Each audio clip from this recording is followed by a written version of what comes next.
Good morning. The Senate will come to order. The senators will please take their seats. Those persons not entitled to the privilege of the floor will please retire to the gallery.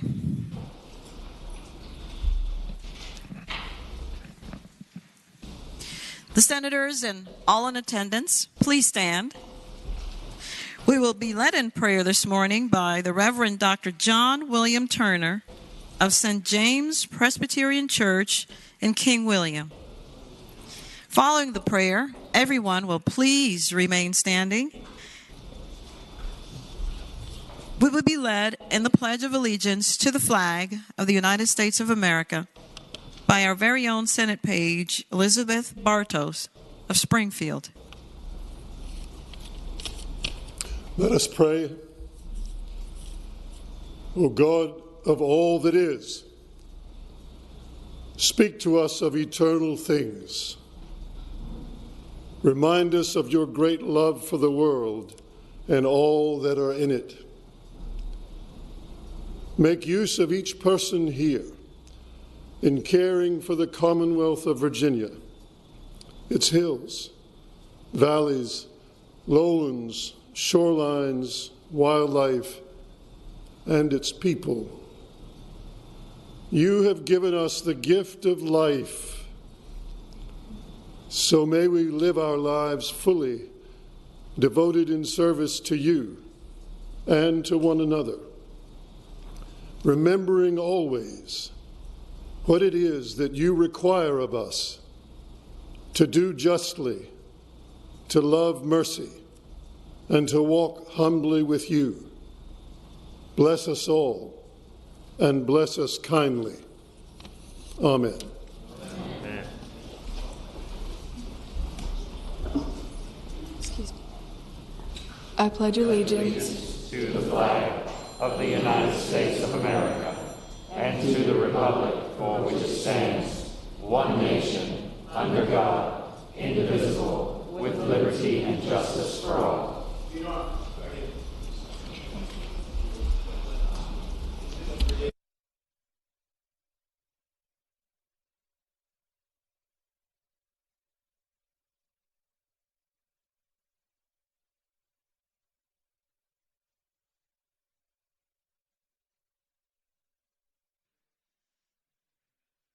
The clerk will call the roll. All those present, please vote aye.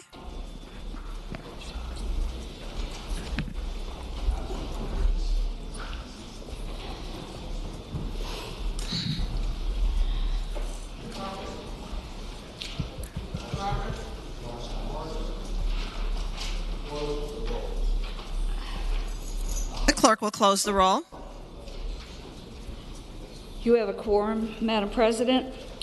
Senate Journal for Monday, March 7th, 2022. The senator from Bath, Senator Deeds, moves that the reading of the journal be waived. All in favor of waiving the reading of the journal will record their votes aye. Those opposed, no. Are the senators ready to vote? Have all the senators voted? Does any senator desire to change their vote? The clerk will close the roll. Ayes 34, noes 4. Ayes. And Rule 36-1. Ayes 34, noes 4, Rule 36-1. The reading of the journal is waived. The clerk will now report any communications from the House of Delegates. Chair recognizes the senior senator from Fairfax County, Senator Saslaw. Thank you, Madam President. I move that we waive the reading of the communications from the House of Delegates. The question is, shall the reading of the communication be waived? Those in favor of waiving the reading of the communication from the House of Delegates will please record their votes aye. Those opposed, no. Are the senators ready to vote? Have all the senators voted? Does any senator desire to change their vote? The clerk will close the roll. Ayes 33, noes 6. Ayes 33, no 6. The reading of the journal is waived. The clerk will report any communications from the governor. We do not have any, Madam President. Now comes the time in the morning hour when we get to hear about our distinguished guests, all of you, in the gallery. We're so glad that you're here to observe your Senate. And so what will happen is the senator will call on you. Please stand at that time, and we will hold all of our applause for you until after I speak. And so with that, I do now call on Senator Norman, the gentleman from James City County. Good morning, Madam President. Good morning. Rise for purposes of an introduction. The senator has the floor. Ladies and gentlemen of the Senate, we are truly blessed every morning to have some extraordinary members of the clergy who start off our session on a very positive and reflective note. And many of them are memorable because of their articulation, but certainly my friend, the Reverend Dr. John William Turner, is always remembered by most of us because of the thunderous tenor of his voice with the accent that he has. And Madam President, if you would please extend a very warm and memorable welcome to the Reverend John William Turner of the St. James Presbyterian Church in downtown King William, Virginia. Good morning, Reverend. Thank you for that prayer. Thank you for coming. And thank you, as I always say, to all of you who sacrifice, who wear the cloth, for the spiritual needs and also the material needs of your community, which in turn helps the rest of Virginia. So thank you, sir. And gentlemen and ladies of the Senate, let us give him the warm welcome of his Senate.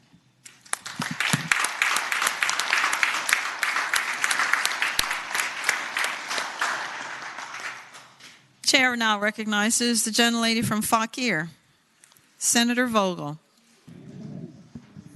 Thank you. Thank you, Madam President.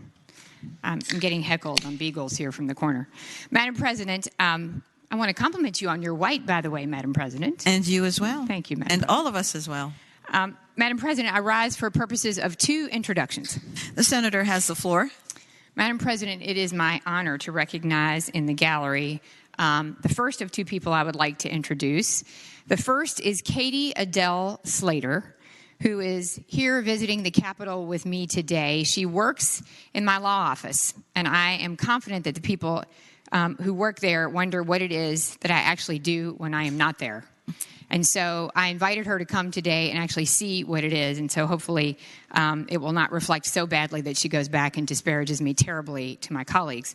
But Katie Adele is an incredible young person who has taken some time after college, before law school, to come and work in our firm. And she has done an incredible job. She's super smart. She was born and raised in Middleburg. She has so many interests. She's an incredible athlete. She went to Earlham College in Indiana, where she was a field hockey goalie. She was a goalie in high school as well as in college. She plans to go to law school in the fall, so we have her for only a short time.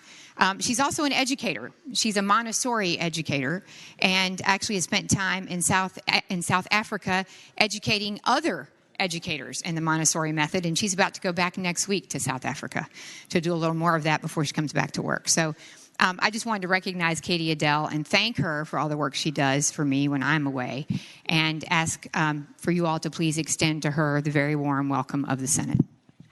Please rise. Thank you for coming, and you see what will happen when you get to law school. This will be the fruits of the labors of the lawyers here and the others, not the pretenders, but thank you for all that you're doing so that we can have her maximum, what do we want to say, her maximum attention. And this is your Senate in action. Thank you again. Senators, let us give her the warm welcome of her Senate.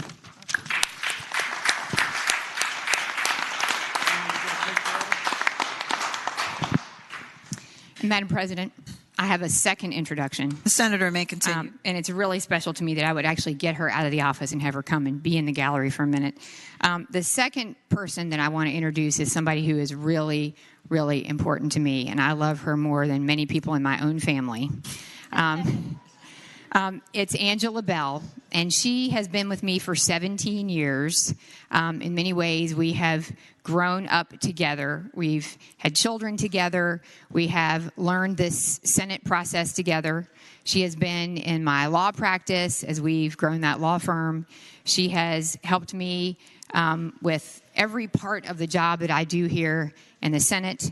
She has been the legislative aide. While she's really not meant to be the legislative aide, she has carried that burden. She has many times been the 41st senator and managed everything for me here and stood in for me. And she's also one of those rare people that you have in life who is a true friend, who will tell you when you look terrible and when you sound terrible, and will tell you when you need to go home and change.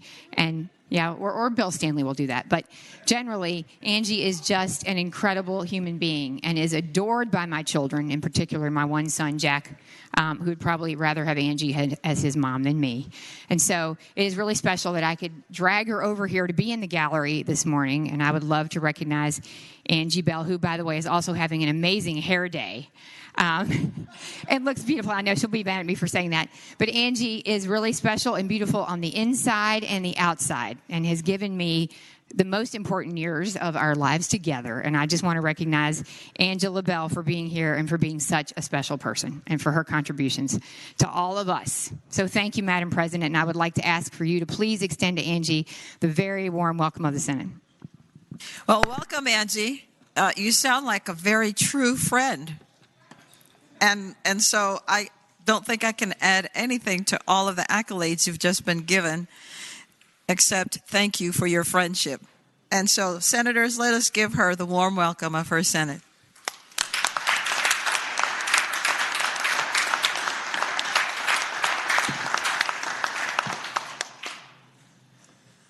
And now we know she will not write that tell-all book.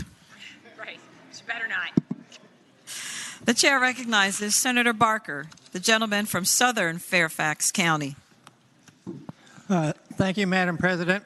And I rise for the purpose of a couple of introductions of groups. The senator has the floor. Madam President and ladies and gentlemen of the Senate, we're joined in the gallery today by members of the Tree of Life Christian Homeschool Co-op, whose members are from across Northern Virginia. Their co-op exists to provide support to local homeschool families by providing educational resources. As they start their 8th year in operation, they currently have 20 families registered for a total of 62 children, ages 0 through 18, some of whom are my neighbors.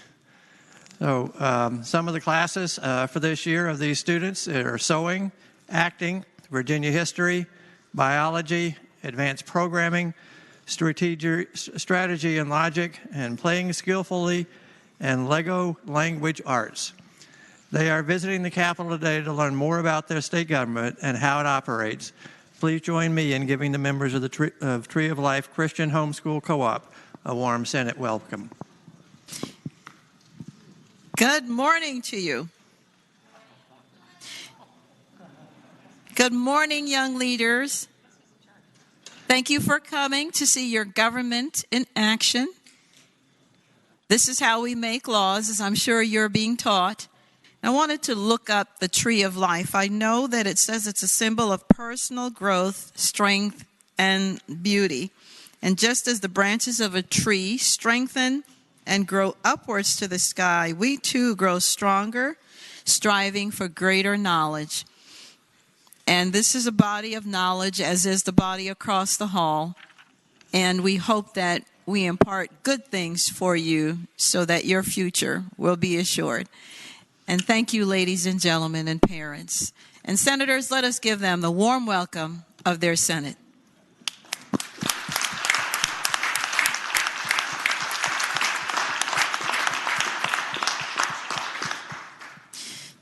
Senator Barker.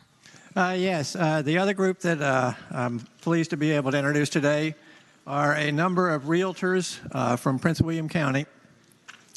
If you're going to buy a house in Prince William County, today might not be the day to be there, so they all came down here, it seemed like. There's a large number of them came down, and they are very excited about the opportunity that they will get after this year's passage we had this year of provision of a way for realtors to band together and get health insurance. And along with the senator from Augusta and the senator from Roanoke County, who are also realtors here, we know a lot about the people who need to have this health insurance coverage and to be able to serve their community fully that way. And I look forward to giving them a warm welcome to the Senate. Please stand, realtors. There you are. We thank you for your professionalism. Thank you for coming again this morning. As I've already said when we welcome other realtors, full disclosure, I used to work for a realtor board, and we thank you for the professionalism that you bring to the real estate market, because you began as a group for the lack of professionalism, and so you now have standards of ethics that you have to adhere to ensure that the people are treated as well as they should be, and we thank you for upholding those ethical standards. And senators, let us give them the warm welcome of their Senate.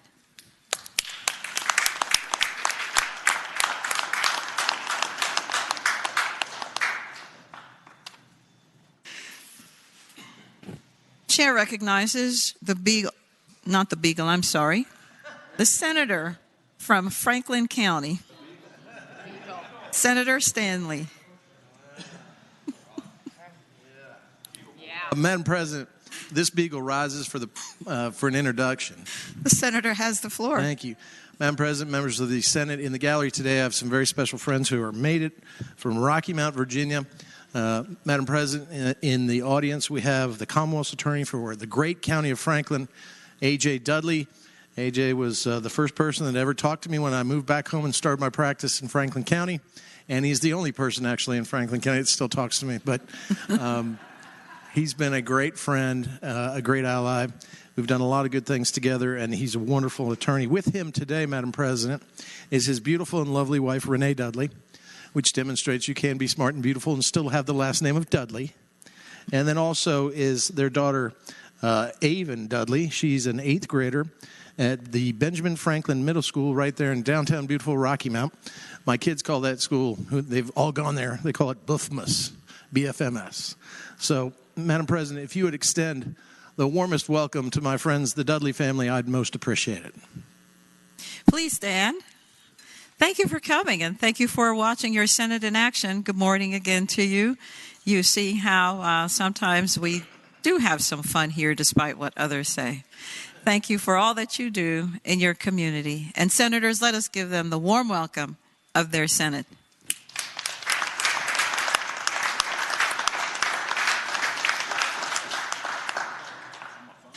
Chair recognizes Senator Kiggins, the junior senator from Virginia Beach.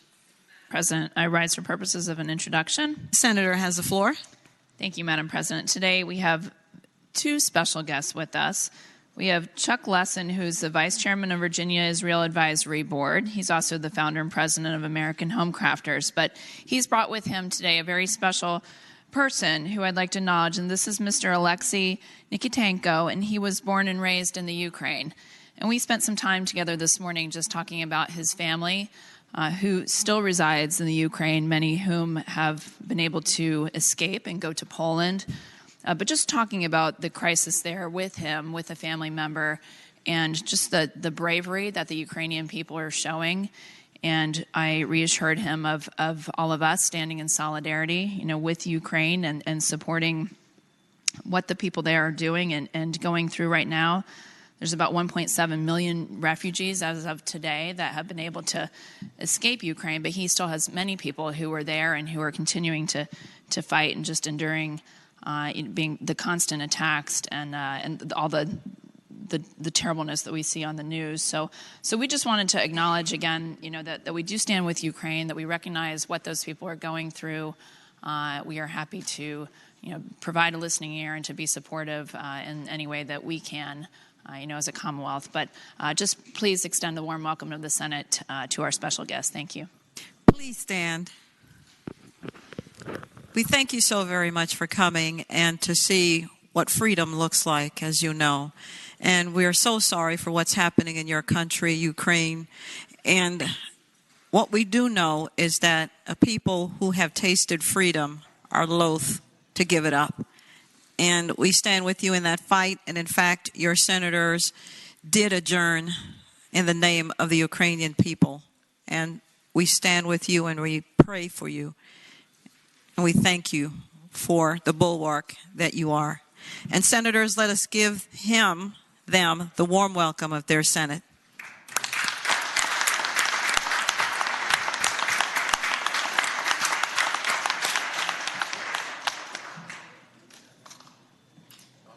Chair recognizes the gentlelady from Enrico, Senator Donovan. Good morning, Madam President. I rise for the purpose of an introduction. The senator has the floor. Thank you, Madam President. Today in the gallery are friends of mine from Henrico. We've got William, better known as Wild Bill Pearson, and his son, Caden Jason. And they are constituents from Henrico, highly involved. I see them regularly as we're out advocating for their community and working hard. Caden Jason, in particular, likes British sports cars, but who doesn't? But he's interested in starting a business and restoring them. So, Madam Chairman, Madam President, I hope you and the members of the Senate will welcome my friends who are in the gallery today. Thank you. Please rise. Thank you for coming, and hello to you again. Thank you for being so very involved in the electoral process. This is what true democracy looks like. Thank you. And senators, let us give them the warm welcome of their Senate.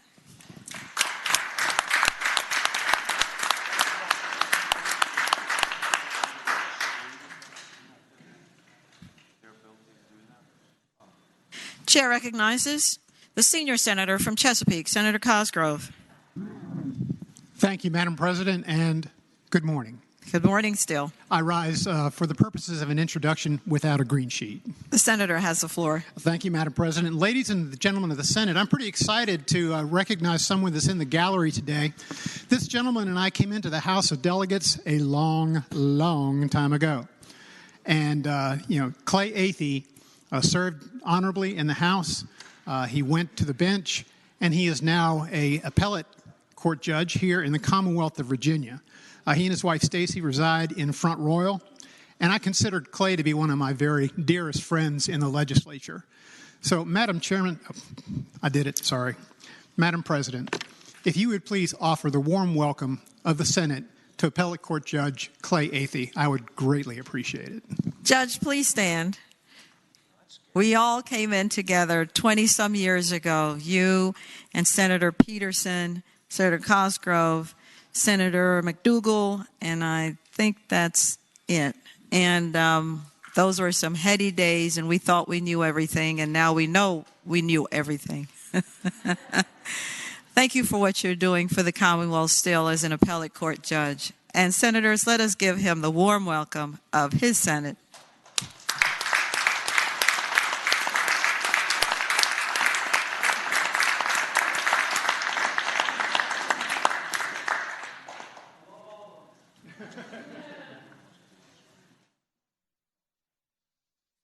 Chair recognizes the senator from Eastern Fairfax County, Senator Surraville. Thank you, Madam President. I rise for an announcement and a request. The senator has the floor. Thank you, Madam President. First of all, for the announcement, I just want to let the body know that I checked with my seatmate yesterday, and his wife came out of surgery and is doing great. And wonderful. I just thought everybody would like to know that. And Madam President, as for my request, I would ask that the journal be marked to reflect that my seatmate, the senator from Prince William County, is away on personal pressing business for one more day. Without objection, Senator, the journal will so state. Chair recognizes Senator McClellan, the gentlelady from Richmond City. Thank you, Madam President. Good morning. Good morning to you. Happy International Women's Day, and I rise for a request. The senator has the floor. Thank you, Madam President. I rise to request unanimous consent to introduce a commending resolution, a Senate joint resolution, and speaking to that motion. The senator has the floor. Thank you, Madam President. I don't know about you, but some of my favorite pictures of me in action on this floor and the floor down the hall were taken by Richmond Times-Dispatch photographer Bob Brown, who has been taking pictures of this body for over 50 years and thought that he would retire quietly, but I want to make sure that he doesn't. The question is, shall the Senate grant consent to introduce a bill or joint resolution honoring, where's our photographer? Mr. Brown, there you are. All in favor of the motion will say aye. Aye. Those opposed, no. The consent of the Senate is granted, Senator, to introduce your joint resolution.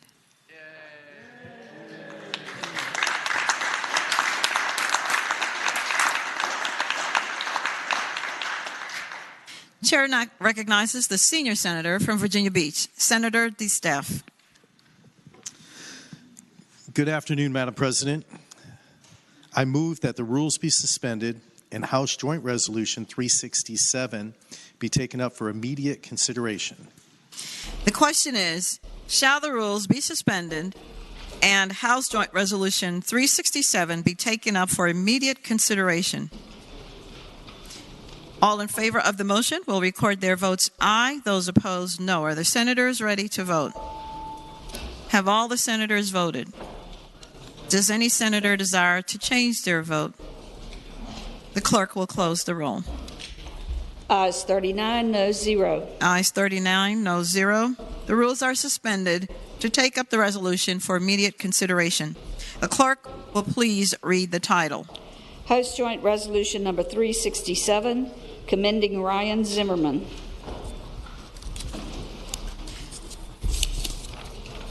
Senator b3ff. Madam President, I move that we agree to House Joint Resolution 367. The question is, shall the resolution be agreed to? All in favor of agreeing to the resolution will say aye. Aye. Those opposed, no. The resolution is agreed to.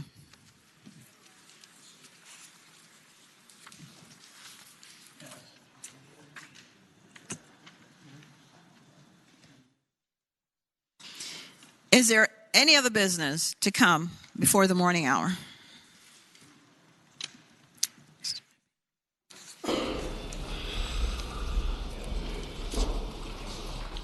Hearing none, the clerk will call the calendar. Senate calendar for Tuesday, March 8th, 2022. On page 3.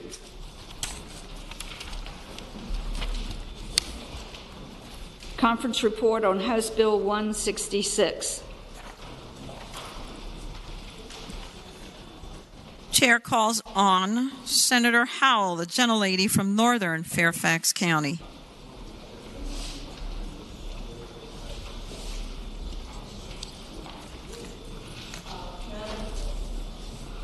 President, I ask that we adopt the conference committee report. We've just added a few projects that the House had that the Senate didn't have to a capital outlay plan that actually has no importance.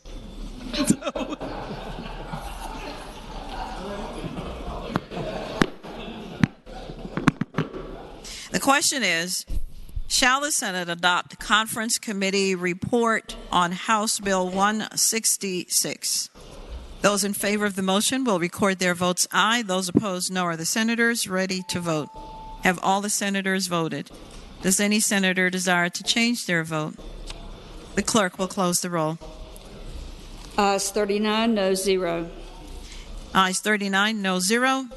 The conference committee report is adopted.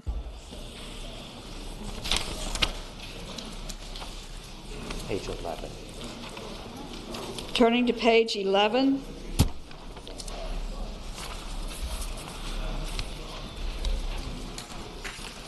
House Bill 50. The House has rejected the Senate amendment. Chair recognizes Senator Favola, the gentlelady from Arlington.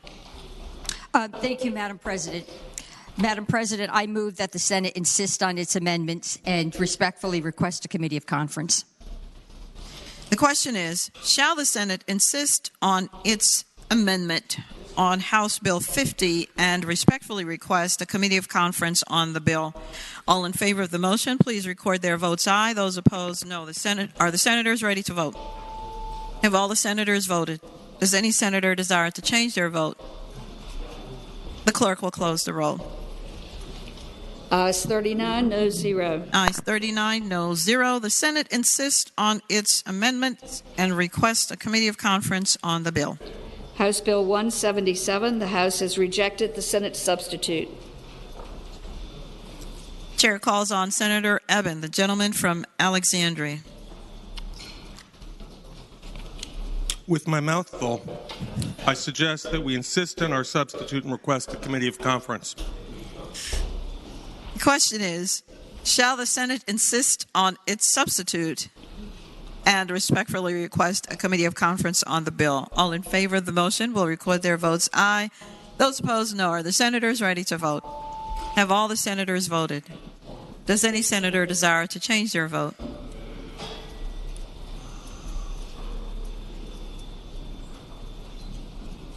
The clerk will close the roll. Ayes 38, noes 1. Ayes 38, noes 1. The Senate insists on its substitute. House Bill 305, the House has rejected the Senate substitute.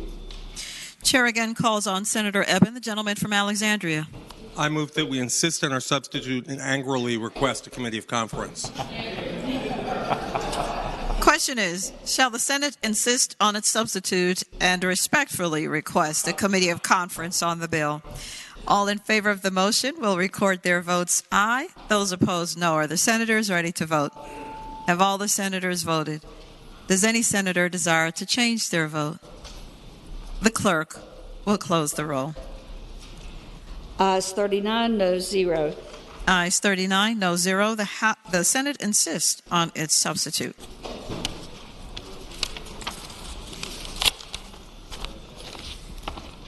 House Bill 319, the House has rejected the Senate amendment. Chair calls on Senator Lucas, the gentlelady from Portsmouth. Madam President, I move that the Senate, I think we're going to... Insist? Insist? I don't think so. I think we're going to recede from its amendment to the House bill. Yes.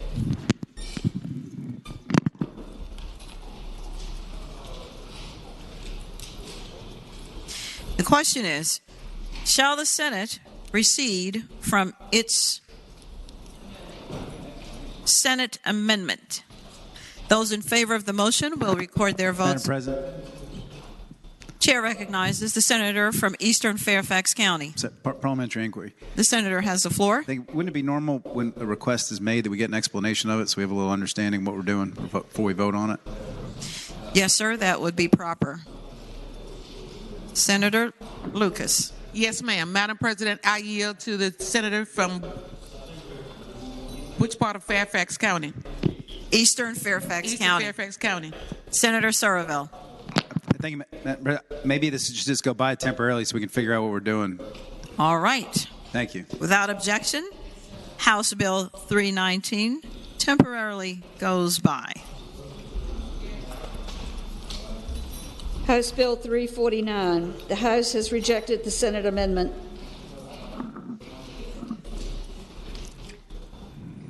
Chair recognizes Senator Frivola, the gentlelady from Arlington.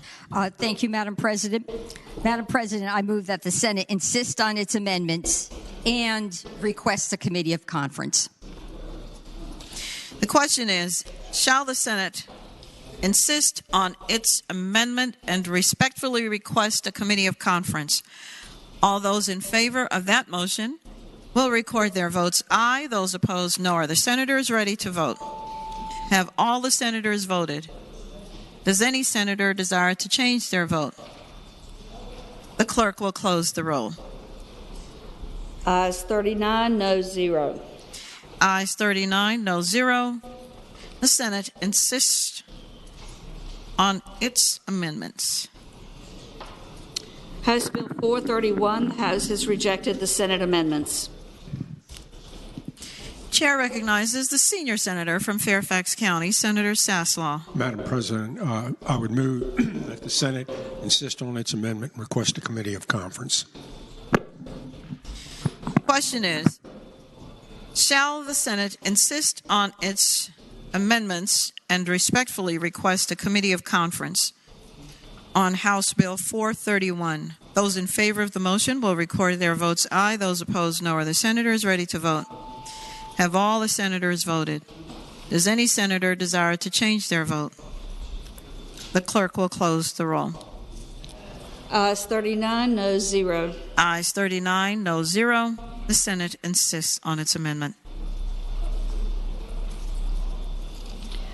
House Bill 484. The House has rejected the Senate amendment. Chair calls on Senator Lucas, the gentlelady from Portsmouth. Yes, ma'am. Madam President, again, I move that the Senate recede from its amendment to the House bill, and if Senator Serrell would like to explain it any further, he can.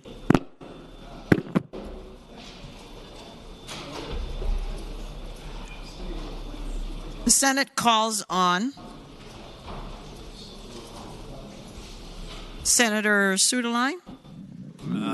I didn't have my button pushed, but it appears that House Bill 484, our Senate amendment, was the financial contingency clause.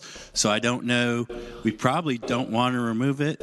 I would ask this Chair of Senate Finance, who might be able to speak with a little more background based on the negotiations. Chair calls on Senator.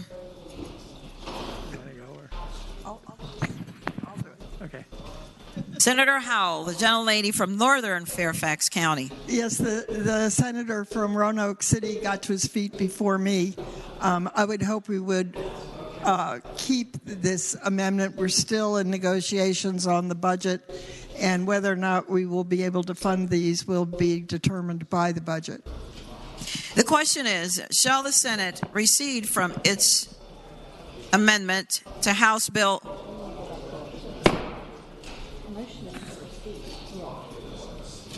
It's to recede. It's to recede. To restate the motion, shall the Senate recede from its Senate amendment to House Bill 484? All in favor of the motion will record their votes aye. Those opposed, no. Are the senators ready to vote? Have all the senators voted? Does any senator desire to change their vote?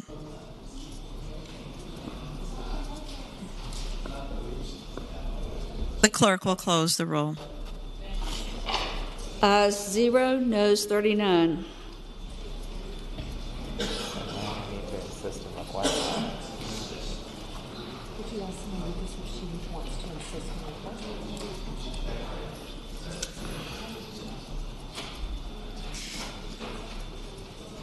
The chair calls on Senator Lucas if she might want to insist and request.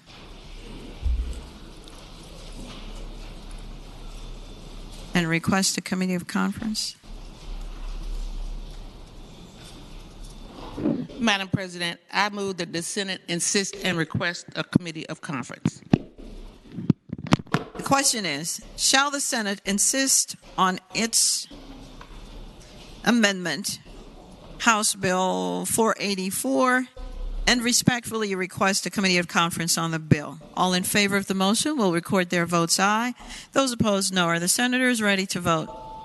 Have all the senators voted? Does any senator desire to change their vote?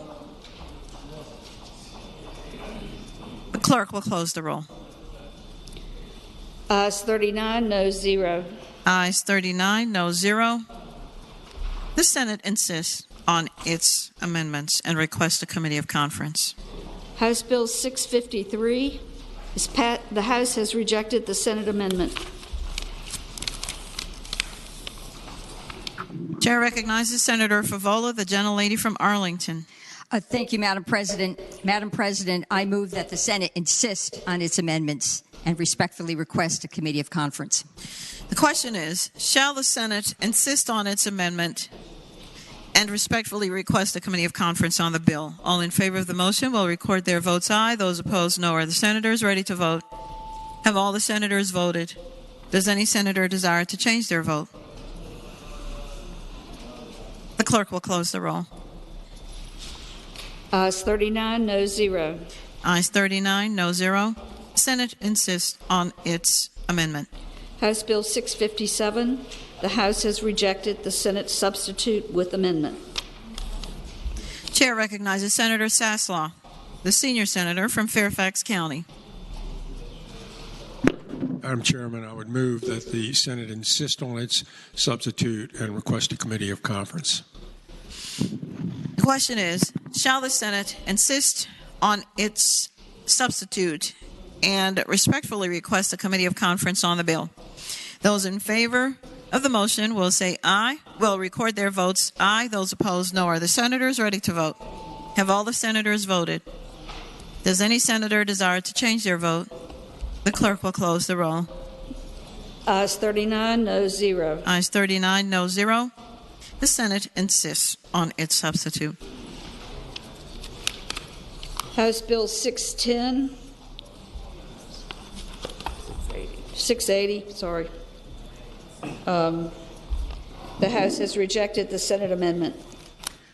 Chair calls on Senator Lucas, the gentlelady from Portsmouth. Yes, thank you, Madam President. I think we've got this thing straightened out now. I move that the Senate insist and request a committee of conference.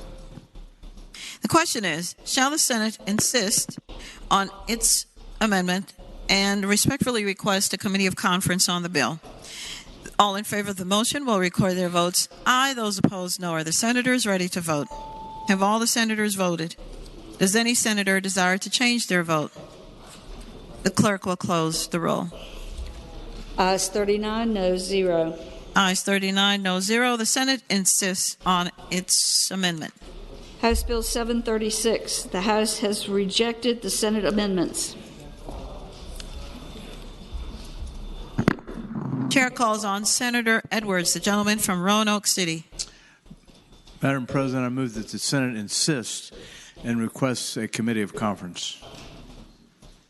The question is, shall the Senate insist on its amendments and respectfully request a committee of conference? Those in favor of the motion will record their votes aye. Those opposed, no. Are the senators ready to vote? Have all the senators voted? Does any senator desire to change their vote? The clerk will close the roll. Ayes 39, no 0. Ayes 39, no 0. The Senate insists and requests. House Bill 813. The House has rejected the Senate substitute. Chair again calls on Senator Edwards, the gentleman from Roanoke City. Yeah, the senator from Roanoke City. I never was a delegate. Gentlemen. Madam President, I move that the Senate insist on its substitute and request a committee of conference. The question is, shall the Senate insist on its substitute and respectfully request a committee of conference on the bill? Those in favor of the motion will record their votes aye. Those opposed, no. Are the senators ready to vote? Have all the senators voted? Does any senator desire to change their vote? The clerk will close the roll. Ayes 37, noes 2. Ayes 37, noes 2. The Senate insists and requests.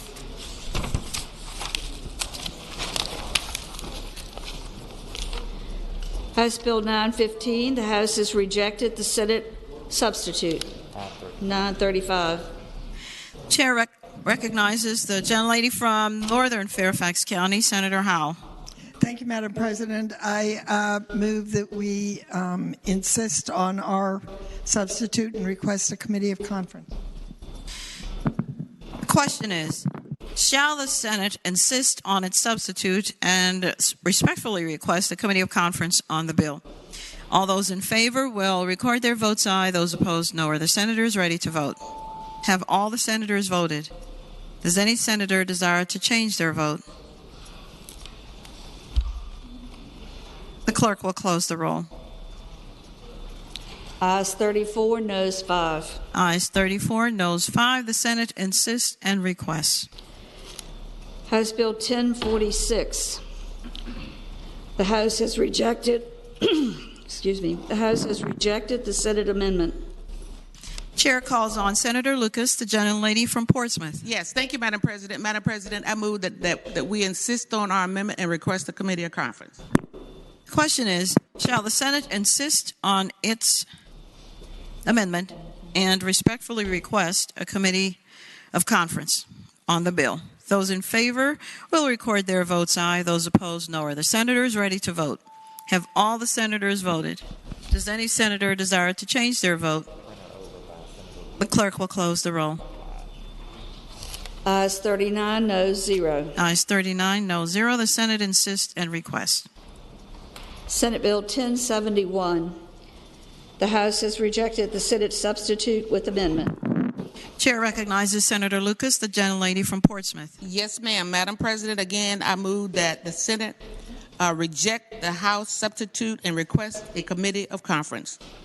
The question is, shall the Senate insist on its substitute and request a committee of conference? And respectfully request a committee of conference. Those in favor of the motion will record their votes aye. Those opposed, no. Are the senators ready to vote? Have all the senators voted? Does any senator desire to change their vote? The clerk will close the roll. Ayes 39, noes 0. Ayes 39, no 0. The Senate insists and requests. House Bill 1239. The House has rejected the Senate substitute.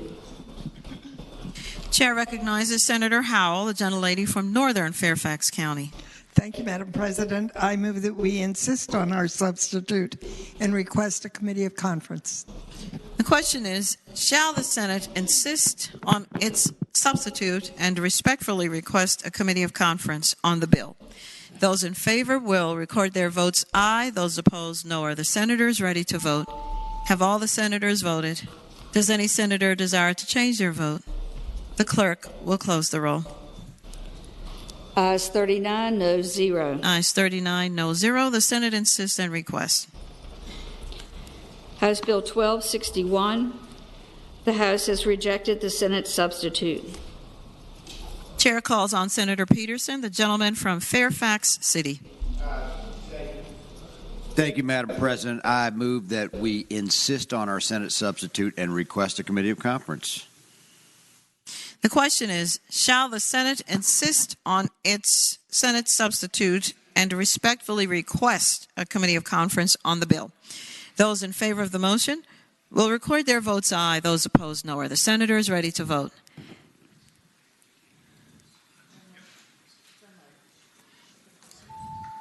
Have all the senators voted? Does any senator desire to change their vote? The clerk will close the roll.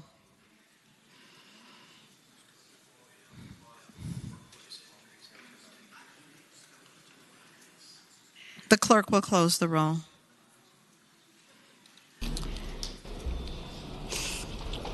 Ayes 39, no 0.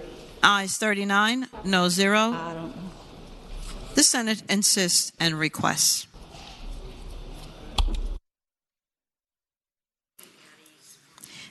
The Senate will be temporarily at ease.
The Senate will come back to order.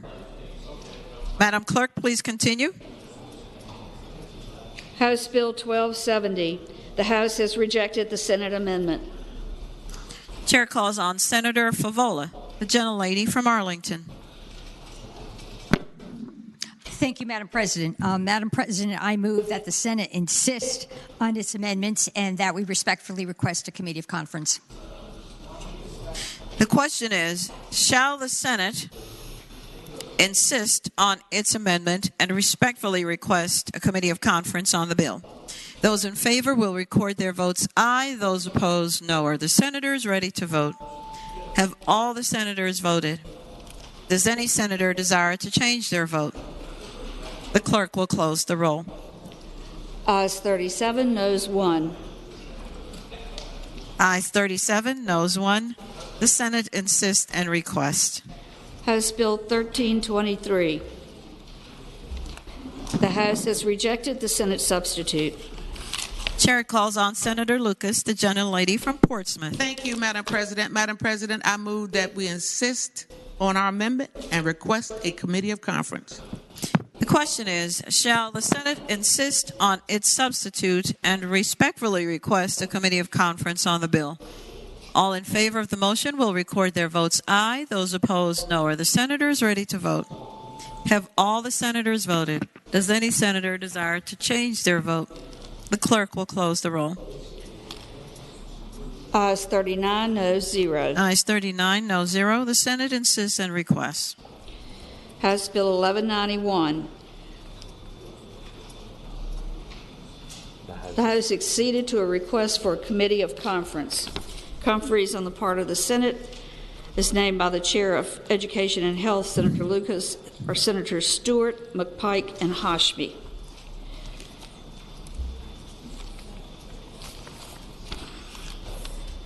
House Bill 1282. The House has acceded to a request for a committee of conference.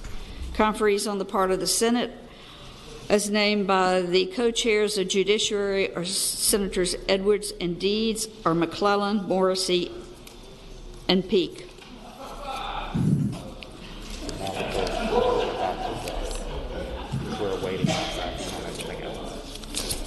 Okay, if you would return to page 12, House Bill 319. Chair calls on the senator from Portsmouth, Senator Lucas. Yes, ma'am, Madam President. I was right first time. I moved that the Senate recede from its amendment to the House bill, and now I would like to speak to that bill. The senator has the floor. Thank you, Madam President. This is a bill that was introduced in the House by Delegate Kerry Corner and, of course, in the Senate by me. And what the bill does, it makes several changes relating to early student literacy, including requiring each education program, preparation program offered by a public institution of higher education or private institution of higher education or alternative certificate program that provides training for any individual seeking initial licensure with an endorsement in a certain area, including as a reading specialist, to demonstrate a mastery of science-based reading research and evidence-based literacy instructions. As such terms are defined in number 2, the literacy assessment required of individuals seeking initial teacher licensure with endorsement in certain areas to include a rigorous test of science-based reading research and evidence-based literacy instruction. So, Madam President, with that explanation, I would hope that we would, now that we receded, that the bill pass.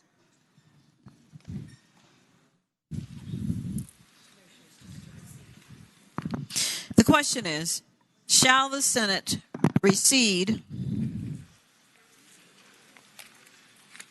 from its substitute to House Bill 319?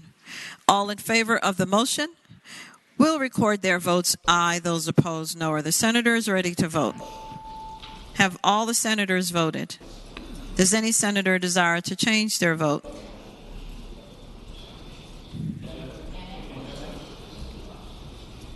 The clerk will close the roll. Ayes 39, no 0. Ayes 39, no 0. The Senate recedes from its amendments.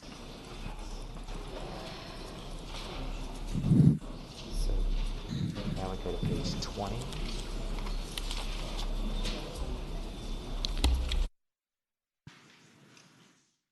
guess he's going to move on.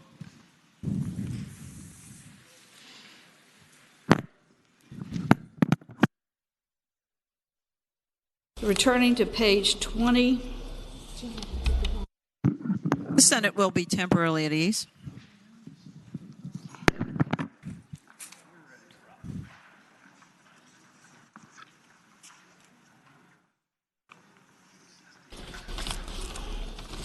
Unfinished business, Senate. Senate Bill 40 has passed the House with amendment. Chair calls on the gentleman from Northern Chesapeake, Senator Spruill. Thank you, Madam President. Good afternoon. Good afternoon. Speaking to the bill. The senator has the floor. Madam President, I move to accept the amendments from the House of Delegates. Speaking to that measure, please. Yes, sir. You may continue. Thank you. The House on page, House Delegates on line 66 at the end of subdivision, they removed 67 and 68, the debt which review of the courts. Line 66, the board should adopt a regulation that establishes the procedure of an appeal. So I move that we accept the amendments from the House. The question is, shall the House amendment be accepted? Those in favor of the motion will record their votes aye. Those opposed, no. Are the senators ready to vote? Have all the senators voted? Does any senator desire to change their vote?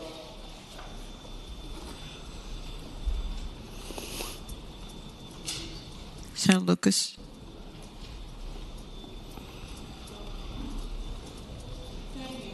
The clerk will close the roll. Ayes 39, no 0. Ayes 39, no 0. The House amendment is accepted. Senate Bill 87 has passed the House with a substitute. Chair recognizes Senator Stanley, the gentleman from Franklin County. Thank you, Madam President. I move that we concur with the House substitute in speaking to that motion. Senator has the floor. Thank you. Madam President, this is an important bill. It's important. And but of course, this is the bill with regard to violations of the United States USDA regulations when it comes to breeding dogs and cats for experimentation. The changes that were made in the House side was on line 12, they added the word or because it was any dog, cat. So now it's dog or cat. And then they took they removed the reenactment clause and extended the timeline for which this bill would have effect on those industries in the Commonwealth of Virginia who are breeding cats and dogs for experimental purposes to July 1st of 2023. And for those reasons, Madam President, I now renew my motion that we concur with the House substitute. The question is, shall the House substitute on Senate Bill 87 be accepted? Those in favor of the motion will record their votes aye. Those opposed, no. Are the senators ready to vote? Have all the senators voted? Does any senator desire to change their vote?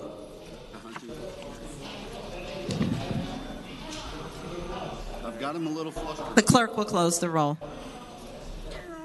Ayes 39, no 0. Ayes 39, no 0. The House substitute is accepted. Senate Bill 88 has passed the House with a substitute.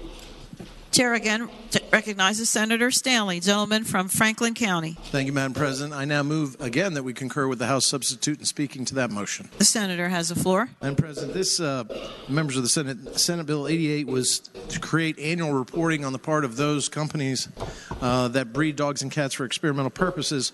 We really didn't have an understanding of what they were doing and the breadth of what they were doing. Well, now this bill, of course, in its original form as it left the Senate, created some reporting requirements. What the substitute did was actually they brought the reporting requirements in line with the United States Animal Welfare Act, 7 U.S.C. 2131.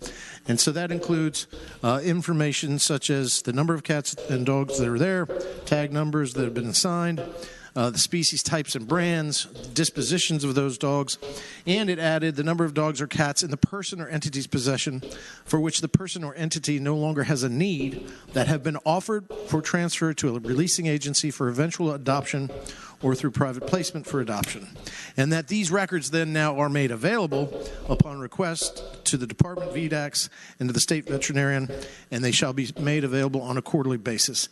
And so that's the change. Actually, there are very good reporting requirements, and for that, I then renew my motion that we concur with the House substitute. The question is, shall the House substitute be accepted? Those in favor will record their votes aye. Those opposed, no. Are the senators ready to vote? Have all the senators voted? Does any senator desire to change their vote?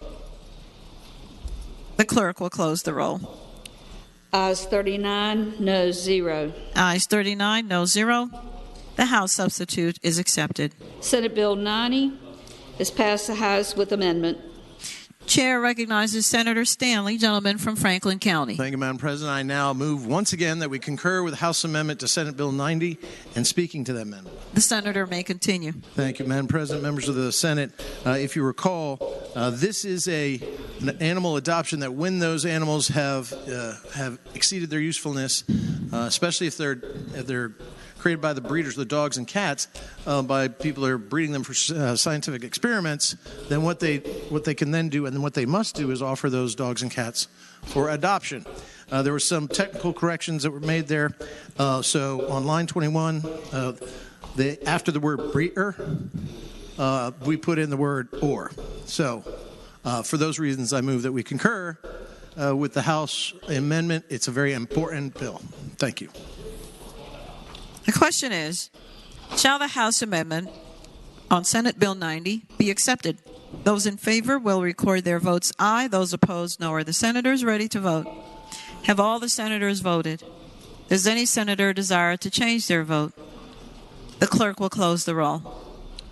Ayes 39, noes 0. Ayes 39, no 0. The House amendment is accepted.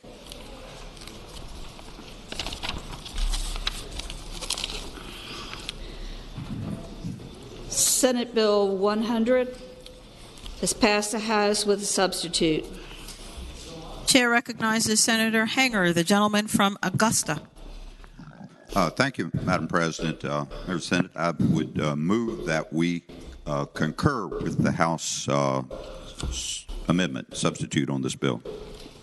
And speaking to it? I'd like to speak to that. Yes, sir. You may continue. Thank you, Madam President. Members of the Senate, I have a series of 3 bills here. All of them have amendments which I would regard as somewhat technical, but the House felt it important to clarify what we intended to do, so it doesn't change any of the substance of the bills. On this first one, it deals with the resuscitation orders for people who are providing services under the Department of Behavioral Health and Developmental Services.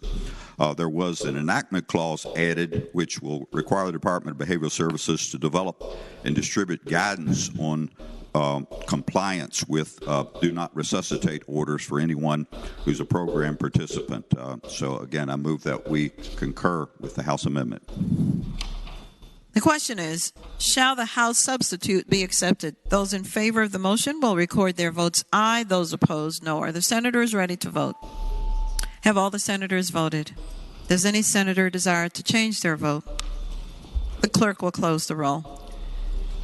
Ayes 38, noes 0. Ayes 38, no 0. The House substitute is accepted. Senate Bill 102 is passed the House with amendments. Chair recognizes again the gentleman from Augusta, Senator Hanger. Thank you, Madam President. I move that we concur with the House amendment. I'd like to speak to that. The senator has the floor. Again, this is a technical amendment. It involves a situation where a law enforcement official is in hot pursuit from an infraction in his locality, and then he moves to a different locality where there's another crime committed. It allows a process for obtaining a warrant in a convenient manner. So I would again move that we concur with the House amendment. The question is, shall the House amendment be agreed to? Those in favor will record their votes aye. Those opposed, no. Are the senators ready to vote? Have all the senators voted? Does any senator desire to change their vote? The clerk will close the roll. Ayes 39, no 0. Ayes 39, no 0. The House amendment is accepted. Senate Bill 119 has passed the House with amendments.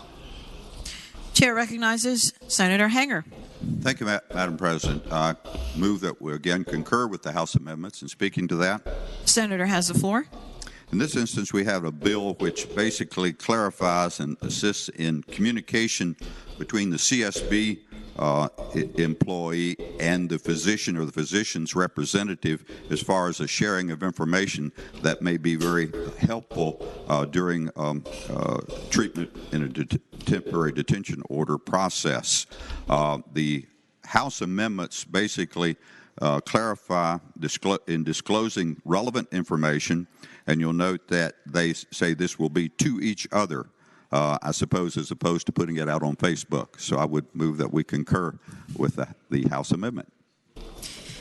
The question is, shall the House amendment be agreed with? Those in favor of the motion will record their votes aye. Those opposed, no. Are the senators ready to vote? Have all the senators voted? Does any senator desire to change their vote? The clerk will close the roll. Ayes 39, no 0. Ayes 39, no 0. The House amendments are agreed to. Senate Bill 145 has passed the House with a substitute. Chair recognizes Senator Cosgrove, the senior senator from Chesapeake. Thank you, Madam President. Ladies and gentlemen of the Senate, I ask that we accept the House substitute. The House substitute accomplishes the same thing, but it is clarifying. All this would do, it would allow someone who has a dock or a pier to do maintenance on their dock or pier without having to go through the whole joint permit application process. So I hope it'll be the pleasure of the Senate to accept the substitute. The question is, shall the House substitute be accepted? Those in favor will record their vote aye. Those opposed, no. Are the senators ready to vote? Have all the senators voted? Does any senator desire to change their vote? The clerk will close the roll. Ayes 38, no 0. Ayes 38, no 0. The House substitute is accepted. Senate Bill 187 has passed the House with amendments. Chair again recognizes Senator Hanger, the gentleman from Augusta.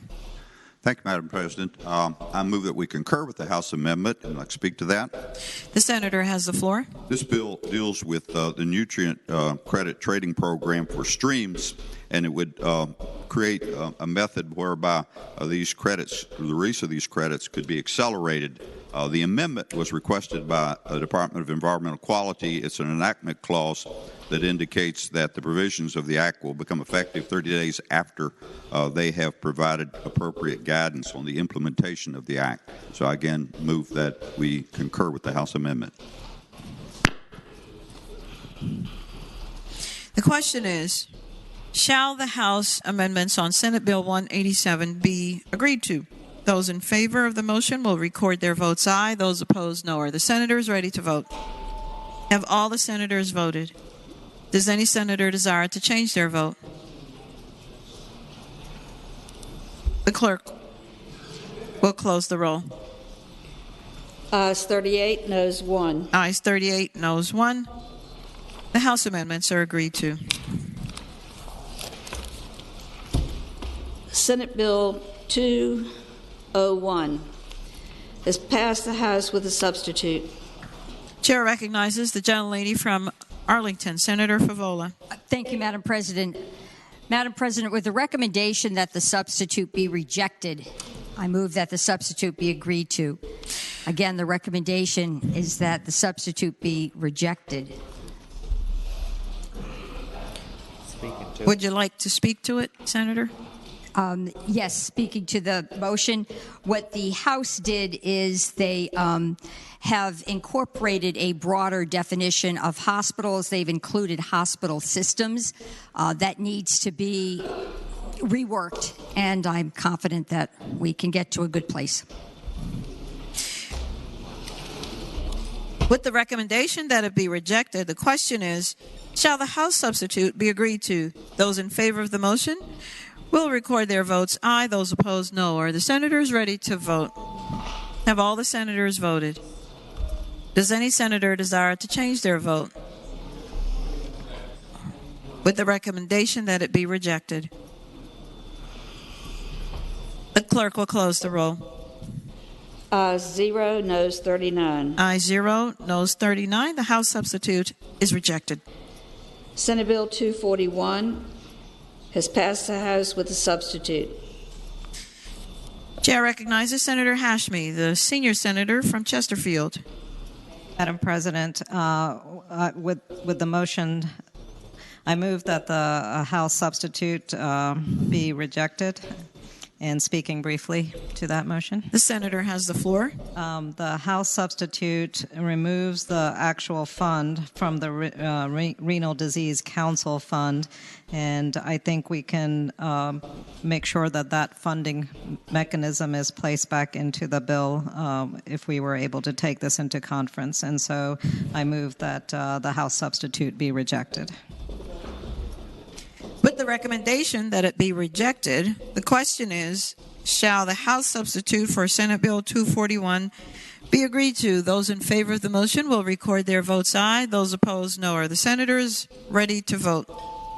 Have all the senators voted? Does any senator desire to change their vote?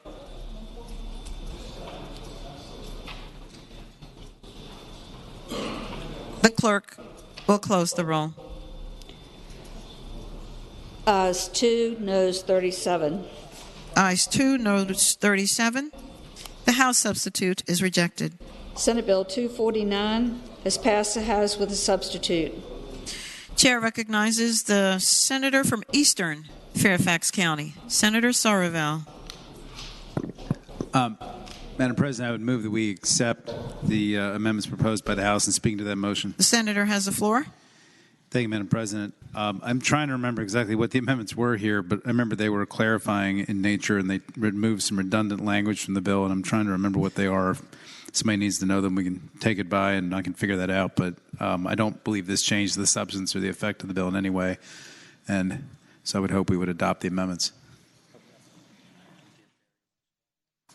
The chair recognizes the gentleman from... The question is, shall the House substitute be accepted?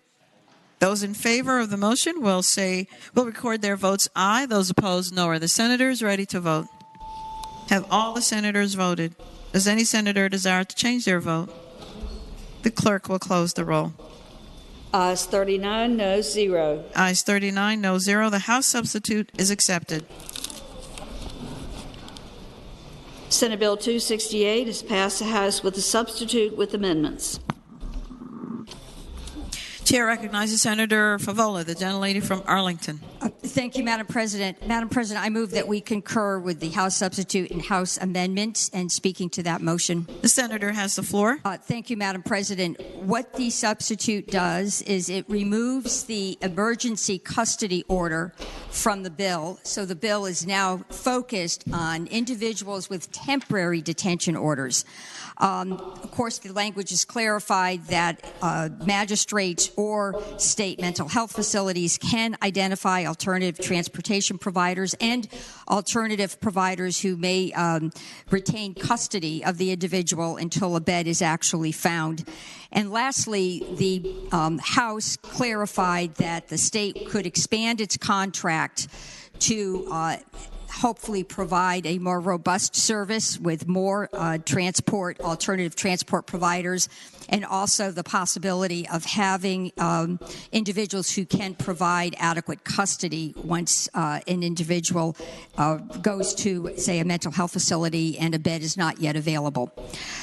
This took a lot of work. All the stakeholders are in agreement, and I do hope it is the will of the body to, again, concur with the House substitute and amendments. Thank you. The question is, shall the House amendments be agreed to?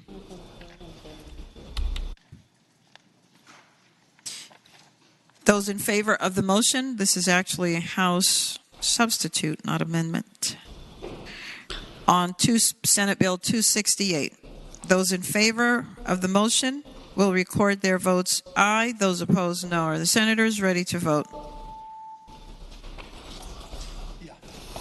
Have all the senators voted? Does any senator desire to change their vote? The clerk will close the roll. Ayes 39, no 0. Ayes 39, no 0. The House substitute with amendments are agreed to. Senate Bill 281 has passed the House with amendments. Chair recognizes Senator Eben, the gentleman from Alexandria. Thank you, Madam President. I move we accept the House amendments and speaking to that motion. The senator has the floor. These are technical amendments for a bus procurement bill that we have been out of conformance with some federal requirements for procuring buses that has prevented us from getting both electric and non-electric buses for DRPT as a purchasing agent for local bus authorities. And this amendment just removes the word transit. It was suggested by, I can't recall either DRPT or Legislative Services, but it doesn't change the bill in any way. And I ask again that we accept the House amendments. The question is, shall the House amendments be accepted? Those in favor of the motion will record their votes aye. Those opposed, no. Are the senators ready to vote? Have all the senators voted? Does any senator desire to change their vote?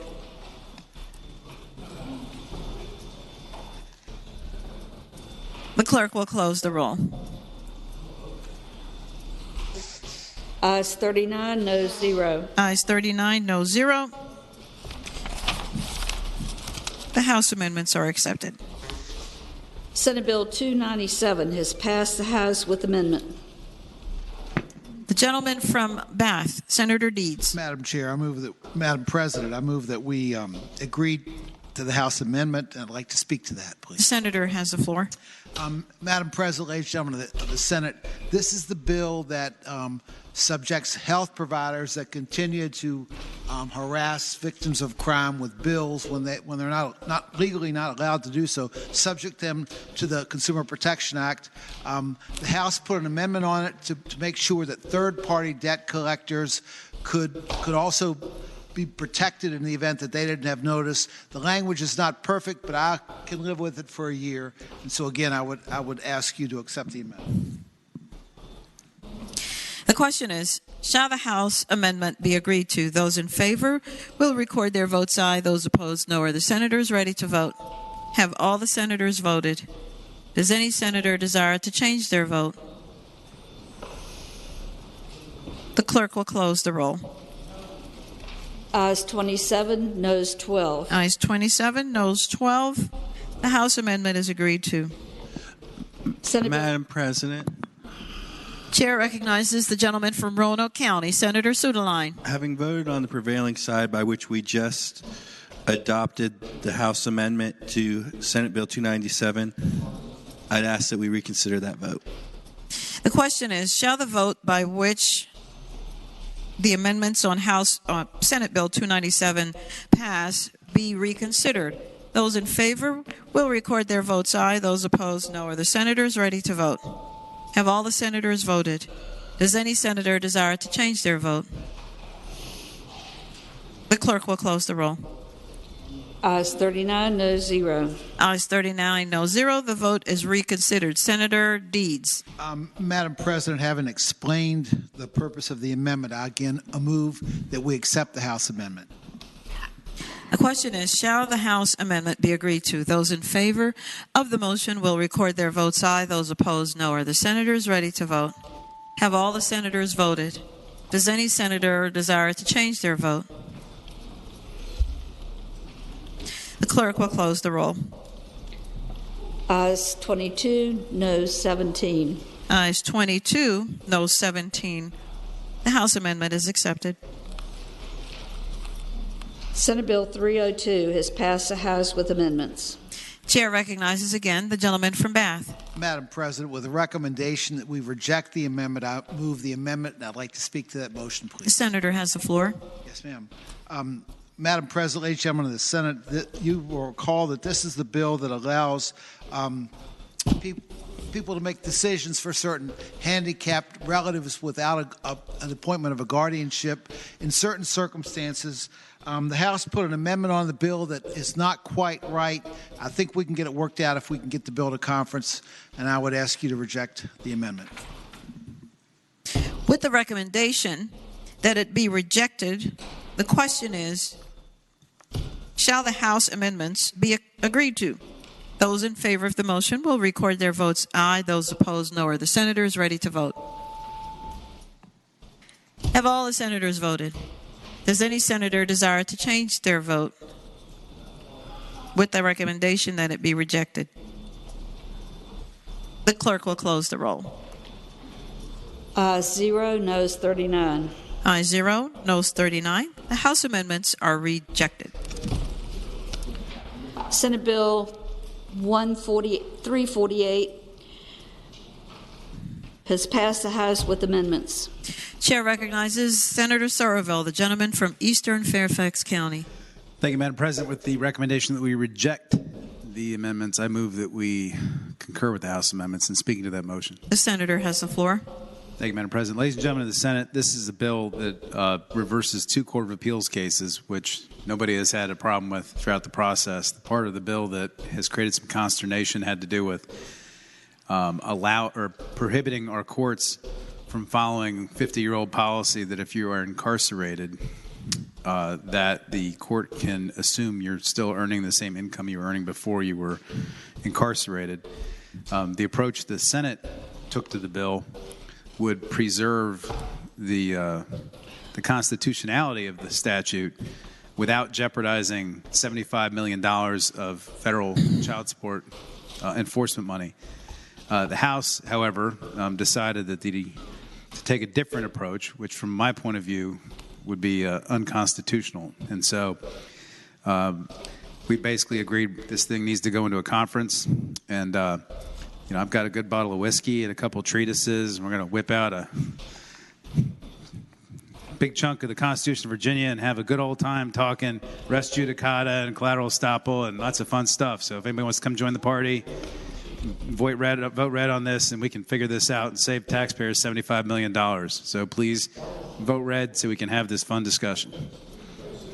With the recommendation that it be rejected, the question is, shall the House amendments be agreed to? Those in favor of the motion will record their votes aye. Those opposed, no. Are the senators ready to vote? Have all the senators voted? Does any senator desire to change their vote? The clerk will close the roll. 0, noes 39. Ayes 0, noes 39. House amendments are rejected. Senate Bill 389 has passed the House with a substitute. Chair recognizes Senator Eben, the gentleman from Alexandria. Thank you, Madam President. I move that we concur with the House substitute.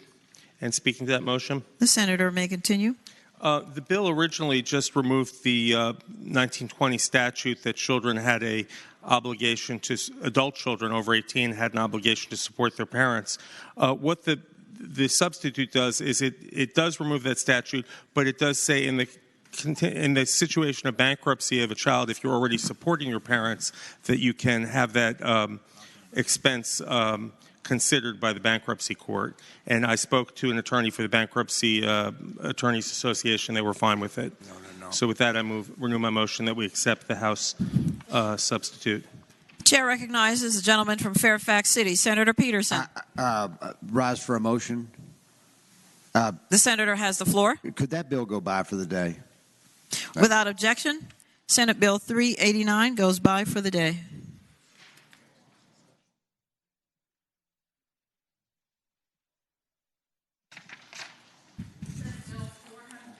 Senate Bill 400 has passed the House with amendments.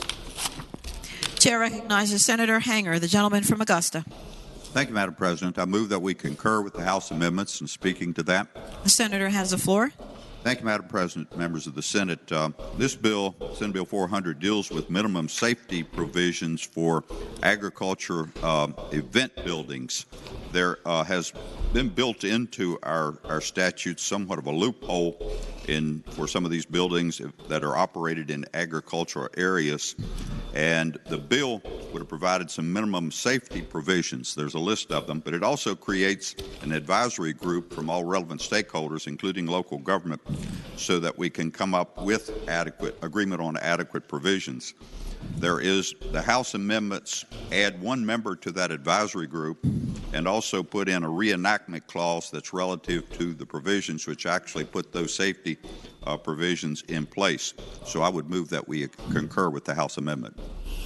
The question is, shall the House amendments on Senate Bill 400 be agreed to? Those in favor of the motion will record their votes aye. Those opposed, no. Are the senators ready to vote? Have all the senators voted? Does any senator desire to change their vote? The clerk will close the roll. Ayes 38, noes 0, Rule 36-1. Ayes 0, noes 38, noes 0. Rule 36-1. The House amendments are agreed to. Madam President.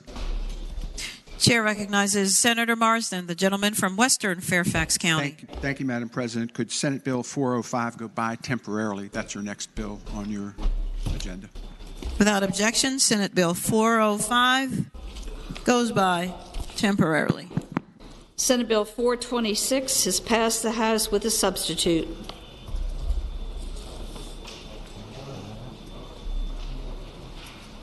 Chair recognizes Senator Donovan, the gentlelady from Enrico.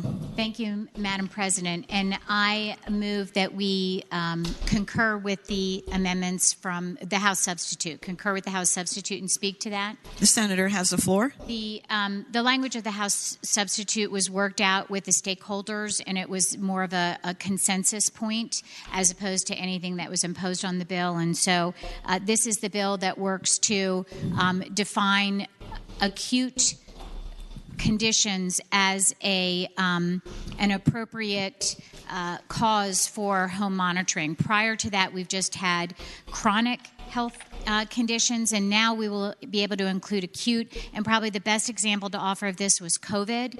We had people that really benefited from not being readmitted if they had home monitoring, and we were able to maintain them at home. And so this really just adds another layer. You still have the same criteria of 2 hospitalizations or 2 emergency room visits to really meet the criteria to benefit from this. So with that, I hope you'll agree to the House substitute.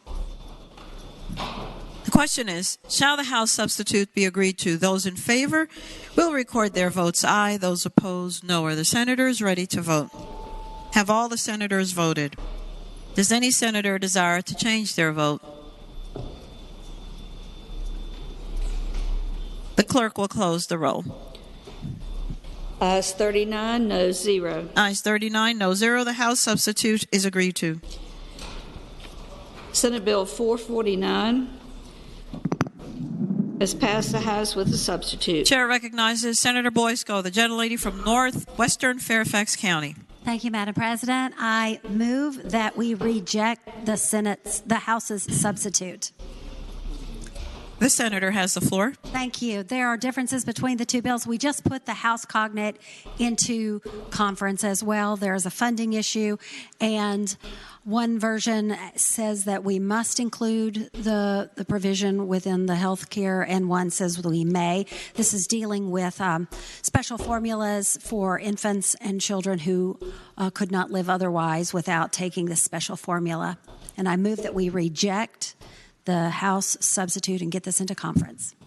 With the recommendation that it be rejected, the question is, shall the House substitute be agreed to?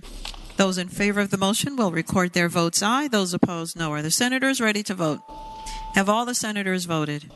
Does any senator desire to change their vote? The clerk will close the roll. Ayes 0, noes 38. Ayes 0, noes 38. The House substitute is rejected. Senate Bill 490 has passed the House with a substitute. Chair recognizes Senator McClellan, the senior senator from Richmond. Thank you, Madam President. With the recommendation that it be rejected, I move that we accept the House substitute. And speaking to that, the senator has the floor. Thank you, Madam President. This is one of the issues that will have to be resolved by the budget conferees. This is the bill that, as it passed this body, adopted the standards of quality recommended for school social workers, psychologists, nurses, and health and behavioral health professionals.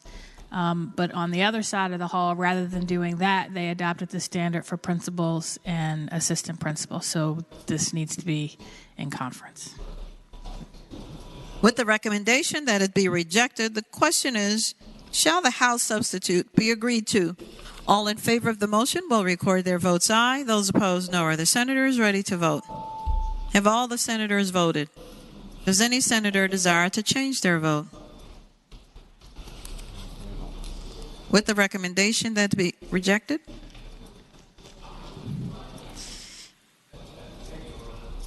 the clerk will close the roll. Ayes 5, noes 34. Ayes 5, noes 34. The House substitute is rejected. Senate Bill 498 is passed the House with a substitute. Chair recognizes Senator Lewis, the gentleman from Accomack. Madam President, could that go by for the day, please? Without objection, Senate Bill 498 goes by for the day. Page 29. Senate Bill 514 has passed the House with a substitute. Chair recognizes the gentleman from Eastern Fairfax County, Senator Surville. Thank you, Madam President. That bill will go by for the day. Without objection, Senate Bill 514 goes by for the day. Senate Bill 551 has passed the House with amendment. Chair recognizes Senator Marsden, the gentleman from Western Fairfax County. Thank you, Madam President. I move that we agree to the House amendments. And speaking to that, Senator has the floor. Thank you, Madam President. It's just a technical amendment. It correctly identifies the name of the Virginia Flood Resiliency Plan, and I move that we accept the House amendments. The question is, shall the House amendment be accepted?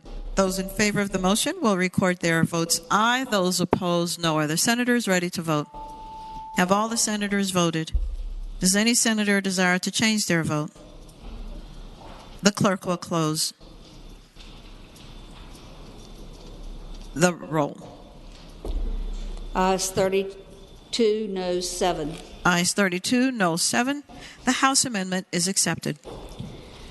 Senate Bill 567 has passed the House with an amendment. Chair recognizes the gentleman from King George, Senator Stewart. Thank you, Madam President. I would move we concur with the amendment. And speaking to that, the senator has the floor. Thank you, Madam President. What this bill does is it's an accommodation for a small subdivision in Nokesville, western side of Prince William County, where they were having difficulty with a treatment plant. So it allows them to be one of three that dumps into the Occoquan, and the amendment was requested by Fairfax County and the Fairfax Water Authority. It alleviated their concerns, and it was a reasonable amendment, so I'd ask we adopt the amendment. The question is, shall the House amendment be agreed to? Those in favor of the motion will record their votes aye. Those opposed, no. Are the senators ready to vote? Have all the senators voted? Does any senator desire to change their vote? The clerk will close the roll. Ayes 39, noes 0. Ayes 39, no 0. The House amendment is agreed to. Senate Bill 575 has passed the House with a substitute. Chair recognizes Senator Mason, the gentleman from Williamsburg. Thank you, Madam President. Madam President, I move we concur with the House substitute. Speaking to that motion. The senator has the floor. Thank you, Madam President. Madam President, this is the bill that allowed our fleet managers to use a total cost of ownership calculator to determine the most cost-efficient vehicles that we'd replace for our fleet. the VDOT had not gotten clearance to comment on the bill, so their comments came in late, and they were accepted to exclude emergency response vehicles. We'd already excluded emergency vehicles. And then we have a medium and heavy-duty truck manufacturer in Western Virginia who had reached out to us early and said there's just not a calculator ready. They want to be included down the road, but we're not ready for them there. So we made concessions to add an enactment clause and look at the opportunity to include them in the future. But both of these are acceptable to the original bill, and I hope the colleagues will support the substitute. The question is, shall the House substitute be accepted? Those in favor of the motion will record their votes aye. Those opposed, no. Are the senators ready to vote? Have all the senators voted? Does any senator desire to change their vote? The clerk will close the roll. Ayes 39, no 0. Ayes 39, no 0. The House substitute is accepted.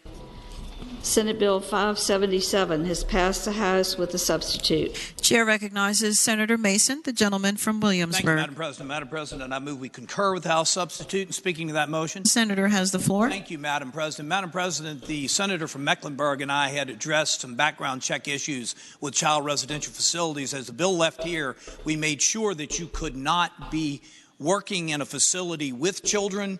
We further clarified that on the other side with some language that made it more acceptable to certain folks, as well as they felt like we hadn't done a good enough job of saying when you can come back to work. So we changed it to make sure that once you have gotten both sets of background checks, you are eligible to be fully employed and working with children at these residential facilities. So these are mostly clarifying in nature, but just spelled it out a bit more clearly, Madam President, and so I hope our colleagues would support the substitute. The question is, shall the House substitute be accepted? Those in favor of the motion will record their votes aye. Those opposed, no. Are the senators ready to vote? Have all the senators voted? Does any senator desire to change their vote? The clerk will close the roll. Ayes 39, no 0. Ayes 39, no 0. The House substitute is accepted. Senate Bill 593 has passed the House with a substitute. Chair recognizes Senator Newman, the gentleman from Bedford. Madam Chairman, I move that we accept the House substitute and speaking that motion. The senator has the floor. Madam Chairman, this bill is the bill that allows law enforcement to initiate new auxiliary law enforcement officers for the purposes of TDOs and ECOs. They'll be able to transport or detain, but only after the TDO and ECO has been executed by law enforcement. Madam Chairman, it is substantially the way that the bill left here in that regard. There was some sections at the very end that they gave them some authority to actually execute the TDO and ECO, and that has been removed from the bill. But Madam Chairman, with this, I believe that law enforcement will have another tool in the box when it comes to these issues. The question is, shall the House substitute be agreed to? Those in favor of the motion will record their votes aye. Those opposed, no. Are the senators ready to vote? Have all the senators voted? Does any senator desire to change their vote? The clerk will close the roll. Ayes 39, no 0. Ayes 39, no 0. The House substitute is accepted.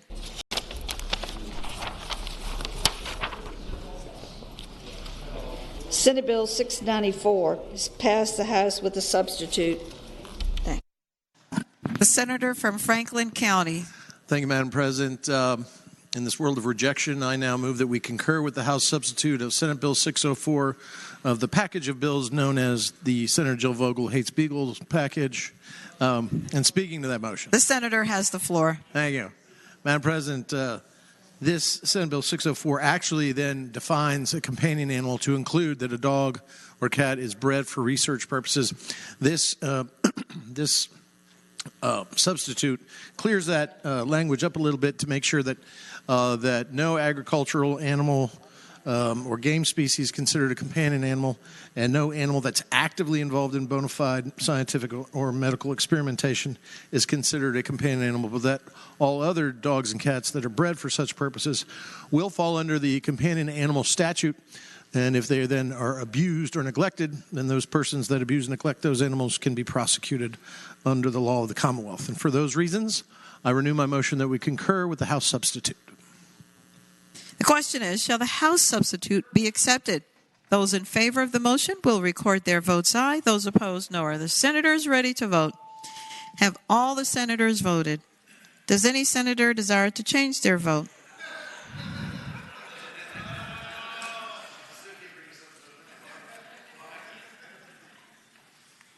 The clerk will close the roll.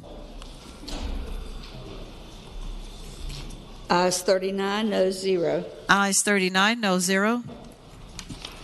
The House substitute is agreed to.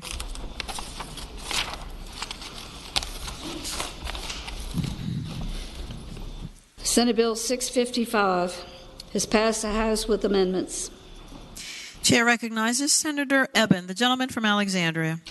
I move we accept these technical amendments. And speaking to that motion, the senator has the floor.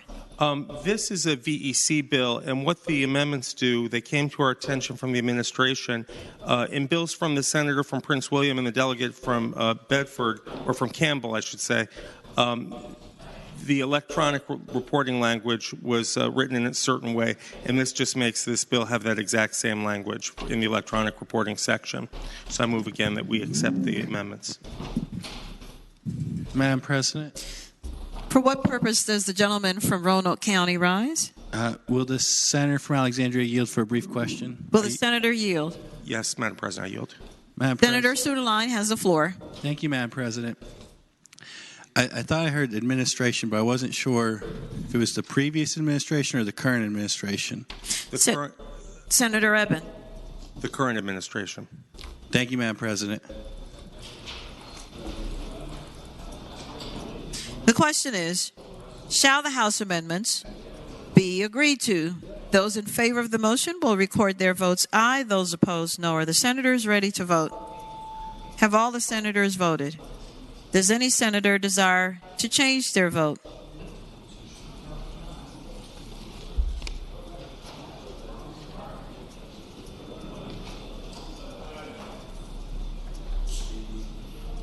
The clerk will close the roll. Ayes 21, noes 18. Ayes 21, noes 18. The House amendments are agreed to. Senate Bill 678 has passed the House with an amendment. Chair recognizes Senator Stewart, the gentleman from King George. Thank you, Madam President. I move that we concur with the House amendment. And speaking to that, the senator has the floor. Thank you, Madam President. Madam President, this bill actually just makes it clear that a horse is an agricultural animal, and you can have it on land zoned agricultural, because some jurisdictions had difficulty with that. What they added in the House was that this provision is declarative of existing law. I don't necessarily always like it when we do that, but we do it sometimes, and I think it's okay because it is what the law is today, and we were trying to clarify it to make sure these jurisdictions understand it. So with that, I move we concur with the House amendment. The question is, shall the House amendment be agreed to? Those in favor will record their votes aye. Those opposed, no. Are the senators ready to vote? Have all the senators voted? Does any senator desire to change their vote?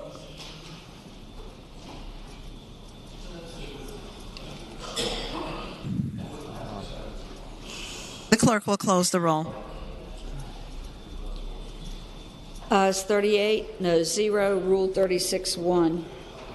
Ayes 38, no 0, Rule 36-1. The House amendments are agreed to.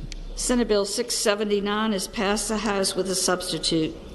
Chair recognizes Senator Spruill, the gentleman from Northern Chesapeake. Thank you, Madam President. I move that we accept substitute from the House. Speaking to the motion. The senator may continue. Thank you. Madam President and members, in the original bill, it had this bill as far as refunds paid for by the Bureau of Labor Statistics, the United States Department of Labor. They felt that was too much, so what they did was they screwed from line 65 to 70. They took it out and added that if a life insurance in order to contract is used to fund a pre-need funeral contract, the face amount of any life insurance policy issued to a fund a re-need funeral contract should be not decreased or overpaid. What happened was they got rid of the consumer price index and made it simple that people can have their needs paid. I move that we accept the House amendment. The question is, shall the House substitute be accepted? Those in favor of the motion will record their votes aye. Those opposed, no. Are the senators ready to vote? Have all the senators voted? Does any senator desire to change their vote?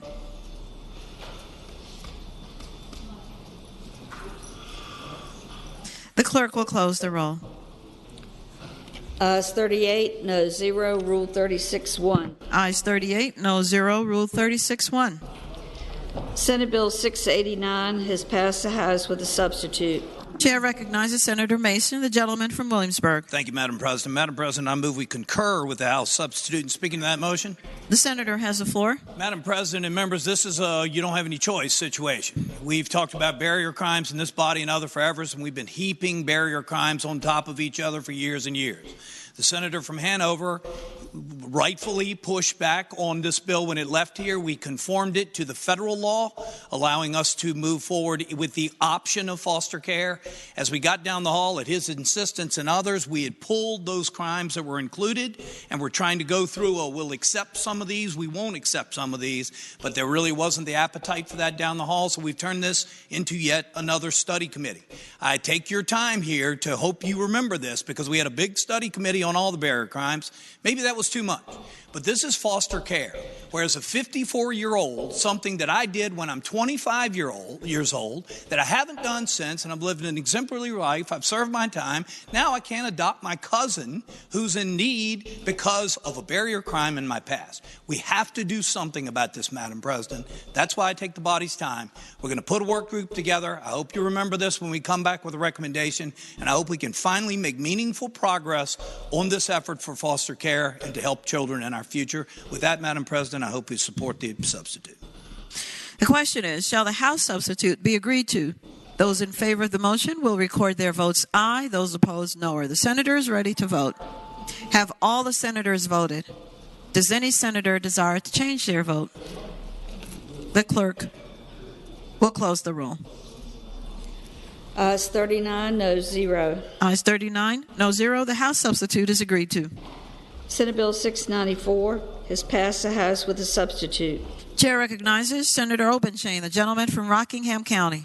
Madam President, I move that the body concur with the House substitute, but I say it with the understanding that I don't believe that there are 21 votes in favor. The gentleman has the floor. With the substitute. I support this. This is a largely procedural, eminent domain bill that came through this body, went to the House. The House added a provision dealing with lost access to property, which I think is a very good addition to the legislation. However, there are probably a few things that need to be discussed. I'm going to be voting green on this amendment and would urge as many of my colleagues as concur to vote green as well, but I rather suspect that the discussion on this will continue. Chair recognizes Senator Peterson, the gentleman from Fairfax City. Thank you, Madam President. Speak to the motion. The senator has the floor. Madam President, ladies and gentlemen of the Senate, I think I've done a little bit for landowner rights over the past couple of years, but I'm going to ask you to vote red on this, and the reason is that there are some inconsistencies with this bill and with the Devil's Own Senate Bill 666, which we passed out a couple days ago, and which will be on the governor's desk and would be superseded. And I think we're going to work it out in conference, because I think at the end of the day, there's a majority of people of the same mind, but I just think we need to go to conference first, so please vote red. Thank you. The question is, shall the House substitute be agreed to? Those in favor of the motion will record their votes aye. Those opposed, no. Are the senators ready to vote? Have all the senators voted? Does any senator desire to change their vote?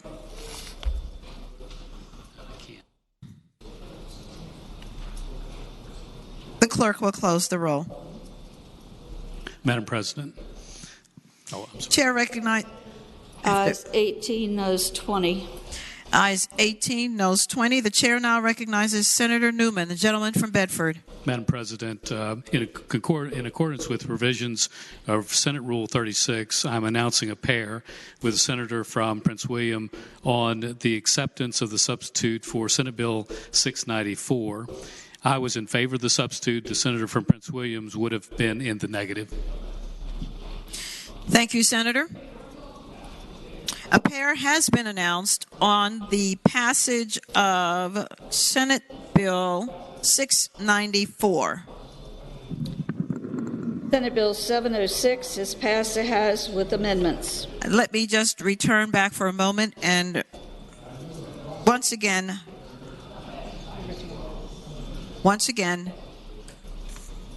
announce the original vote, which was, Madam Clerk? 18 to ayes, 20 noes. 18 to 20, and so the House substitute is not agreed to. Senate Bill 706 is passed the House with amendments. Chair recognizes Senator Marsden, the gentleman from Western Fairfax County. Thank you, Madam President. I move that we agree to the House amendments. And speaking to that, the senator has the floor. Thank you, Madam President. The original bill just deals with a secondary violation if you use your compression brakes or your cruise control in a vehicle over 26,000 pounds during a frozen precipitation event. And all the House amendment does is make sure that it's applicable to 2-lane roads as well as 3-lane roads. And I reiterate my motion that we agree to the House amendments. The question is, shall the House amendments be agreed to? Those in favor will record their votes aye. Those opposed, no. Are the senators ready to vote? Have all the senators voted? Does any senator desire to change their vote? The clerk will close the roll. Ayes 24, noes 15. Ayes 24, noes 15. The House amendments are agreed to. Senate Bill 722 has passed the House with a substitute.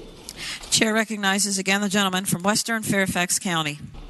Thank you, Madam President. I move that we agree to the House substitute. Speaking to that motion. The senator has the floor. Thank you, Madam President. This bill dealt with, in Planning District 8, police being able to ticket vehicles whose wheels were parked up over and on top of the curb. And all this House substitute does is make it not against the law in Planning District 8, but allow for a local ordinance for jurisdiction in Planning District 8 to pass such an ordinance to prohibit that. And so that makes the bill only for those jurisdictions that really have the need to solve the problem. And I would reiterate my motion that we agree with the House substitute.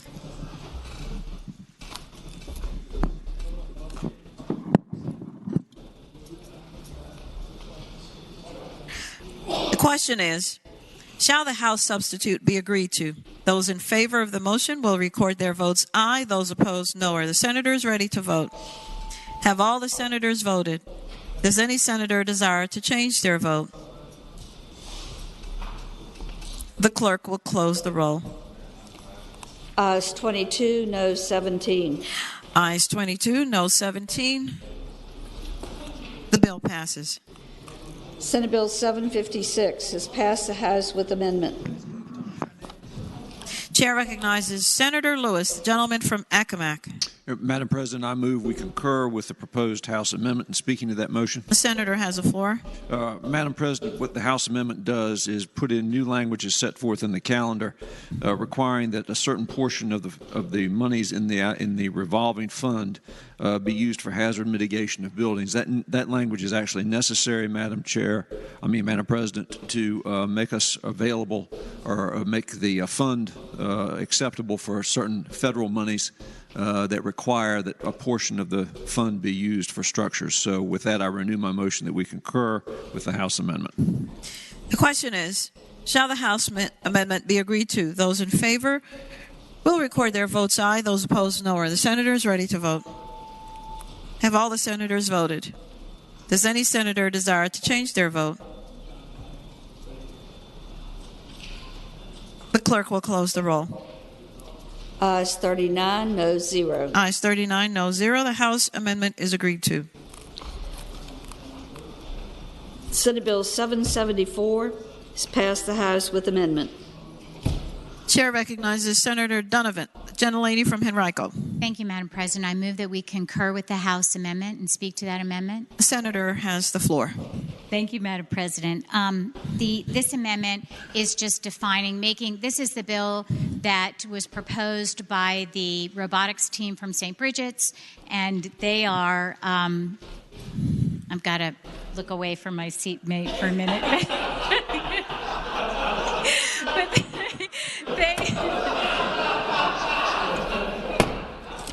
yes, he got me. So, in any case, this just defines a little more precisely who will be allowed, where the buses will be allowed to deliver, not to residential homes. Thank you, Madam President. I hope you'll support the bill. The question is, shall the House amendment be accepted? Those in favor of the motion will record their votes aye. Those opposed, no. Are the senators ready to vote? Have all the senators voted? Does any senator desire to change their vote? The clerk will close the roll. Ayes 39, no 0. Ayes 39, no 0. The House amendment is agreed to. Senate Bill 3. The House insists on the substitute and request a committee of conference. Chair recognizes Senator Suderline, the gentleman from Roanoke County. Thank you, Madam President. I move that the Senate accede to the request for a committee of conference. The question is, shall the Senate accede to the request for a committee of conference on Senate Bill 3? All in favor of the motion, please record your vote aye. Those opposed, no. Are the senators ready to vote? Have all the senators voted? Does any senator desire to change their vote? The clerk will close the roll. Ayes 39, no 0. Ayes 39, no 0. The Senate accedes to the request for a committee of conference. Conferees on the part of the Senate is named by the Chair of Privileges and Elections, Senator Eben, or Senators Deed, Surville, and Suderline. Senate Bill 49. The House has insisted on its substitute and request a committee of conference. Chair recognizes the gentlelady from Arlington, Senator Favola. Thank you, Madam President. Madam President, I move that the Senate accede to the request for a committee of conference. The question is, shall the Senate accede to the request for a committee of conference on Senate Bill 49? All those in favor of the motion will record their votes aye. Those opposed, no. Are the senators ready to vote? Have all the senators voted? Does any senator desire to change their vote?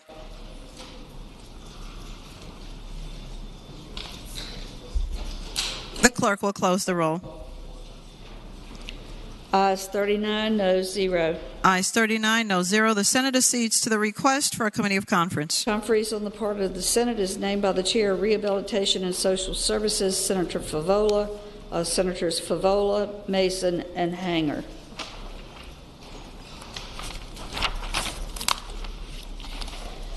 Senate Bill 62. The House insists on its amendments and requests a committee of conference. Chair recognizes Senator Favola, gentlelady from Arlington. Thank you, Madam President. Madam President, I move that the Senate accede to the House request for a committee on conference. The question is, shall the Senate accede to the request for a committee of conference? All those in favor of the motion will record their votes aye. Those opposed, no. Are the senators ready to vote? Have all the senators voted? Does any senator desire to change their vote?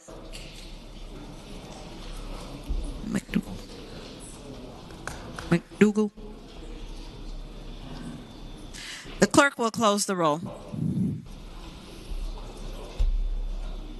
Ayes 39, no 0. Ayes 39, no 0. The Senate accedes to the request. Conferees on the part of the Senate is named by the chair of the Committee on Rules, Senator Locke, or Senators Favola, Locke, and Vogel. Senate Bill 68. The House insists on its amendment and requests a committee of conference. The gentlelady from Arlington, Senator Favola. Thank you, Madam President. Madam President, I move that the Senate accede to the House request for a committee on conference. The question is, shall the Senate accede to the request for a committee of conference on Senate Bill 68? All those in favor of the motion, please record their votes aye. Those opposed, no. Are the senators ready to vote? Have all the senators voted? Does any senator desire to change their vote? The clerk will close the roll. Ayes 39, no 0. Ayes 39, no 0. The Senate accedes to the request. Conferees on the part of the Senate is named by the Chair of Education and Health, Senator Locke, or Senators Favola, Hashmi, and Newman. Senate Bill 108. The House insists on its substitute and requests a committee of conference. Chair recognizes the junior senator from Richmond, Senator Morrissey. Thank you, Madam President, and good afternoon to you. Good afternoon. Madam President, I move that the Senate accede to the House request for a committee of conference. The question is, shall the Senate accede to the request for a committee of conference on Senate Bill 108? All in favor of the motion, please record their votes aye. Those opposed, no. Are the senators ready to vote? Have all the senators voted? Does any senator desire to change their vote? The clerk will close the roll. Ayes 39, no 0. Ayes 39, no 0. The Senate accedes to the request. Conferees on the part of the Senate is named by the Chair of Rehabilitation and Social Services, Senator Favola, or Senators Morrissey, Surville, and Hanger. Senate Bill 361. The House insists on its substitute and requests a committee of conference. Senator Stewart, the gentleman from King George. Thank you, Madam President. I move that we accede to the request for committee of conference. The question is, shall the Senate accede to the request for a committee of conference on Senate Bill 361? Those in favor of the motion will record their votes aye. Those opposed, no. Are the senators ready to vote? Have all the senators voted? Does any senator desire to change their vote? The clerk will close the roll. Ayes 39, no 0. Ayes 39, no 0. The Senate accedes to the request. Conferees on the part of the Senate is named by the Chair of Education and Health, Senator Lucas, or Senator Stewart, McPike, and Hashmi.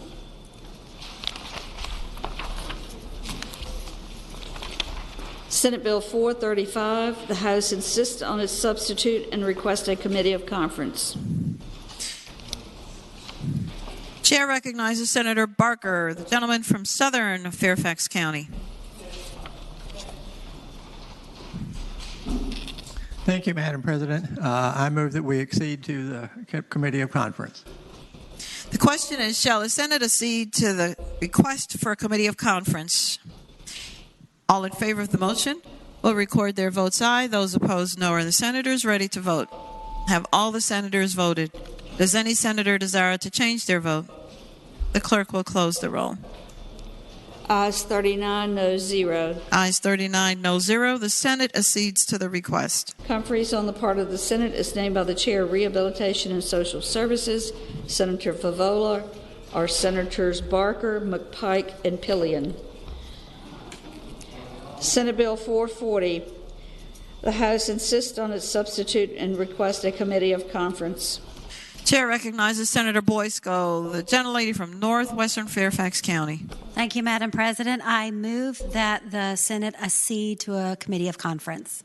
The question is, shall the Senate accede to the request for a committee of conference on Senate Bill 440? Those in favor of the motion will record their votes aye. Those opposed, no. Are the senators ready to vote? Have all the senators voted? Does any senator desire to change their vote?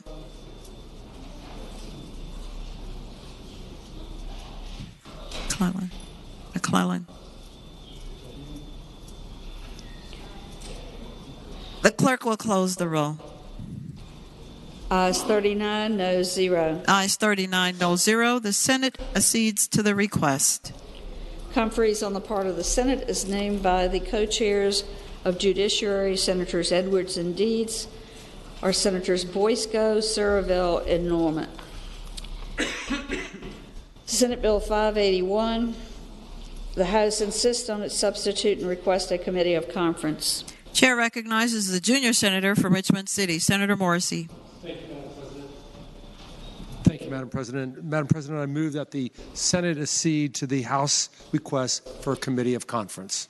The question is, shall the Senate accede to the request for a committee of conference on Senate Bill 581?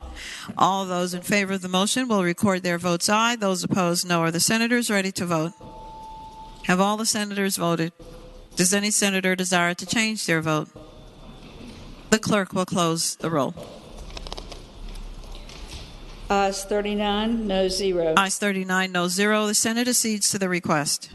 Conferees on the part of the Senate is named by the Chair of Rehabilitation and Social Services, Senator Favola, of Senators Morrissey, Boysko, and Reeves. Senate Bill 672. The House insists on its substitute and request a committee of conference. Chair recognizes Senator Donovan, the gentlelady from Enrico. Thank you, Madam President. I move that we accede to the committee of conference. Conference of committee. The question is, shall the Senate accede to the request for a committee of conference? All those in favor of the motion, please record their votes aye. Those opposed, no. Are the senators ready to vote? Have all the senators voted? Does any senator desire to change their vote? The clerk will close the roll. Ayes 38, no 0. Ayes 38, no 0. The Senate accedes. Conferees on the part of the Senate is named by the Chair of Education and Health, Senator Lucas, or Senators Donovan, Barker, and Hashmi. Senate Bill 729. The House insists on its substitute and requests a committee of conference. Chair recognizes Senator Ruff, the gentleman from Mecklenburg. Thank you, Madam President. I move the Senate accede to the House request for a committee of conference. The question is, shall the Senate accede to the request for a committee of conference? All those in favor of the motion, please record their votes aye. Those opposed, no. Are the senators ready to vote? Have all the senators voted? Does any senator desire to change their vote? The clerk will close the roll. Ayes 39, no 0. Ayes 39, no 0. The Senate accedes to the request. Conferees on the part of the Senate is named by the co-chairs of Judiciary, Senators Edwards and Deeds, or Senators Servell, Ruff, and Spruill. We're awaiting House action on the remaining bills in that section, and we need to go back to page 28, Senate Bill 405. Chair recognizes Senator Barker, the gentleman from southern Fairfax County. Yes, thank you, Madam President. I move that with a recommendation that it be rejected, I move that we concur with our substitute. There's a little bit of language. The senator may continue. There's a little bit of language we need to clean up on this one and get it in a conference committee. And so I would urge the body votes to reject the motion to concur with the House substitute. With the recommendation that it be rejected, the question is, shall the House substitute be agreed to? Those in favor of the motion will record their votes aye. Those opposed, no. Are the senators ready to vote? Have all the senators voted? Does any senator desire to change their vote? With the recommendation that it be rejected.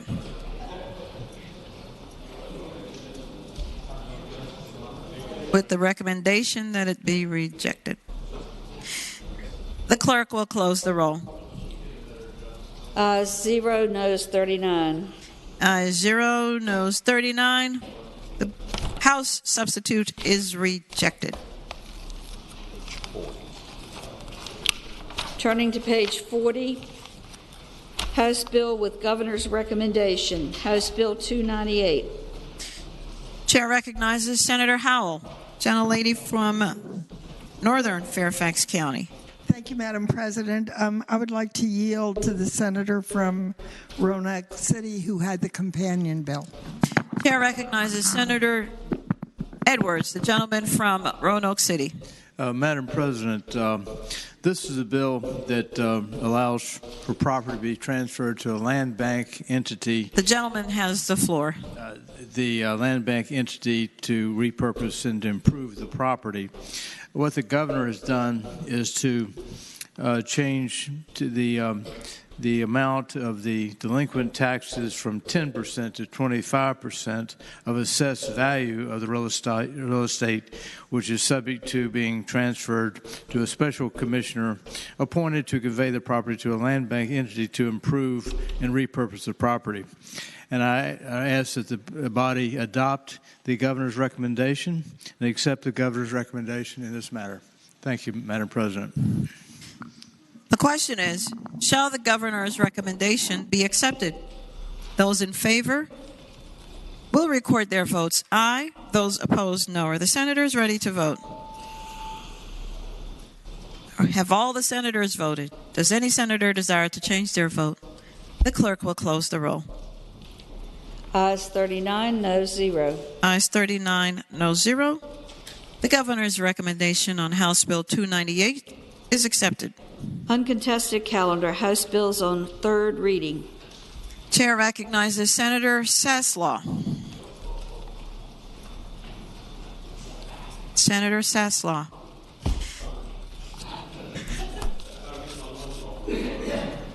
The senior senator from Fairfax County.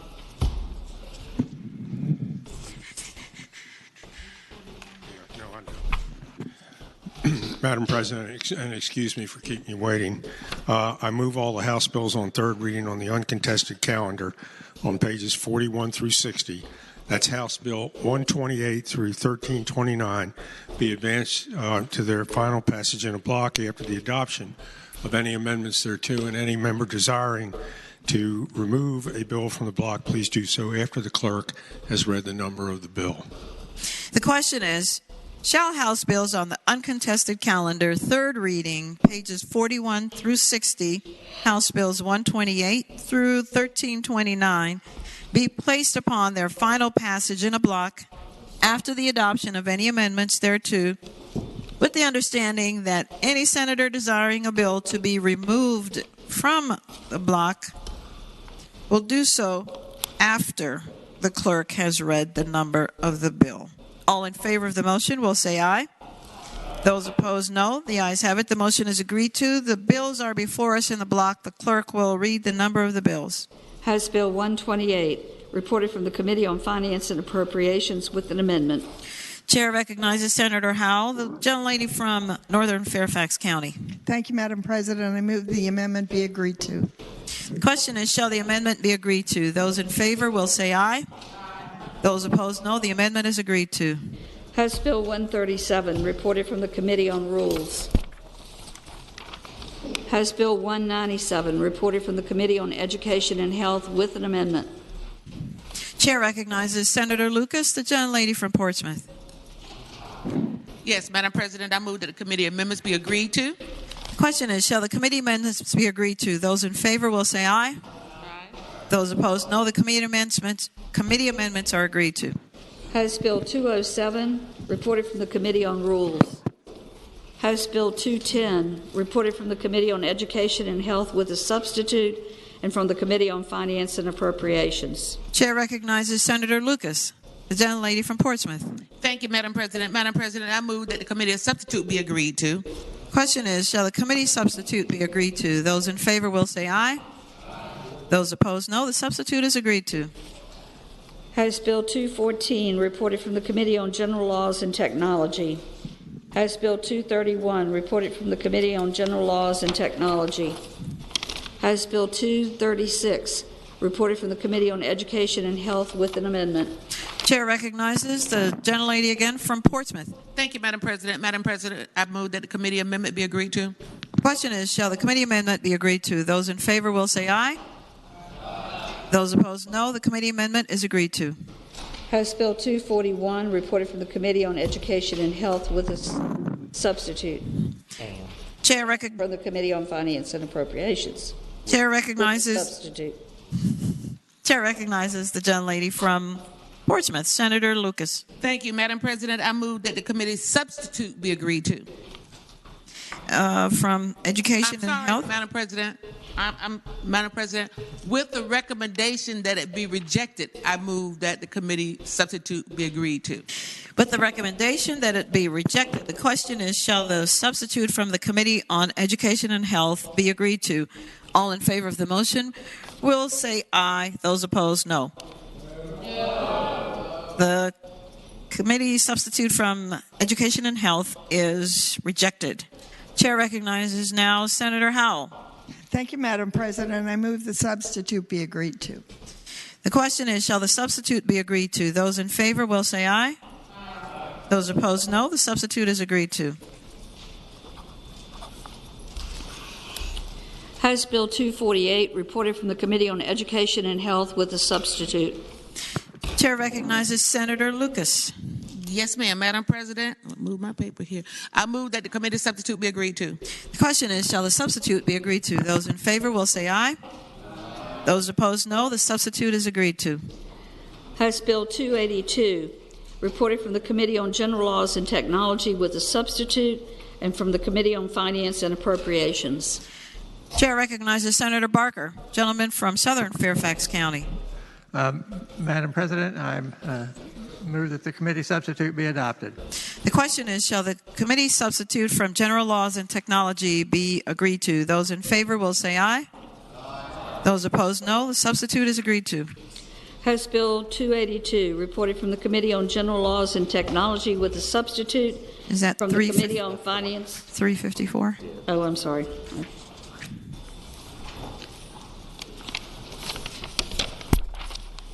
Forgot to turn the page. House Bill 354, reported from the Committee on Finance and Appropriations.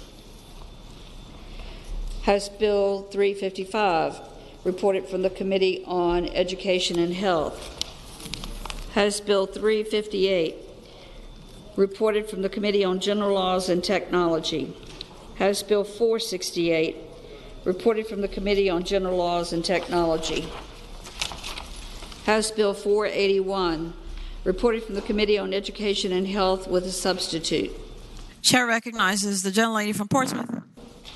Thank you, Madam President. Madam President, I move that the committee substitute be agreed to. The question is, shall the substitute be agreed to? Those in favor will say aye. Those opposed, no. The substitute is agreed to. House Bill 507, reported from the Committee on General Laws and Technology with a substitute. Chair recognizes Senator Barker, the gentleman from Southern Fairfax County. Thank you, Madam President. I move that the committee substitute be adopted. The question is, shall the substitute be agreed to? Those in favor will say aye. Those opposed, no. The substitute is agreed to. House Bill 517, reported from the Committee on Finance and Appropriations with an amendment. Chair recognizes Senator Howell, the gentlelady from Northern Fairfax County. Agreed to. The question is, shall the Chair recognizes the gentleman from Augusta. Thank you, Madam Chair. Speaking to the proposed amendment, and I just discussed this with the chair, as we were working our way through budget conference, we verified that this bill was amended in the House so that it doesn't create a new position. It simply assigns the authority for Chief Resilience Officer to the Secretary of Natural Resources. So with that, there's no fiscal impact. And as the chair has made the proper motion, I would ask that you reject that motion. And Madam Chair, what this will do is save us from putting a bill in conference that we don't need to. So we're rejecting the committee amendments from the Finance and Appropriations Committee. With the recommendation that it be rejected, the question is, shall the committee amendments from Finance and Appropriations be agreed to? All in favor of the motion will say aye. Those opposed, no. The noes have it. The committee amendments are rejected. House Bill 537, reported from the Committee on Education and Health. Madam President. Chair recognizes the gentleman from James City County, Senator Norman. Madam President, I respectfully request that bill be removed from the block and passed by for the day. House Bill 537, sir. Senator Norman, House Bill 537? Yes. All right. Yes. Without objection, House Bill 537 is out of the block. House Bill 583, reported from the Committee on Education and Health. House Bill 587, reported from the Committee on Education and Health. House Bill 642, reported from the Committee on Finance and Appropriations with an amendment. Chair recognizes Senator Howell, the gentlelady from Northern Fairfax County. Thank you. I move the amendment be agreed to. The question is, shall the amendment be agreed to? Those in favor will say aye. Those opposed, no. The amendment is agreed to. House Bill 644, reported from the Committee on General Laws and Technology. House Bill 746, reported from the Committee on Finance and Appropriations. House Bill 750, reported from the Committee on General Laws and Technology. House Bill 765, reported from the Committee on General Laws and Technology. Madam President. And there are 4 floor amendments. Chair recognizes Senator Reeves, the gentleman from Spotsylvania. Madam President, I stand for purposes of a floor amendment. Speaking to the bill. Is that? Oh, sorry, Madam President. The floor amendments? Request that we waive the reading of the floor amendment. The question is, shall the reading of the floor amendments be waived? Those in favor of waiving the reading of said amendments will say aye. Aye. Those opposed, no. The floor amendments, the reading of them are waived. Senator from Spotsylvania. Madam President, I would move the floor amendment and speaking to that. The senator has the floor. Madam President, this would put this bill that has to do with the Charitable Gaming Board, making it from a regulatory board to an advisory board. But these 4 separate amendments would make the bill in the same posture as my Senate Bill 402 that left here and passed the House today, 86-11. So they would both run parallel paths. The question is, shall the floor amendments be accepted? Those in favor of the motion will say aye. Those opposed, no. The floor amendments are agreed to. I do. Madam President. Chair recognizes the junior senator from Chesterfield, Senator Chase. Thank you, Madam President. Could House Bill 765 please come out of the block? Out of the block? Without objection, House Bill 765 is out of the block.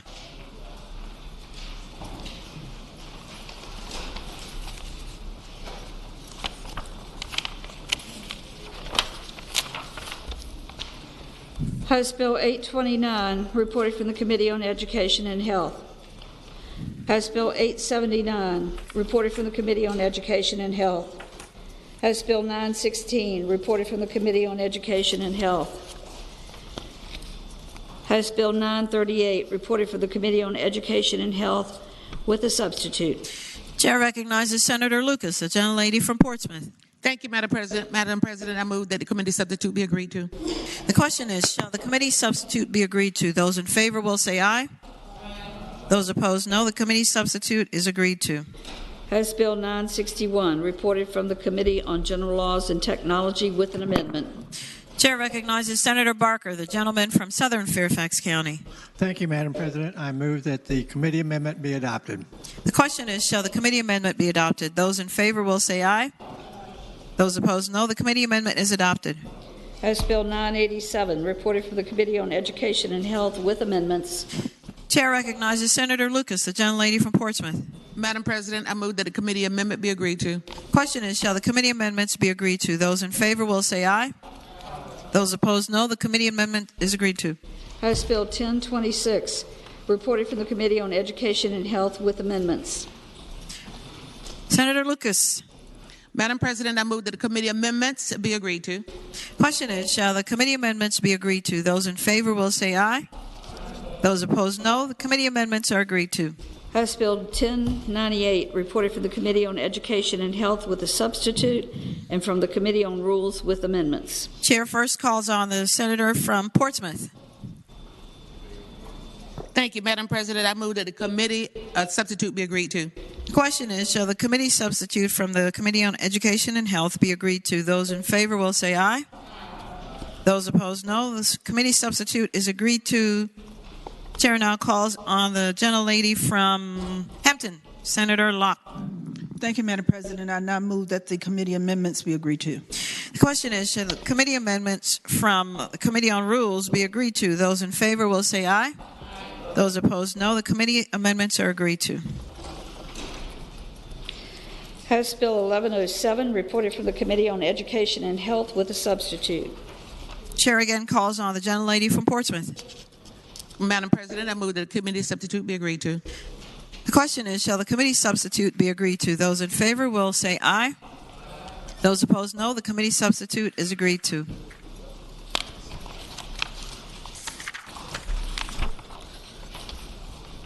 House Bill 1108, reported from the Committee on Education and Health.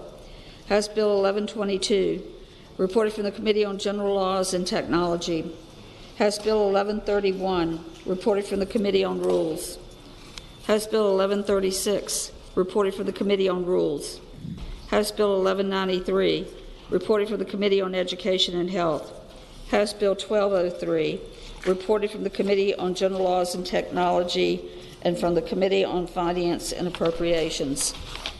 House Bill 1245, reported from the Committee on Education and Health with a substitute. Chair recognizes Senator Lucas, the gentlelady from Portsmouth. Thank you, Madam President. Madam President, I move that the committee substitute be agreed to. The question is, shall the substitute be agreed to? Those in favor will say aye. Those opposed, no. The substitute is agreed to. House Bill 1277, reported from the Committee on Education and Health. House Bill 1298, reported from the Committee on General Laws and Technology with amendment. Gentleman from Southern Fairfax County, Senator Barker. Thank you, Madam President. I move that the committee amendment be agreed upon. The question is, shall the committee amendment be agreed to? Those in favor will say aye.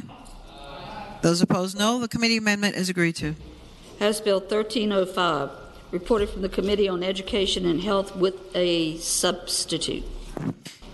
The gentlelady from Portsmouth, Senator Lucas. Madam President, I move that the committee substitute be agreed to. The question is, shall the committee substitute be agreed to? Those in favor will say aye. Those opposed, no. The substitute is agreed to. House Bill 1309, reported from the Committee on Agriculture, Conservation, and Natural Resources and from the Committee on Finance and Appropriations with an amendment. Chair recognizes Senator Howell, the gentlelady from Northern Fairfax County. Thank you, Madam President. I move that the amendment be agreed to, but I would like to yield to Senator Hanger, who will explain why you should vote no. Chair recognizes the gentleman from Augusta. Thank you, Madam President. Speaking to the Finance Committee amendment,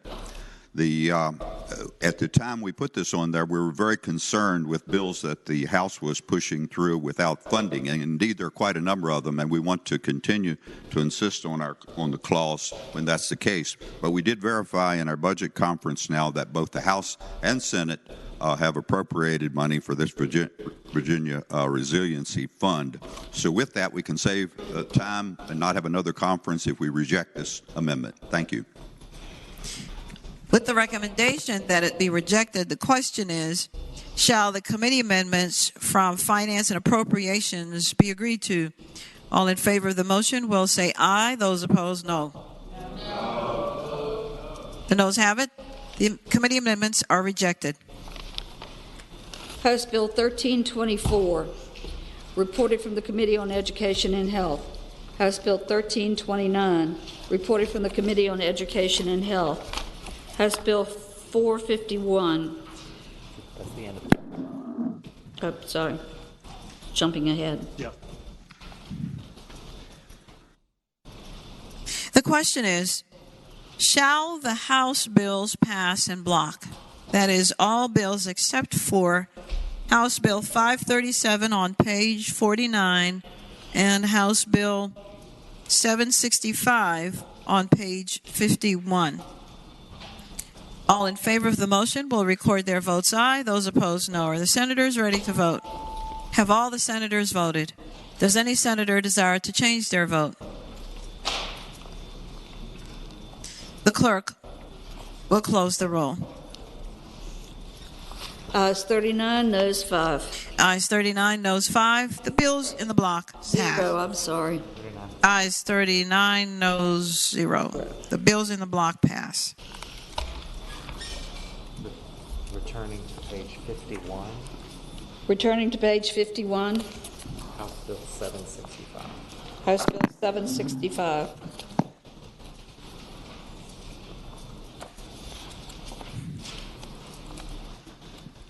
Chair recognizes the gentleman from Spotsylvania. Thank you, Madam President. Speaking to the bill and its passage. The senator has the floor. Thank you, Madam President. This is the bill we just talked about putting the amendment on to make it the same as Senate Bill 402. Ladies and gentlemen, this is the bill that is a result of the Office of the Inspector General report from this last year and the work group that was put together, the subcommittee, in a bipartisan, bicameral fashion, addressing the inappropriate behavior of the Charitable Gaming Board working in their own self-interest without recusing themselves. At the recommendation of the OSIG, this bill reflects that recommendation to take away the regulatory authority away from that body, cut the number down to, I believe it's 9 if memory serves, and allow them to be a advisory board only.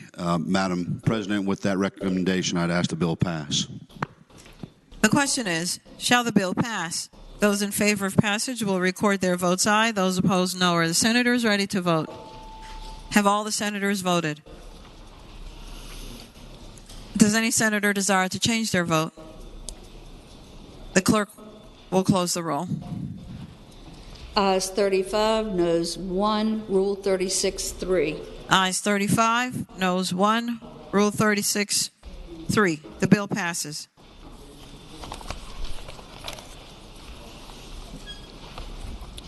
Regular calendar House bills on third reading.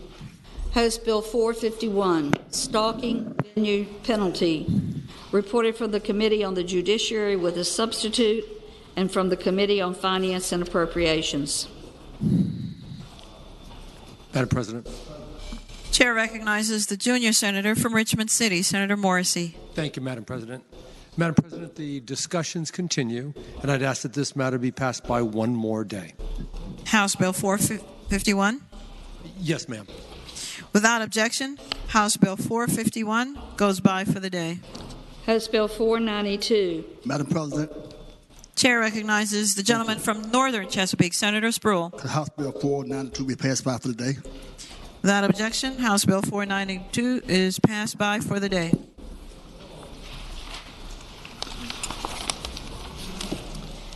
House Bill 18, School Board's appointed members' salaries. Chair reported from the Committee on Education and Health. Chair recognizes Senator Lucas, the gentlelady from Portsmouth.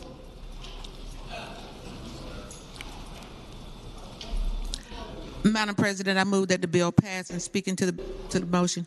The senator has his floor. Yes, ma'am. Madam President, House Bill 18. The intended purpose is to appoint school board members to salaries, permits any appointed school board to pay each of its members an annual salary that is consistent with the salary procedures and no more than the salary limits provided by local governments in relevant law or as provided by charter, with certain exemptions or exceptions and conditions. Current law sets a maximum dollar amount for the salaries of members of each such appointed school board member. And with that, Madam President, I move that the bill pass. The question is, shall the bill pass? Those in favor of passage will record their votes aye. Those opposed, no. Are the senators ready to vote? Have all the senators voted? Does any senator desire to change their vote?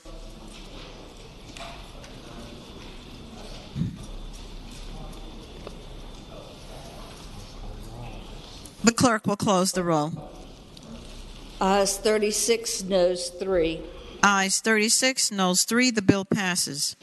House Bill 80, Healthcare Regulatory Sandbox Program established, report sunset date. Reported from the Committee on Finance and Appropriations with an amendment. Chair first calls on the senator from Northern Fairfax County, Senator Howell. Thank you. I move the amendment be agreed to. The question is, shall the committee amendment be agreed to? Those in favor will say aye. Those opposed, no. The committee amendment is agreed to. Senator from Portsmouth, Senator Lucas. Thank you, Madam President. I move that the bill pass. And speaking to the measure. The senator has the floor. Madam President, what House Bill 80 does, it seeks to require the Department of Health to establish the Healthcare Regulatory Sandbox Program to enable a person to obtain limited access to the market in the Commonwealth to temporarily test an innovative healthcare product or service on a limited basis without otherwise being licensed or authorized to act under the laws of the Commonwealth. Under the program, an applicant's request the waiver of a certain laws, regulation, or other requirements for a 24-month testing period with an option to request an additional 6 months testing period. Madam President, with that explanation, I move again that the bill pass. The question. Chair recognizes the gentleman from Southern Fairfax County, Senator Barker. Thank you, Madam President. I rise to speak to the bill. The senator has the floor. Madam President and members of the Senate, I would hope that we would not pass this bill. We did look at a similar bill that was brought from the senator from Franklin, and that did not survive in the Senate here. What this does is it in effect provides advantages to certain entities, whereas others do not get those types of things. It actually allows the Commissioner of Health in this situation to be able to waive laws, waive regulations, all kinds of things, so that it doesn't provide the protections that we are used to having, where the laws and regulations are enforced and kept in place. It also limits it to one particular service, which in this case is the health department services. There is no other state that has done this type of thing, and if anything, I'm more worried about something that was dealing with health and some of the risks that are associated with new products and new services that are developed there, and where the impact can be very significant and threaten health as well as life itself. So I would hope that we would not pass this bill, and that if there needs to be some studying of it, that could be done, and some limitations could be placed on things rather than having blanket exemptions from all laws and regulations. Chair recognizes Senator Peterson, the gentleman from Fairfax City. Thank you, Madam President. Could that bill go by for the day? Without objection, House Bill 80 goes by for the day.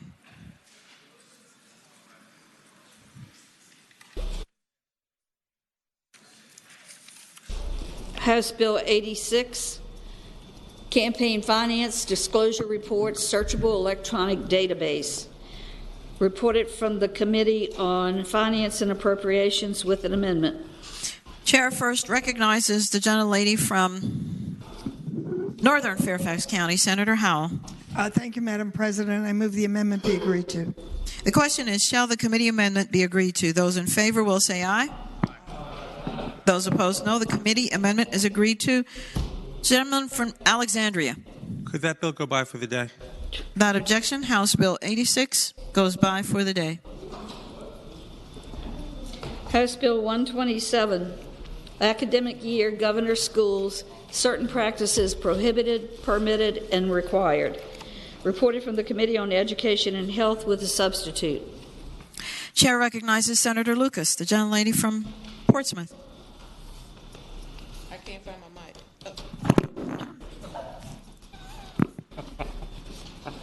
Thank you, Madam President. Madam President, I move that the committee substitute be agreed to. The question is, shall the committee substitute be agreed to? Those in favor will say aye. Those opposed, no. The committee substitute is agreed to. Senator Lucas. Thank you, Madam President. It's getting late in the year. It's time to go home. Madam President, House Bill 127, of course, the academic year, governor schools, of course, is what it's all about. There's certain practices prohibit and permitted. Perhaps any academic year governor school or governing board member, director, administrator, or employee thereof from discriminating against or granting preferential treatment to any individual or group on the basis of race, sex, color, ethnicity, or national origin, and 2, engages in proxy discrimination as defined in the bill. in students' admissions, or 3, seeking information on students' race, sex, color, ethnicity. Shall I keep quiet until somebody else finishes talking? Madam President, if I might. I apologize. Thank you. Would the gentlelady yield? I will yield to you for explanation. Yes, please. Madam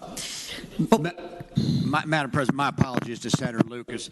She's describing the bill that came over from the House, about 90% of which was stripped out. And we really are only left with 2 paragraphs. Everything else, frankly, we did away with. And the 2 paragraphs, one has to do with no discrimination based on race or ethnicity, which is the current Title IX standard. And the second is just simply saying that all school divisions should make sure that each middle school has a program in place to prepare children to apply to the governor's school. So this is the super stripped down version, and I apologies to Senator Lucas, but that's the bill. The substitute, I'm sorry. And I move that it pass. There was so much excitement, I didn't get a chance to recognize you. That's all right. Chair recognizes the senator from Alexandria, Senator Eben.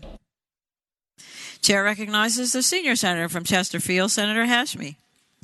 Thank you, Madam President. I rise just briefly to speak in opposition to the bill. The senator has the floor. Thank you, Madam President. I certainly understand that the bill is probably going to pass, but I just wanted to address some of the issues and concerns, particularly those concerns that I have heard from parents and from the alumni of our governor's schools, and also from some of the folks who have been deeply involved in the academic research around our gifted programs. One thing to clarify, our governor's schools don't necessarily factor race even now in the admissions process, but they certainly do report it. Reporting a variety of data is very critical to our overall understanding of where our school and education systems are.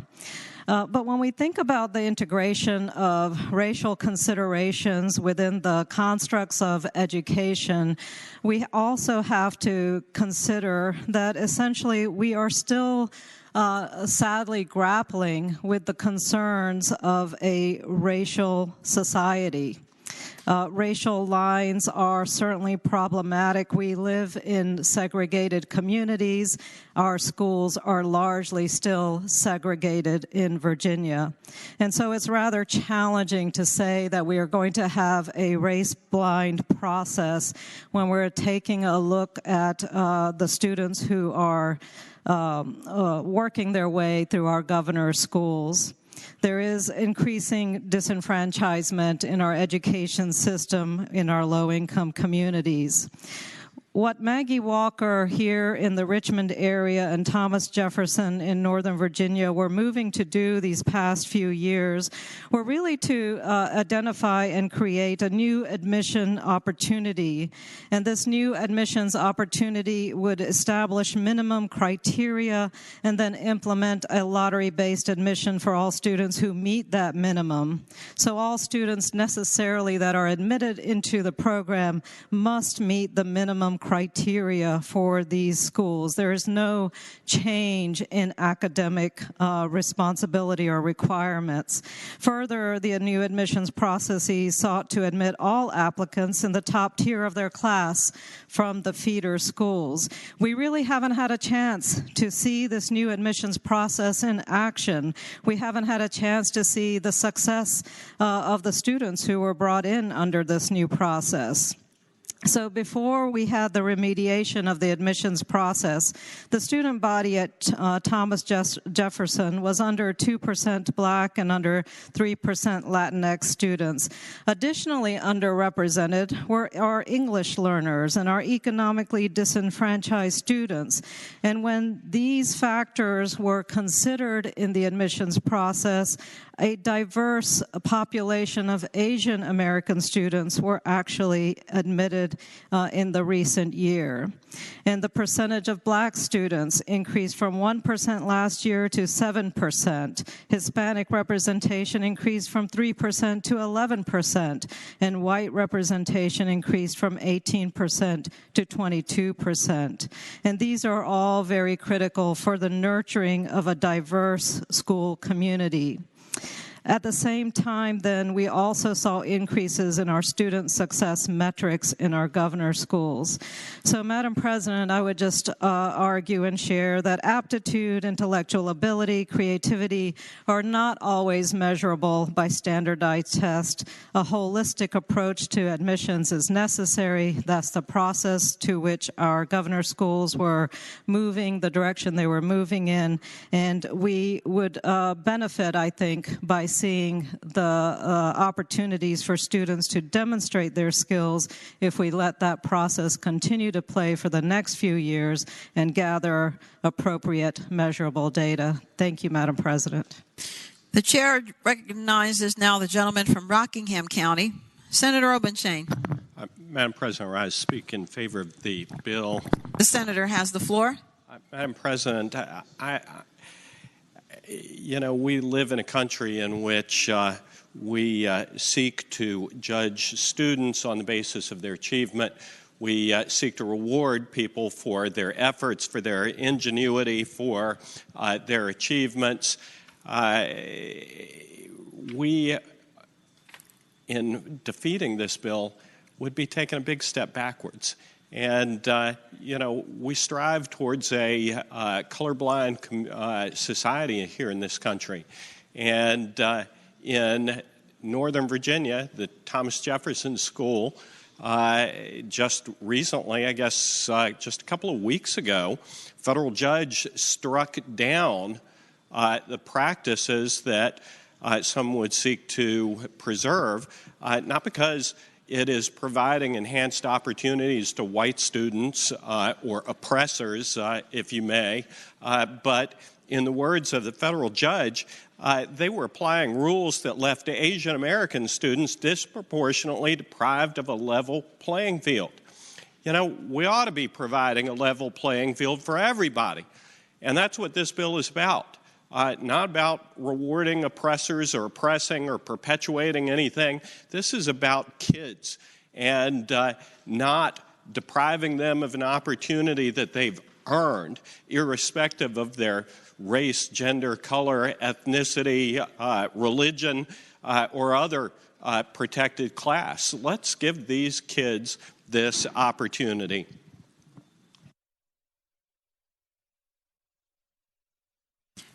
Chair recognizes Senator McClellan, the senior senator from Richmond City. Thank you, Madam President. Would the senator from Fairfax City rise for a question? Will Senator Peterson rise? I yield. Senator McClellan has the floor. Thank you, Madam President. Looking at the substitute, I'm struggling a little bit to understand the problem that Part B is trying to solve. Are there any local school divisions currently that are a part of a governor's school that are not offering all courses that a student would need to be eligible to apply for a governor's school? Senator Peterson. Well, I would simply say I'm most familiar with Fairfax County Public Schools, and we certainly strive to do that. I can't speak for the other school divisions in the state. Speaking to the bill. The senator has the floor. Thank you, Madam President. On its face, this substitute looks pretty good, but I'm not sure it does anything. Part A of the bill just restates federal law, which we don't really need to do in our state code. It is already the law of the land under both the Constitution and the Civil Rights Act.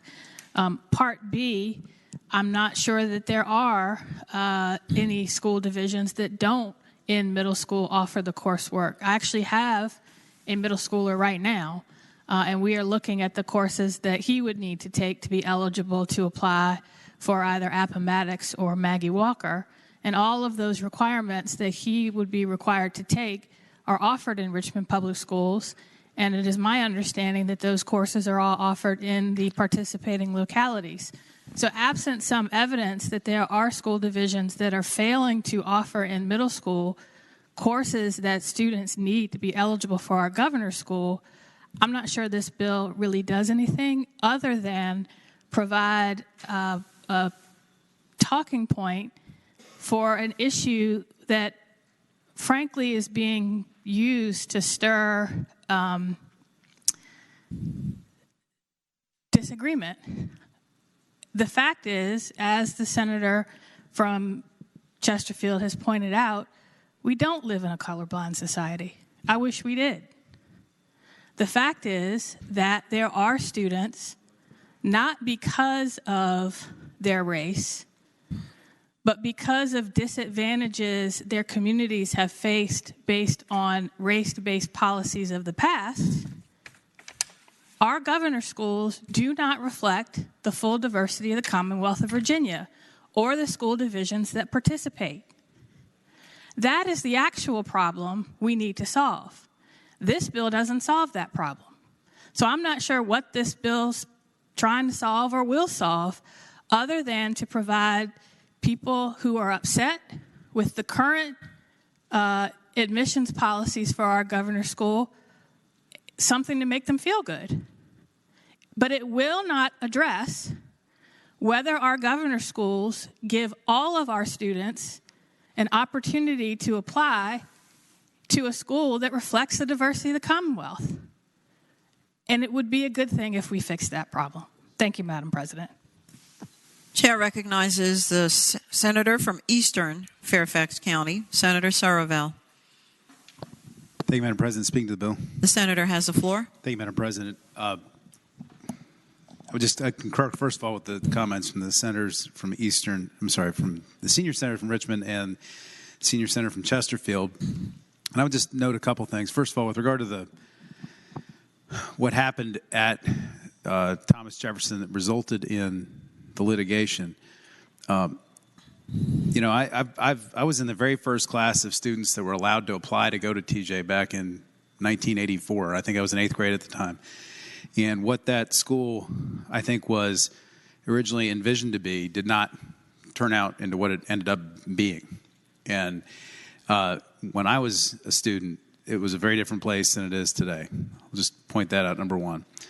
The admissions program that was ultimately proposed was because the school, as it was playing out, wasn't really representing the entire county. And I'm not talking about race. I represent Walt Whitman Middle School along with the senator from Alexandria. And in some of the data that came out from the school system, there were 125 children who applied to get in over a 5-year period, and 5 got in. About 1 per year. Some years there were 0. Out of 1 middle school, out of 20, I think 8 middle schools in the county, something like that. Whereas I want to say about 30% of the admissions out of that school every single year came from 2 middle schools. There are multiple middle schools within the district I represent all the way down the Route 1 corridor, some of which I share with the senator from Prince William, my seatmate who's not here, where nobody ever gets in.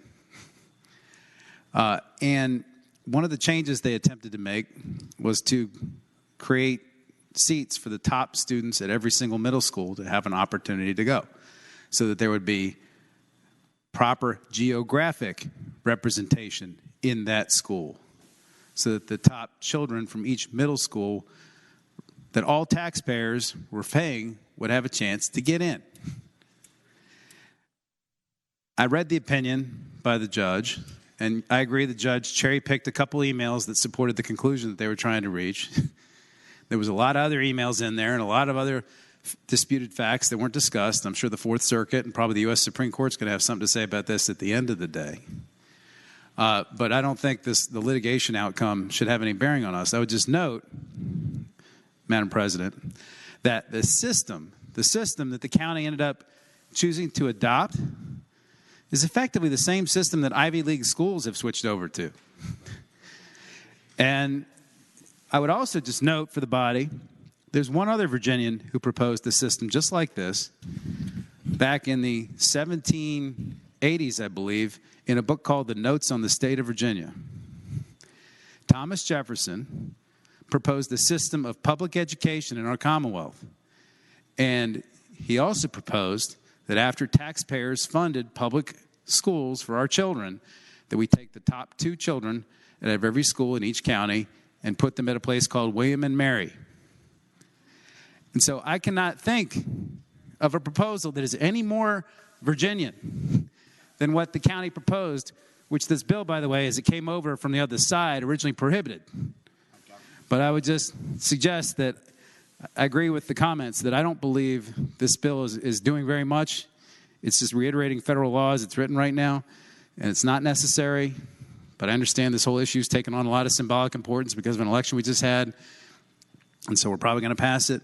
But it's disappointing to me because taxpayers are paying for this, and every child ought to be able to have a chance to get in.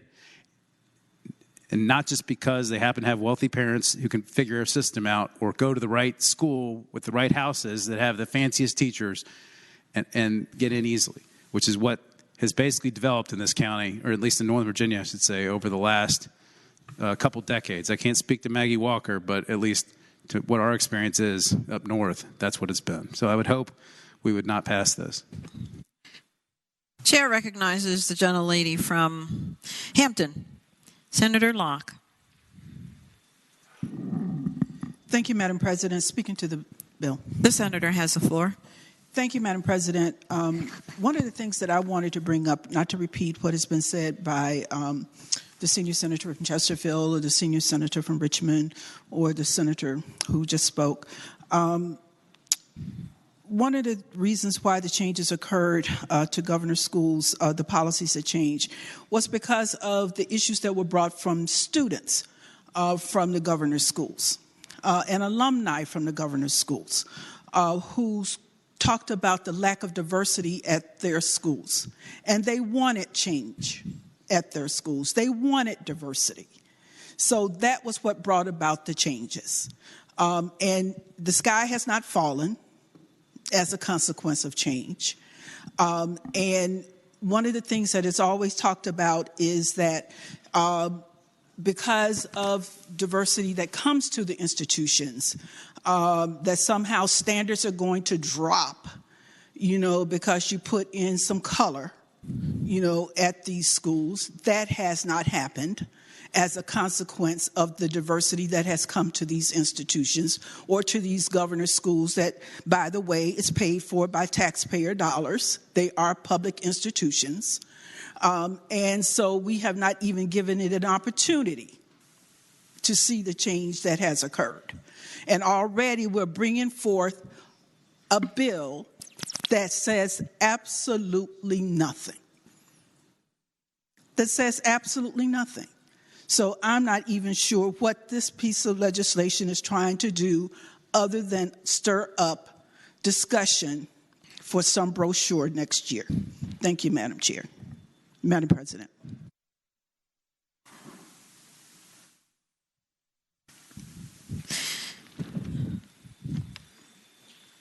Chair recognizes the gentleman from Roanoke County, Senator Suderline. Madam President, speaking briefly to the bill. The senator has the floor. Madam President, hearing these characterizations have been pretty wild. Different people have different views on Thomas Jefferson. I think that our forebears here were wise to put Washington in the center of the Capitol and the big statue outside rather than Jefferson. I don't think that his views on education were all that great. Those 3 years of public education he proposed, or sending the male students, not the top students, to that university was such a grand plan. And I wouldn't want to uphold Thomas Jefferson's views on why we ought to do things. But what I was also distressed to hear was the characterization of who these young people going to Thomas Jefferson High School were. When I was growing up in the middle of Fairfax County and kids were applying to these schools, I knew I wasn't going to be applying because I didn't have those sort of math chops to make it. But several of my fellow students who left, these weren't the wealthiest kids that then went to Thomas Jefferson. A lot of them weren't even born in this country. And a lot of them, their parents weren't born in this country. A lot of these folks were very bright young people who came from families that were strivers, that had worked incredibly hard, and not through personal connection, but through personal achievement, were in a position to get that admission. And I just did not like to hear the way several of those of my former students who were my fellow students who weren't with me in high school, because I was still at the regular high school, but through their personal achievement, they were able to apply to that other school and make it. And several of them have gone on to do great things. Thank you, Madam President. Chair again recognizes Senator Peterson, the gentleman from Fairfax City. Thank you, Madam President. If nobody desires to speak twice, I'd like to address the bill. And I want to thank everybody, and I realize this is a contentious issue, and we had a contentious hearing on it last year, and I'm very sympathetic to the points that have been expressed. I actually was on the football field when we played Thomas Jefferson for the first time, and sad to say we lost to them when they were a science and tech school. They were just transitioning over. I remember that very well, and like Senator Serville, I was not a candidate for science and tech. But I think Senior Senator from Richmond is exactly correct. I didn't break any new ground with this language. Basically, it copies Title IX. It copies the Civil Rights Act. This is the Civil Rights Act. Okay, we're saying you can't discriminate based on race. Does anyone have a problem with that? Seriously? You can't discriminate based on race. Now, my colleague, my friend, my former law partner from the eastern side of Fairfax County, he's correct. You can use neutral criteria. You can do that. You can say the top 1 or 2 students from this school. You can say the top kids from this county. What you can't do is with the intention to limit one racial group. And that's what happened in Fairfax County in 2020.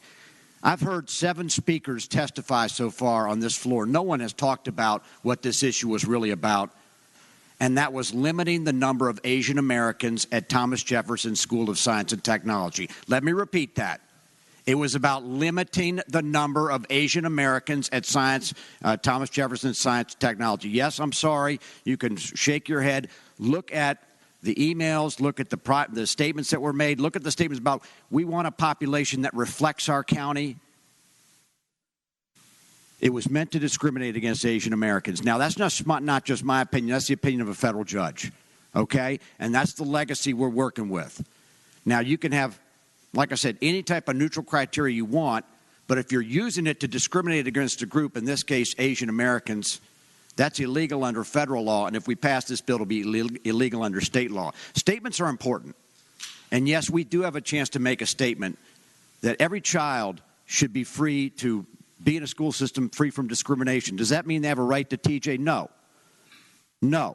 And if Senator Serville's method of pulling the top couple kids from every junior high school is on the floor, you know what? I'd probably vote for it. I think it is a heck of an idea. But don't do it and turn around and say, but yeah, we're not going to have more than 70% or 75% Asian kids. That's done. We're not doing that. Okay, so that's what this bill is about. It may be worth nothing, it may be worth something, or it may be somewhere in between. I'll simply close by saying that Fairfax County Public Schools said that they went from outright opposition to, quote, grave concerns, which I know was the exact same comment by my 6th grade teacher in 1980 about me. So I hope we pass this bill, notwithstanding FCPS and their grave concerns. Thank you. The question is, shall the bill pass? Those in favor of passage will record their votes aye. Those opposed, no. Are the senators ready to vote? Have all the senators voted? Does any senator desire to change their vote? The clerk will close the roll. Ayes 26, noes 13. Ayes 26, noes 13. The bill passes. House Bill 158, Governor Powers limited duration of rules, regulations, and orders limits to 30-day period. Reported from the Committee on Rules with a substitute. Chair recognizes Senator Locke, the gentlelady from Hampton. Madam President, I move that the substitute be agreed to. The question is, shall the substitute be agreed to? Those in favor will say aye. Those opposed, no. The substitute is agreed to. Senator Locke. Madam President, what the substitute does is conforms the bill to Senate Bill 4 as it passed the Senate. And this was the same bill of Senator Suderline, if he would wish to speak to it. Madam President, speaking briefly to the bill. Chair recognizes Senator Suderline, the gentleman from Roanoke County. Thank you, Madam President. I thank the chair of the Rules Committee. House Bill 158, like the chair of Senate Rules just said, is now conformed to what we previously passed out on a large bipartisan basis, which would require any emergency act by the governor or the executive branch to be under legislative consent if it's to extend beyond 45 days. It's premised under the idea that the vast majority of our sister states have also adopted that things can be important, but they are not necessarily an emergency, and after a certain duration, they're no longer an emergency, and they do require regular lawmaking. And so I hope it'll be the pleasure of the Senate to adopt House Bill 158. The question is, shall the bill pass? Those in favor of passage will record their votes aye. Those opposed, no. Are the senators ready to vote? Have all the senators voted? Does any senator desire to change their vote? The clerk will close the roll. Ayes 22, noes 16. Madam President. Chair now recognizes the senator from Bedford, Senator Newman. Madam President, in accordance with the provisions of Senate Rule 36, I'd like to announce a pair with the senator from Prince William on the passage of House Bill 158. I am for the bill, and Senator from Prince William, had he been present, would have voted in the negative. Thank the senator. A pair has been announced on House Bill 158. The original vote is ayes 23, noes 16. It stands. The bill passes. House Bill 191, Health Workforce Development, creates position of Special Advisor to the Governor. Reported from the Committee on General Laws and Technology with amendments, and from the Committee on Finance and Appropriations with a substitute.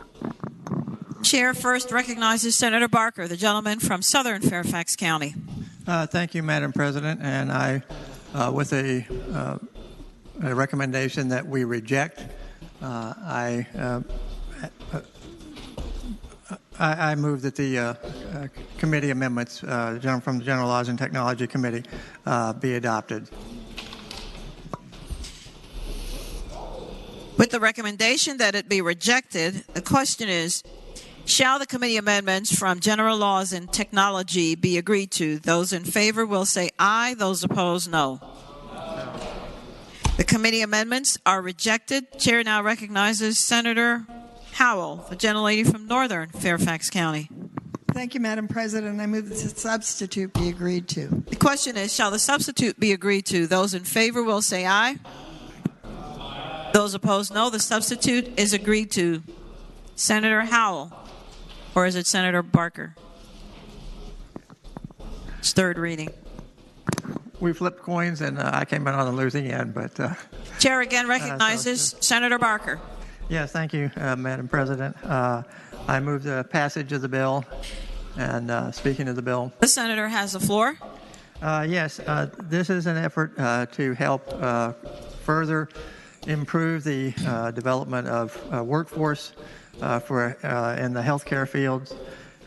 This is we have several other initiatives that are addressing this issue. The patron of this bill, the Delegate Hodges, has been involved in many of these efforts and is working with a number of people in terms of trying to make sure that we continue to build our healthcare workforce so that we have enough people in there, and that we also address some of the issues that we've had of people leaving the field, particularly in some of the residential types of facilities, including nursing homes, assisted living facilities, and others. So this is trying to prioritize this as an issue that would be considered by the governor and the administration, and as well as us. And I would hope it'd be the pleasure of the body to pass the bill. The question is, shall the bill pass? Those in favor of passage will record their votes aye. Those opposed, no. Are the senators ready to vote? Have all the senators voted? Does any senator desire to change their vote? The clerk will close the roll. Ayes 39, no 0. Ayes 39, no 0. The bill passes. House Bill 258, Hotels Human Trafficking Training. Reported from the Committee on the Judiciary with a substitute and from the Committee on Finance and Appropriations with an amendment. For what purpose does the senator from James City County rise? Thank you, Madam President. I would respectfully ask House Bill 258 be passed by for the day. Without objection, House Bill 258 goes by for the day. Senate House Bill 346, College Partnership Laboratory Schools, Application and Establishment. Reported from the Committee on Education and Health with a substitute and from the Committee on Finance and Appropriations. Chair recognizes Senator Lucas, the gentlelady from Portsmouth.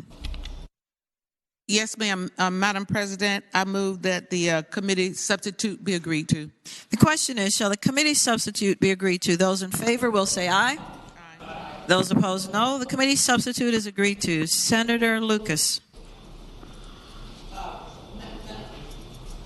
Madam President, I move that the bill pass. And speaking to the bill. The senator may continue. Yes, ma'am. Madam President, what this bill does, HB 346 is now identical to my 598 as it passed. I mean, not my 598, but Senator Pillion's 598, as it passed the Senate 36-4. And as you may recall, this language reflects the bipartisan work of the members of the body, as well as input from several stakeholders, including VEA, VSBA, and VASS, who supports the bill.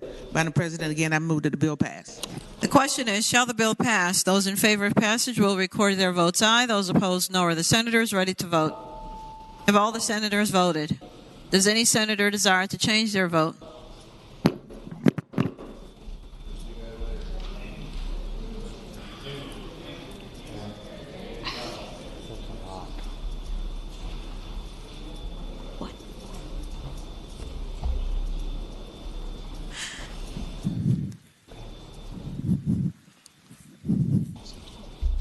The clerk will close the roll. Ayes 34, noes 4. Ayes 34, noes 4. Madam President. Chair recognizes Senator Newman, the gentleman from Bedford. Madam President, in accordance with the provisions of Senate Rule 36, I would like to announce a pair. The senator from Prince William, on the passage of House Bill 346, I am in favor of the bill, and the senator from Prince William, if he were present, would have voted in the negative. A pair has been announced on the passage of House Bill 346. The original vote is ayes 34, noes 4. The bill passes. The original vote stands. House Bill 384, State and Local Employees, Rights of Employees, Freedoms of Conscience and Expression. Reported from the Committee on General Laws and Technology.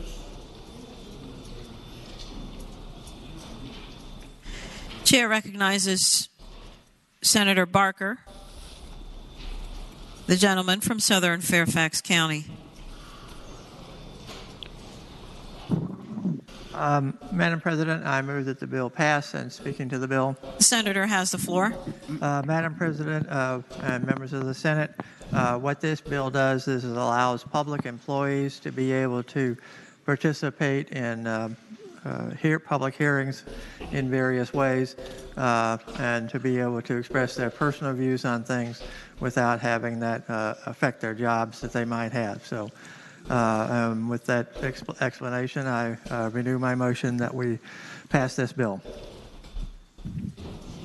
Chair recognizes Senator Suderline, the gentleman from Roanoke County. Thank you, Madam President. And with apologies to the Chair, General Laws, I was trying to move quickly that ask that this bill please go by for the day. Without objection, House Bill 384 goes by for the day. House Bill 389, Early Childhood Care and Education, Regional Entities, Child Care Subsidy Program Overpayment Fund. Reported from the Committee on Finance and Appropriations. Chair recognizes Senator Lucas, the gentlelady from Portsmouth. Madam President, could I go by for a moment, please? I'm talking over here, and I don't have but 2 ears. Without objection, House Bill 389 goes by temporarily. House Bill 444, Virginia Freedom of Information Act, meetings conducted through electronic meetings. Reported from the Committee on General Laws and Technology with a substitute. Chair recognizes Senator Barker, the gentleman from Southern Fairfax County. Madam President, I'll move that the committee substitute be adopted.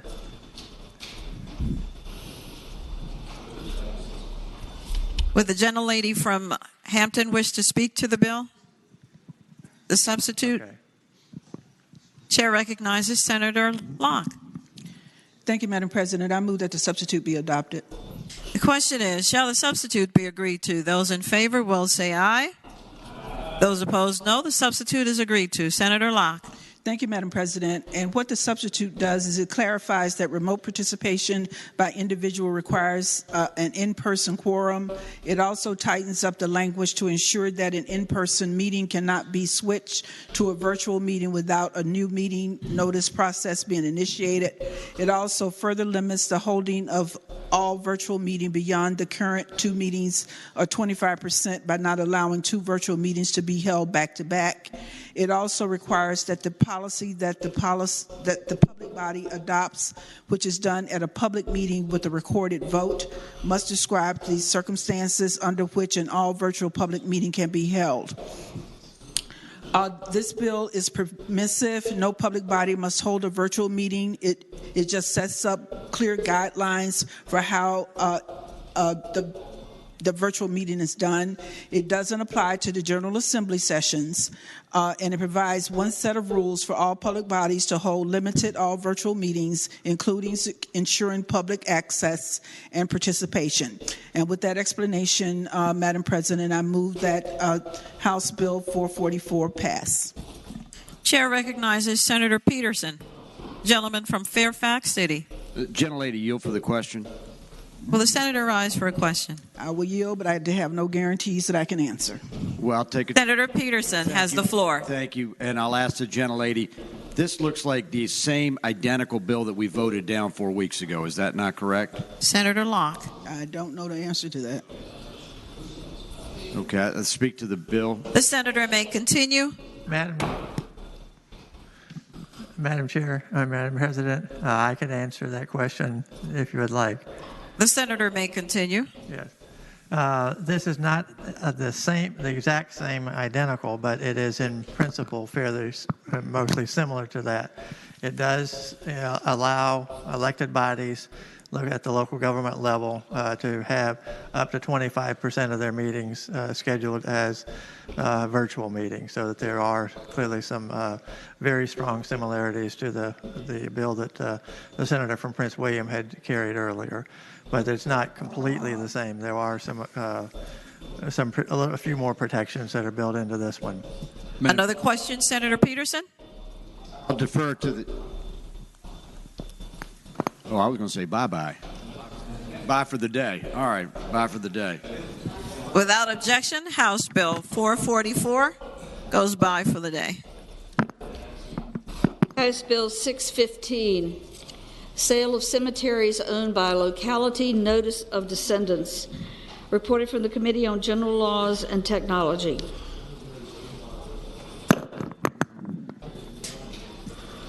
Chair recognizes Senator Barker, the gentleman from Southern Fairfax County.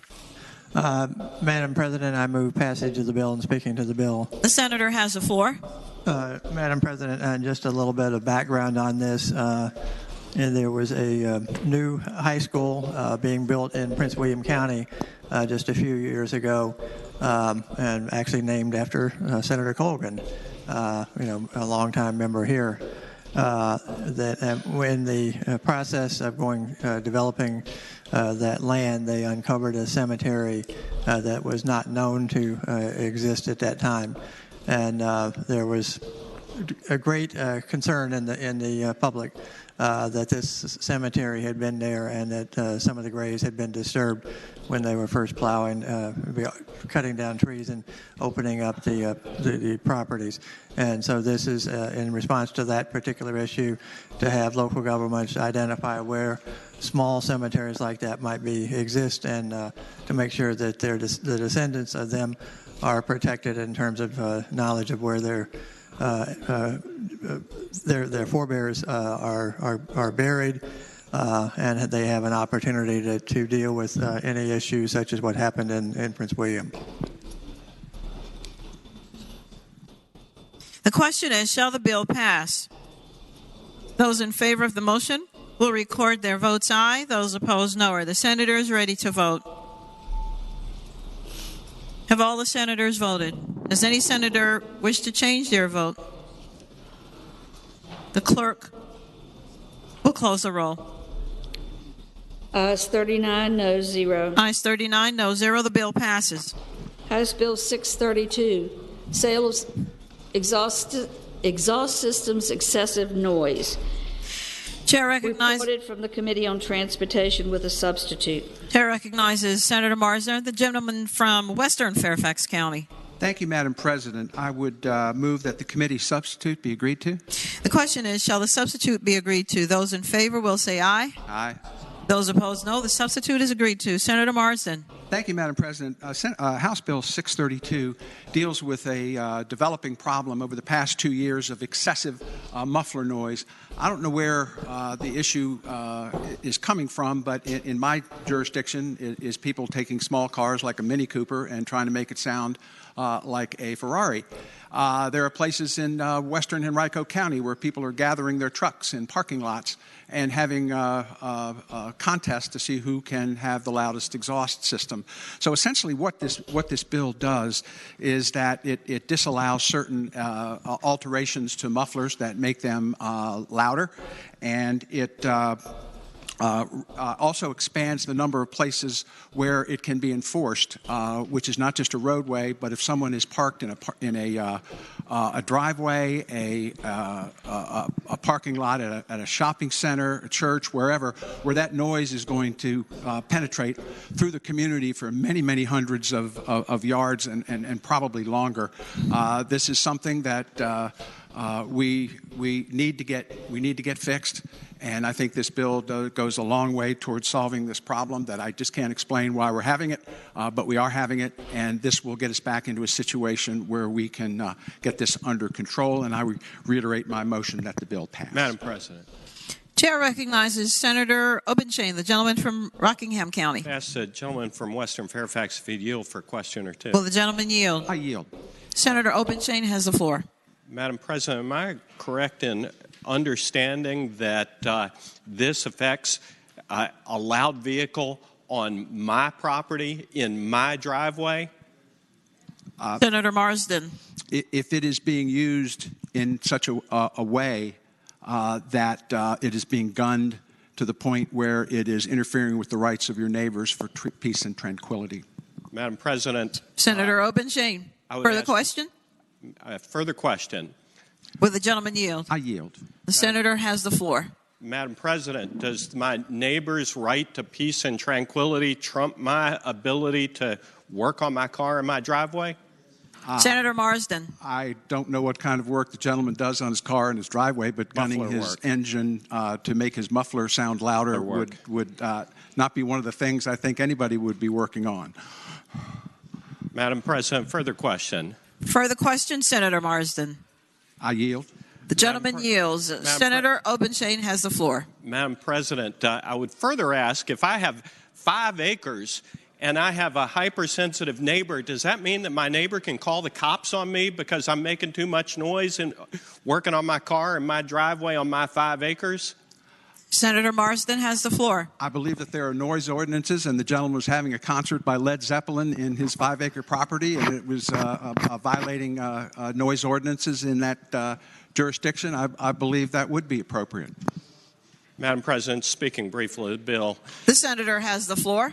Madam President, if I can get my car muffler to play Led Zeppelin on it on my 5-acre piece of property, I will stand. I think we ought to stand up for my rights as a property owner and allow me to play Stairway to Heaven on my muffler in my driveway. Madam President, if I might, not their loudest song ever, but I believe that the gentleman from Rockingham County has the ability to do almost anything. I'm a great admirer. Thank you, Madam President. Madam President. Gentleman from Bedford, Senator Newman. Madam President, speaking in favor of the bill. The senator may continue.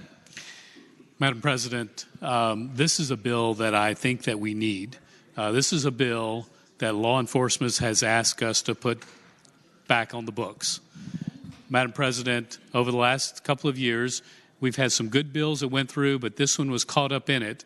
And what this undoes is if an individual has basically no muffler or almost no muffler for many decades in the Commonwealth of Virginia, you could pull that individual over and get them a ticket and ask them not to do that anymore.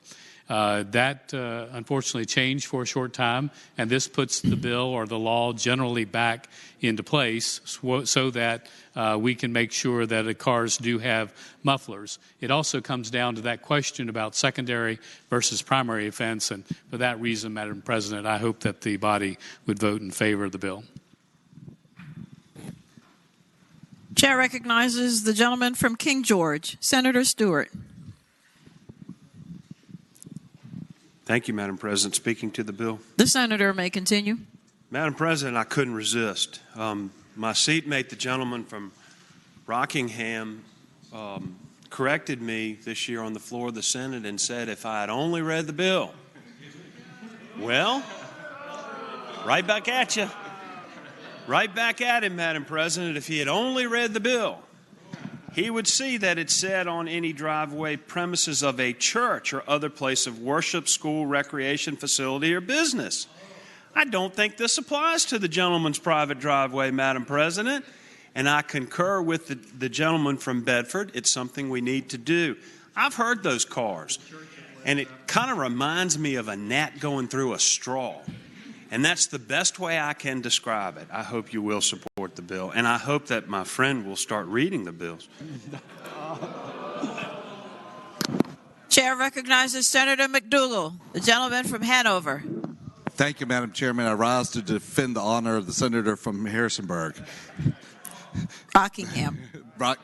Madam President, Senator may continue. I would advise the senator from King George to look at it and say, as it says, in any driveway or on any premises. And that or can be interpreted as any driveway, not just the driveway of the church or a business.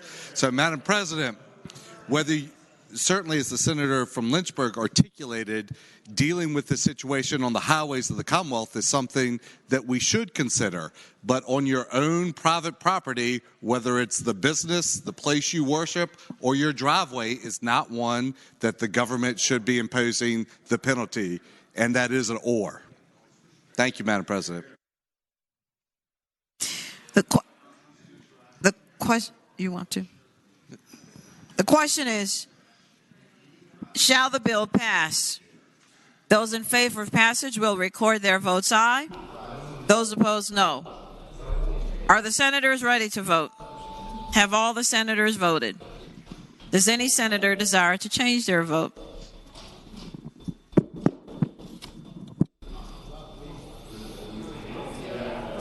The clerk will close the roll. Ayes 28, noes 11. Ayes 28, noes 11. The bill passes. House Bill 734, Virginia Freedom of Information Act, disclosure of certain criminal records. Reported from the Committee on General Laws and Technology with a substitute, and there are floor amendments. Chair recognizes Senator Barker, the gentleman from Southern Fairfax County. Thank you, Madam President. I move the substitute from the General Laws and Technology Committee be adopted with a recommendation that we reject it so that we can have the opportunity to consider the floor amendments.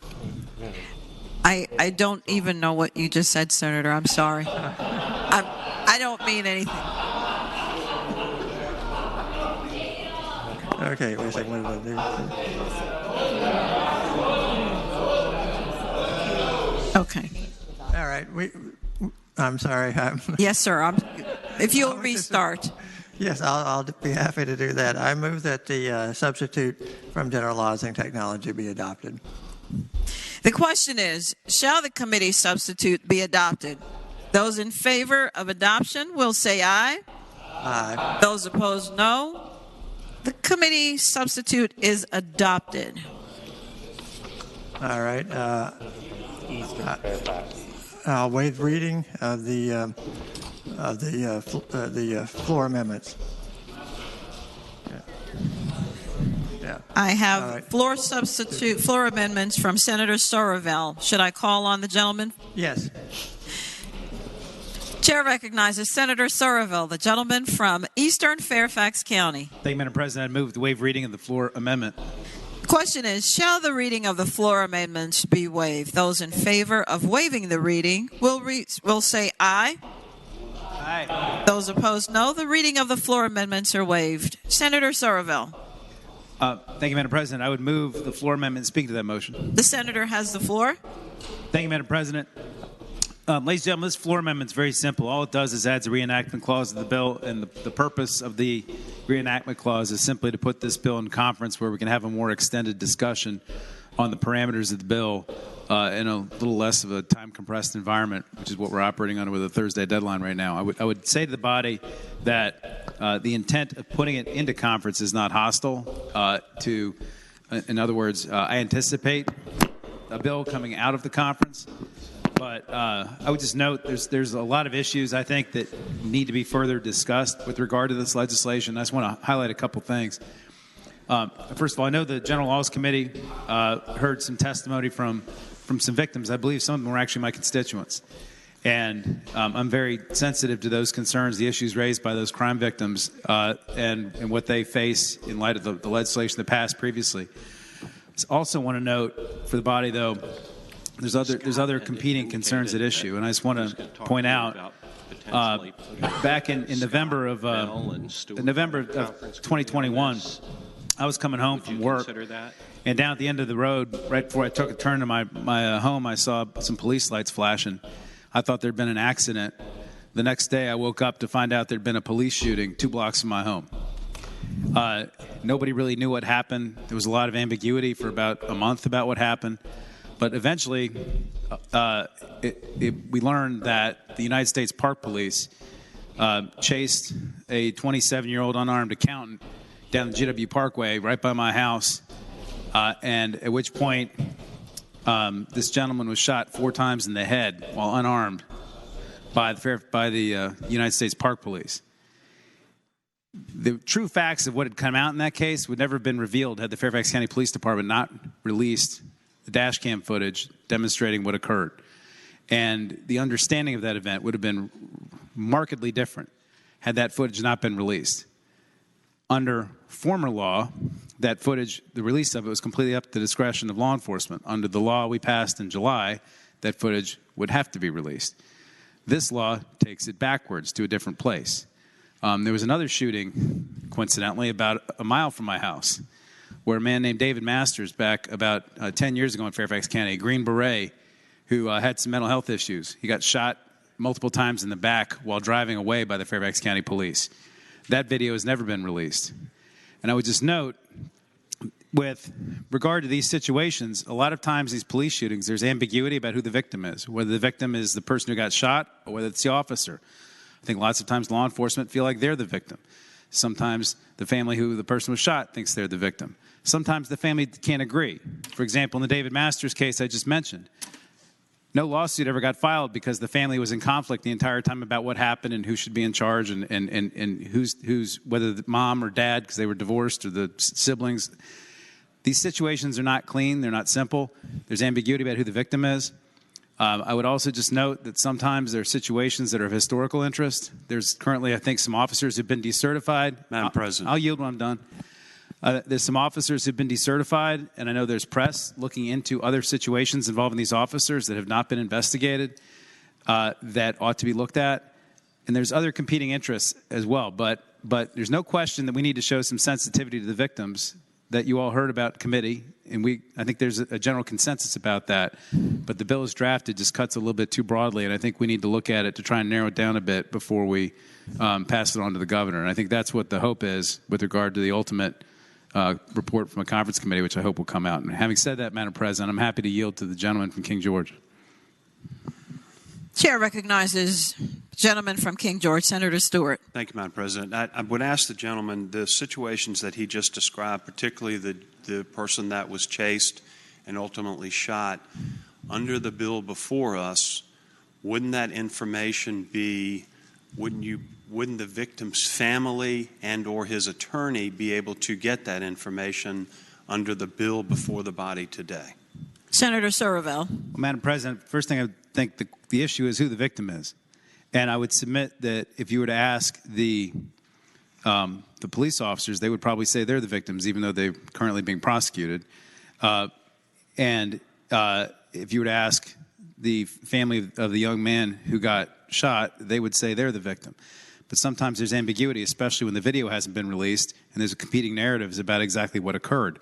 And so, you know, obviously a judge might have to decide that at some point or figure out who the victim is or who has that right. But all I can tell you is it depends. Madam President, will the gentleman yield for another question? Will the gentleman from Eastern Fairfax County yield? I'll yield.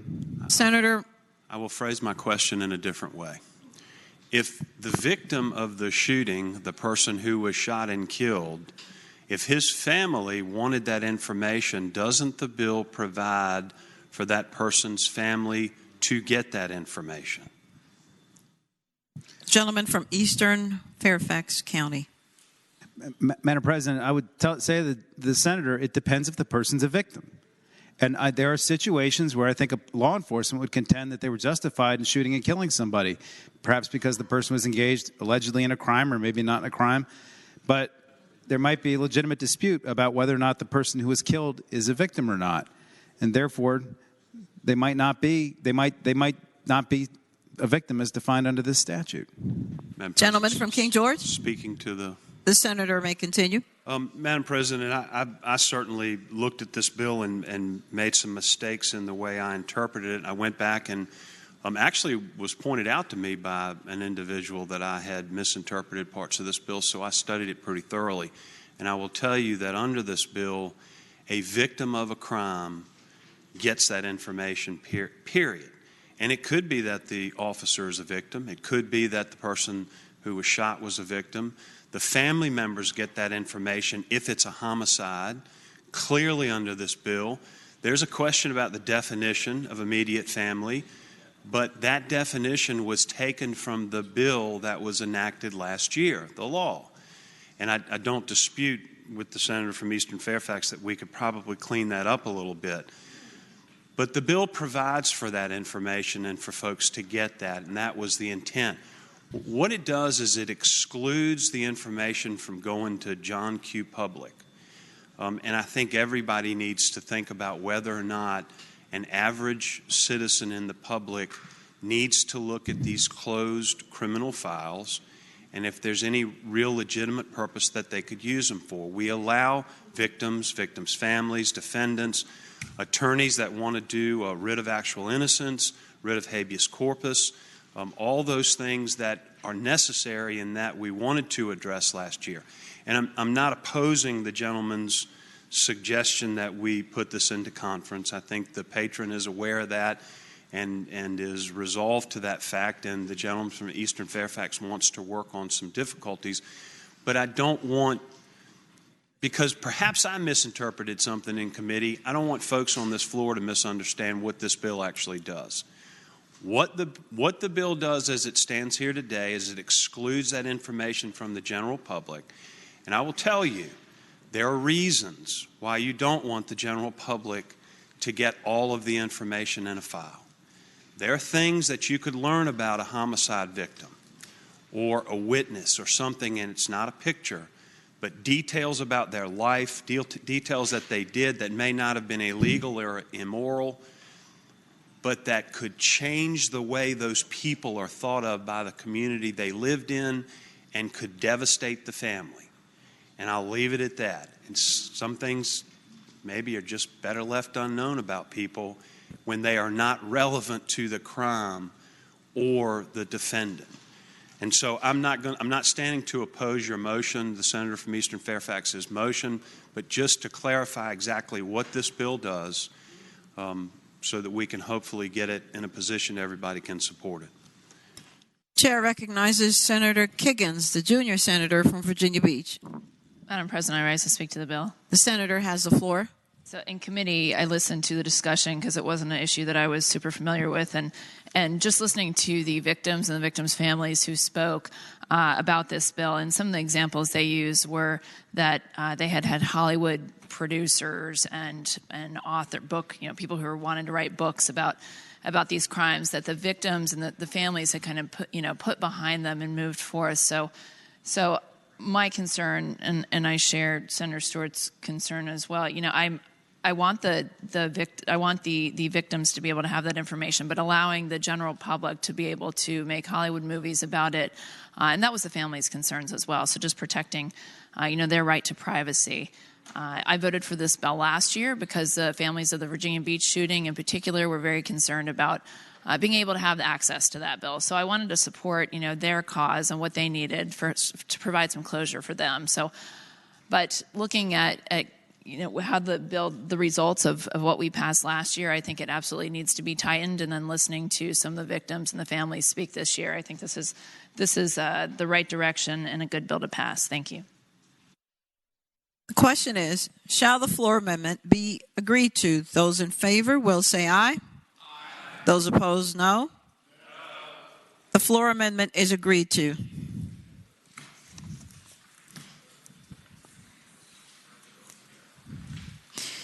And again, Senator Barker, the gentleman from Southern Fairfax County. Thank you, Madam President. I move passage of bill here with the floor substitute having been adopted.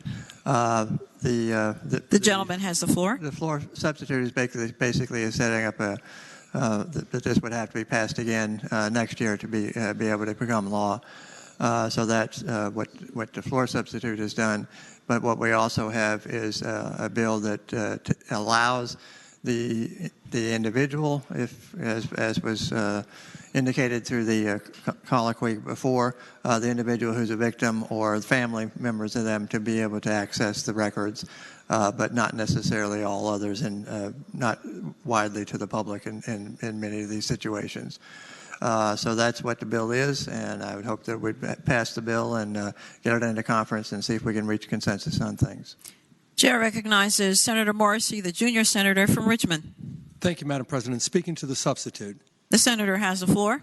I hope that the body will put up some no votes to this, and let me tell you why.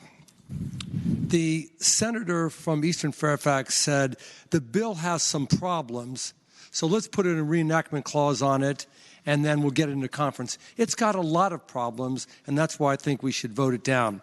Let's just realize what we did last year. Last year, the Virginia Freedom of Information Act statute was updated. And when it was updated, it allowed Virginia residents access to closed criminal investigations. Access to closed records or access to anything is always a good thing.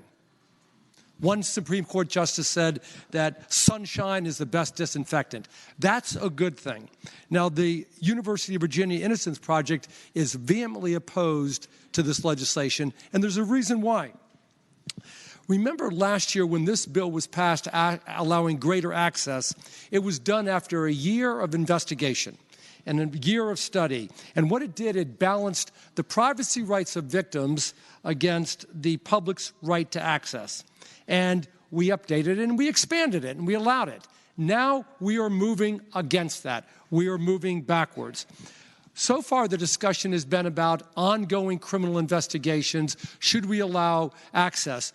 But the Virginia Innocence Project takes a different perspective. And that perspective is that this update last year to FOIA has allowed vast improvements and access to closed criminal records, thereby allowing people that are innocent, Madam President, to look into it. And they've given some good examples.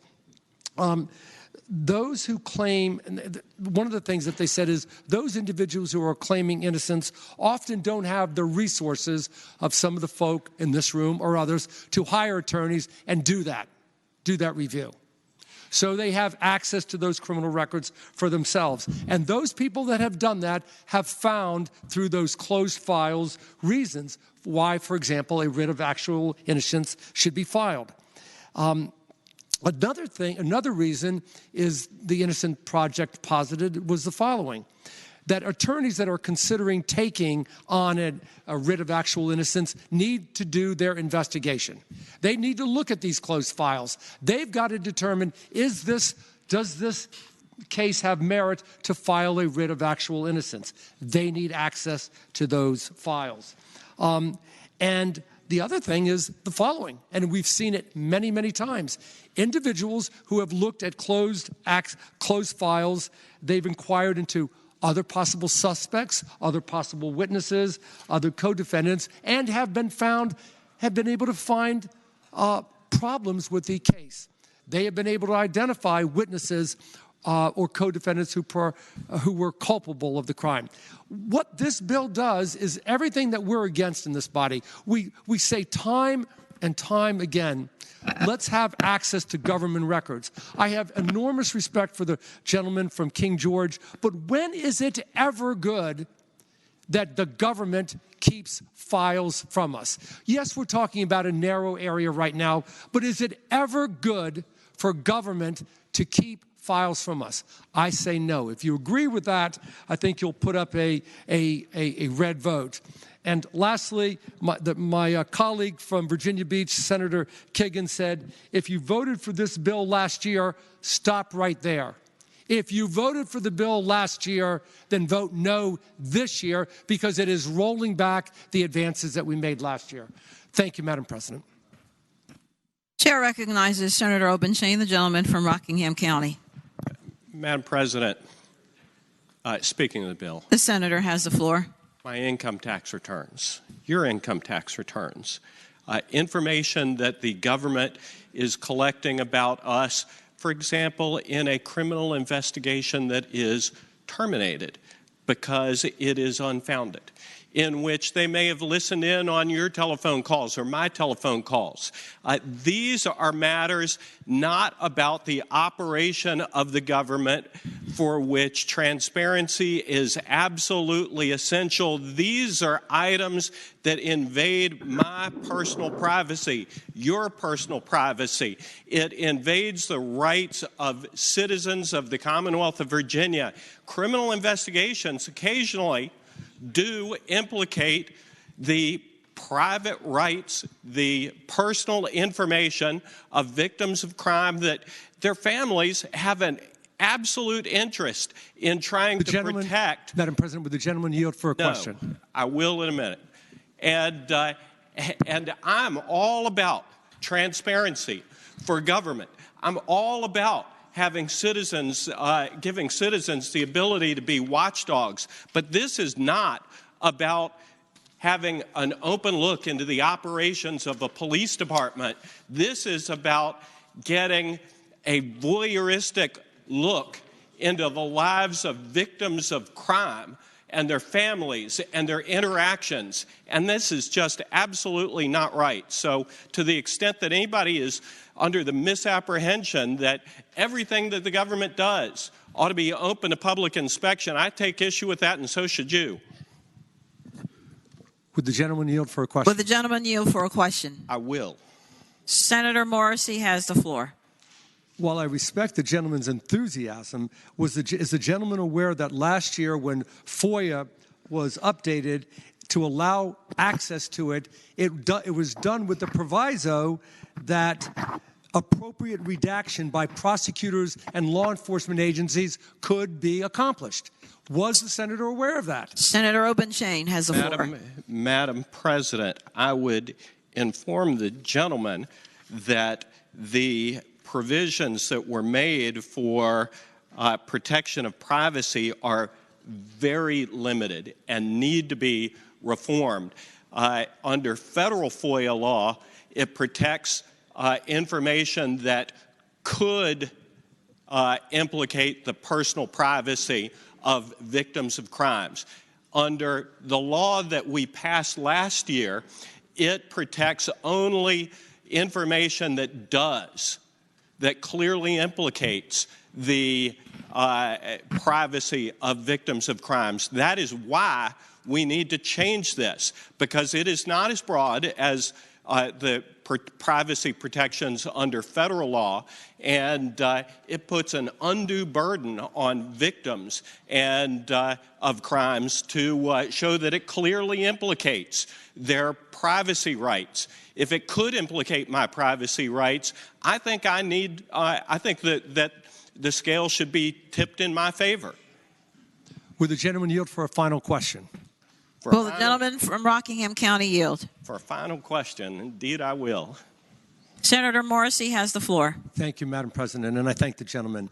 Given that the senator does now agree that there was, in the amendment last year, an allowance for appropriate redaction by government officials, would the gentleman tell the body which scenario does he think trumps the other?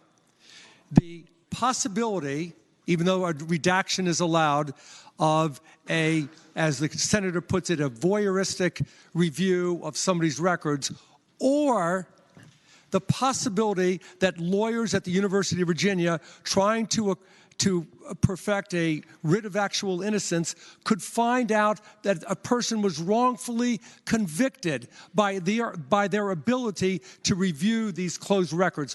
Which of those two scenarios trumps the other, in the senator's opinion?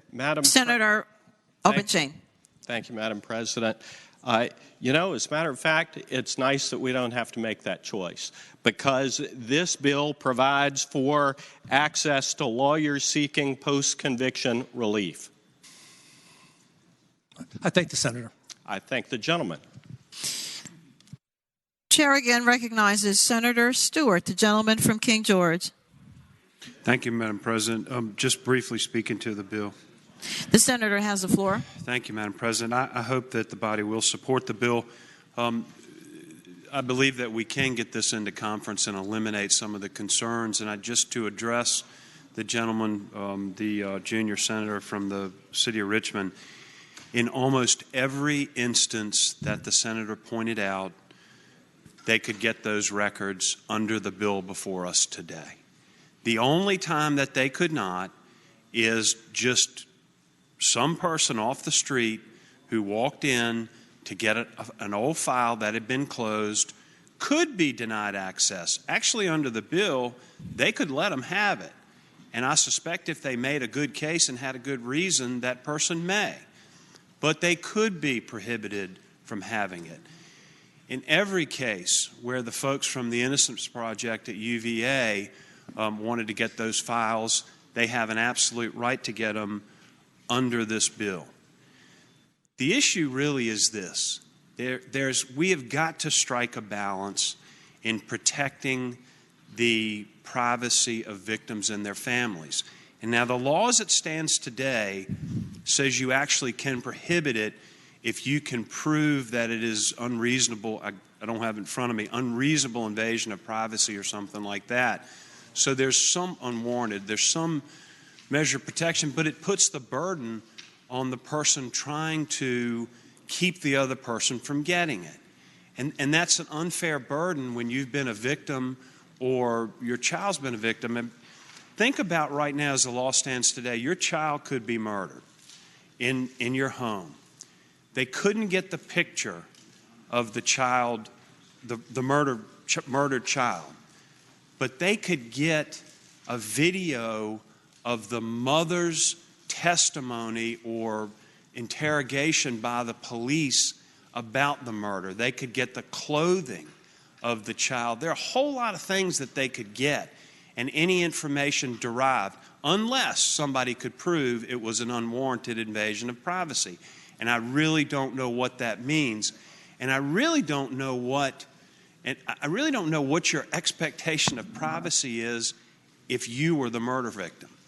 And I don't know if that's been litigated, but that is in current law today. So there are things we need to fix to strike a balance. We need to protect the privacy interests of the families and the victims, while at the same time being able to protect people from bad police, which is the whole point of it. So I'd ask you to support the bill and let us work through this. Chair recognizes Senator Bell, the gentleman from Loudoun. Thank you, Madam President. Rice is speaking to the bill. The senator has the floor. I'm going to echo some of the comments that others have said, but I'm going to be brief. I know the hour's getting late. I think this is an important bill. I think it's a complex subject. I'm not an attorney, but I know I've read through this bill several times, and I know in committee we heard from families of victims who've suffered through a horrible, horrible moment when their loved one was brutally murdered. And to think that, unfortunately, right now, intimate details of that person's life, pictures of their room, details that would, in the paper or public view, would cause more pain and suffering to people who've already suffered, could be used to profit. That's really what we're talking about now. I think it's a good idea to send this bill to conference. I think it's a good bill. I've talked to the patron about it. A number of improvements have been made with the substitute, but it's such a critical, important subject. Having more looks isn't a bad thing. But I know on this bill, I'm going to stand with the victims. Thank you, Madam President.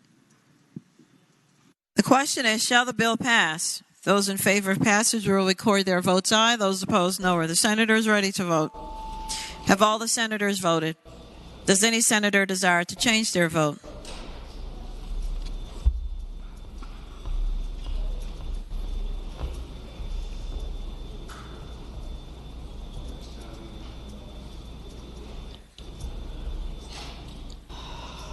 The clerk will close the roll.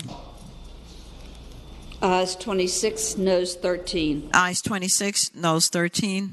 The bill passes.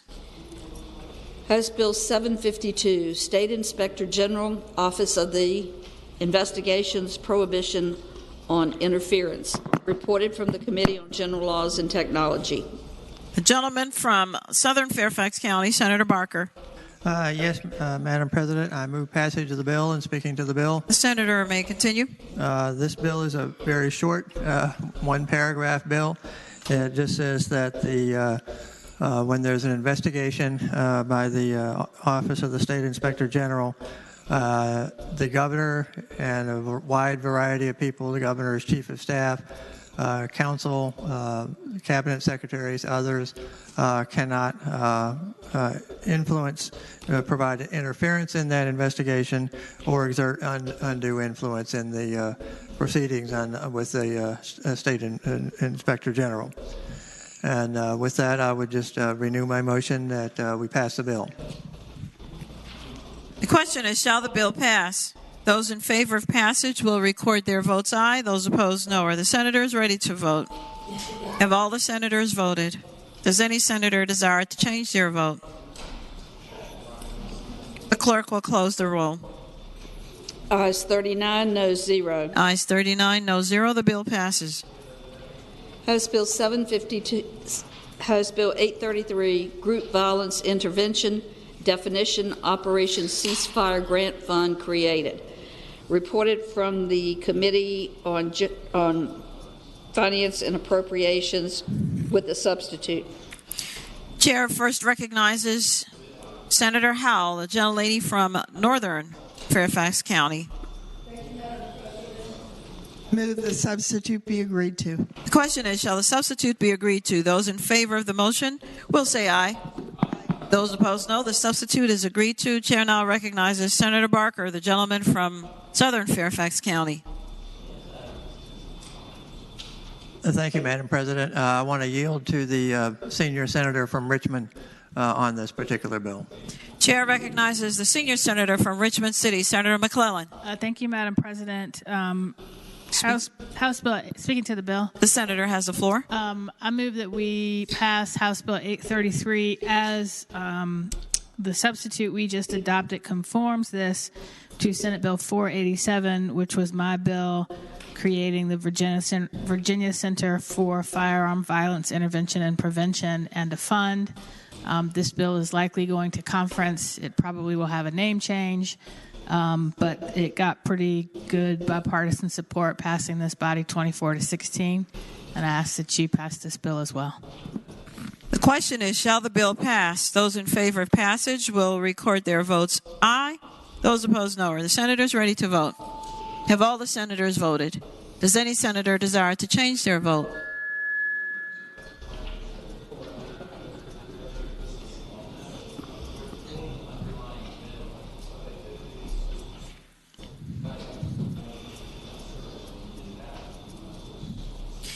The clerk will close the roll. Ayes 29, noes 10. Ayes 29, noes 10. The bill passes. House Bill 873, school board's employment of at least one school resource officer in elementary and secondary schools. Reported from the Committee on Education and Health with a substitute, and from the Committee on Finance and Appropriations. Chair recognizes Senator Lucas, the gentlelady from Portsmouth. Thank you, Madam President. Madam President, I move that the committee substitute be agreed to. The question is, shall the substitute be agreed to? Those in favor will say aye. Aye. Those opposed, no. The substitute is agreed to. Senator Lucas. Yes, ma'am. Madam President, the substitute requires that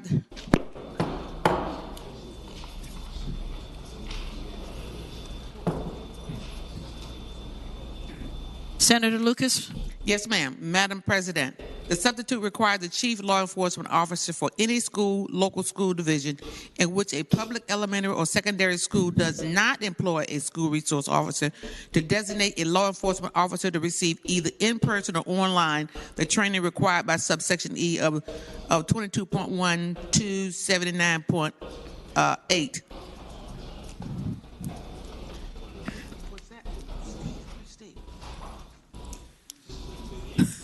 Madam President, with that explanation, I move that the bill pass. The question is, shall the bill pass? Those in favor of passage will record their votes aye. Those opposed, no.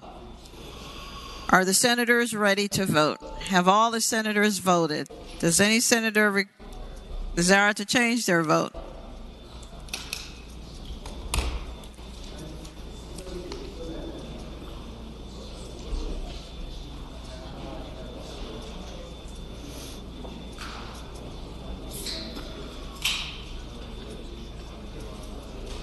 Clerk will close the roll.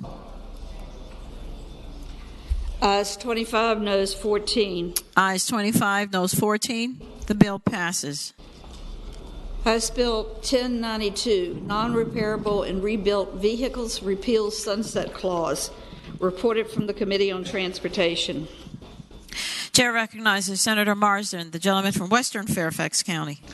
Thank you, Madam President. I move that the bill pass. And speaking to that, the senator has the floor. Thank you, Madam President. This repeals the sunset clause for certain amendments related to definitions of non-repairable and rebuilt vehicles.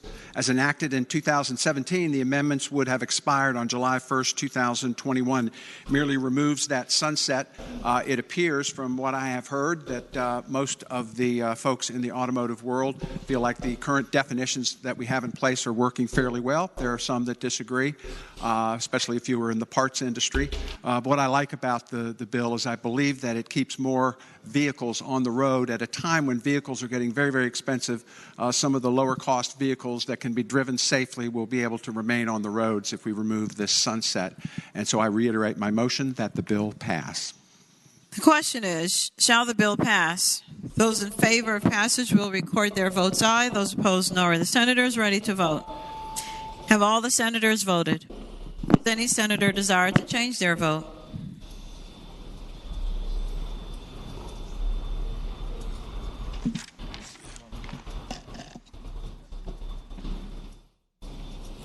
The clerk will close the roll.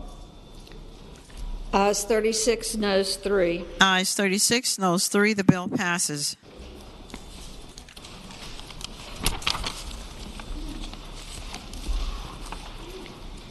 House Bill 1188, non-voting student advisor governor to appoint to the Board of Education. Reported from the Committee on Education and Health, and there is a floor substitute. Chair recognizes the gentleman from Chesapeake, the senior senator from Chesapeake, Senator Cosgrove. Thank you, Madam President. First, I'd like to waive the reading of the floor substitute. The question is, shall the reading of the floor substitute be waived? Those in favor of waiving the reading will say aye. Aye. Those opposed, no. The reading of the floor substitute is waived. Senator Cosgrove. Thank you, Madam President. What the substitute does is, instead of just having one student from the Commonwealth to the Board of Education, this ensures that we have one student from each of the 8 superintendent districts or divisions. And that's important because a high school senior in Northern Virginia may have different things that are important to them than a high school senior in Bristol. The same can be said for a high school senior in Virginia Beach and one in Winchester. Secondly, instead of just one student attending the board meetings, this allows the student panel to meet twice a year to discuss issues the board deliberates on and issues the student panel finds important regarding education throughout the entire Commonwealth, not just one individual student. This still provides the annual presentation to the board on matters the board may be discussing, as well as other matters they find important. What this does is just lets our students have a bit of ownership in the Board of Education, and I hope we will pass the bill. The question is, shall the floor substitute be accepted? Those in favor of the motion will record their votes aye. Will say aye. Those opposed, no. The floor substitute is accepted. Chair now recognizes Senator Lucas, the gentlelady from Portsmouth.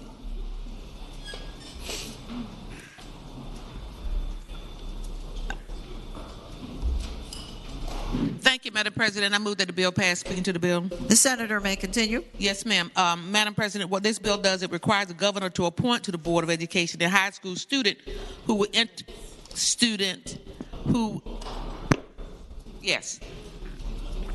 his senior year or their senior year during the following school year as a non-voting advisor to serve for a term of 1 year. The question is, shall the bill pass? Those in favor of passage will record their votes aye. Those opposed, no. Are the senators ready to vote? Have all the senators voted? Does any senator desire to change their vote?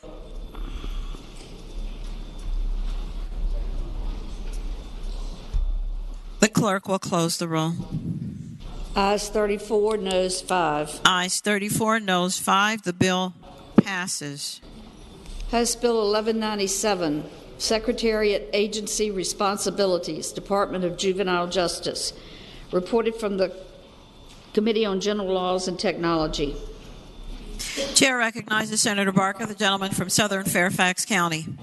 Madam President, I move the bill pass, and speaking to the bill. The senator has the floor. This is a very straightforward bill. It basically is just setting up a work group, a stakeholder work group that would work under the direction of the Secretary of Public Safety and Homeland Security and the Secretary of Health and Human Resources to evaluate things and determine whether the Department of Division of Juvenile Justice should be transferred from under the Secretariat of the Public Safety and Homeland Security to Health and Human Resources. Chair recognizes Senator Marsden, the gentleman from Western Fairfax County. Thank you, Madam President. I would ask that you vote in favor of the bill. The senator may continue. Thank you, Madam President. It's split around the country. A number of states keep it under corrections. Others keep it under departments of human resources and health and social service departments. So it's done this way, and taking a look at how it fits in Virginia, we have had just remarkable declines in the number of incarcerated youth in the Commonwealth, and we've shifted heavily towards treatment and evidence-based practices. We're down from 1,500 kids incarcerated in 8 facilities in 1997 to under 200 today, and a great number of them are kept in local juvenile detention homes closer to home for treatment purposes. So it's a good time to take a look at what we're doing and how we might continue to move the ball down the road to reduce recidivism, because we're still having some recidivism problems within the few children that we have left in these facilities. So I would urge you to support this bill. The question is, shall the bill pass? Those in favor of passage will record their votes aye. Those opposed, no. Are the senators ready to vote? Have all the senators voted? Does any senator desire to change their vote? The clerk will close the roll.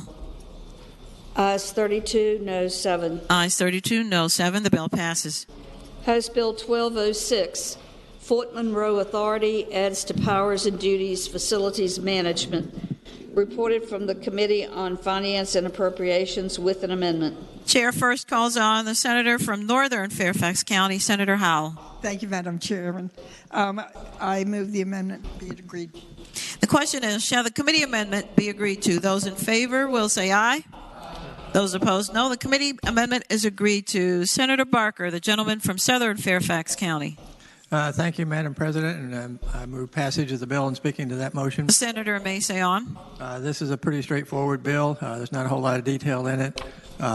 What it proposes is that the Fort Monroe Authority had the ability to establish a facilities management office with some staff people operating out of that office to help them control and provide the services for the facilities on the Fort Monroe. The question is, shall the bill pass? Those in favor of passage will record their votes aye. Those opposed, no. Are the senators ready to vote? Have all the senators voted? Does any senator desire to change their vote? The clerk will close the roll. Ayes 32, no 7. Ayes 32, no 7. The bill passes. House Bill 1215, Public Middle Schools Physical Education to include personal safety training. There is reported from the Committee on Education and Health, and there are 2 floor amendments. Chair recognizes Senator Cosgrove, the senior senator from Chesapeake. Thank you, Madam President.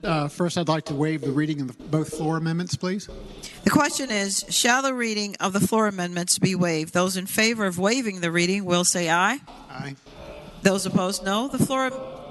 The reading of the floor amendments are waived. Senator Cosgrove. With friends like that, who know anyway. Madam President, what the floor amendments do, it basically takes out the last couple of words in the text that was changed. In committee, we talked about the value of this bill, and it is a good bill. The one problem we had is at the end where it says that our schools will work with law enforcement to develop situational safety awareness and social media awareness education. And then it said, and self-defense tactics. Here's the problem. If you're only going to do 1 hour in 7th grade and 1 hour in 8th grade, and you're teaching self-defense tactics, you're going to make these kids think they're Bruce Lee or Chuck Norris, and they're going to get hurt. And so all the amendment does is it strikes and self-defense tactics training. I spoke with the author of the bill from the House. She's very acceptive of this, and I think that makes it a much better bill. So I hope it will be the pleasure of the Senate to pass the bill. The question is, shall the floor amendments be accepted? Those in favor will say aye. Aye. Those opposed, no. The floor amendments are accepted. Chair now recognizes the gentlelady from Portsmouth, Senator Lucas. Thank you, Madam President. With that partial explanation from the senator from Northern Chesapeake, I'd like to add to that the physical education classes offered to students in grades levels 7 and 8 to include at least 1 hour of personal safety training per school year in each such grade. And so with that, in addition to what he's already offered, I move that the bill pass. The question is, shall the bill pass? Those in favor of passage will record their votes aye. Those opposed, no. Are the senators ready to vote? Have all the senators voted? Does any senator desire to change their vote?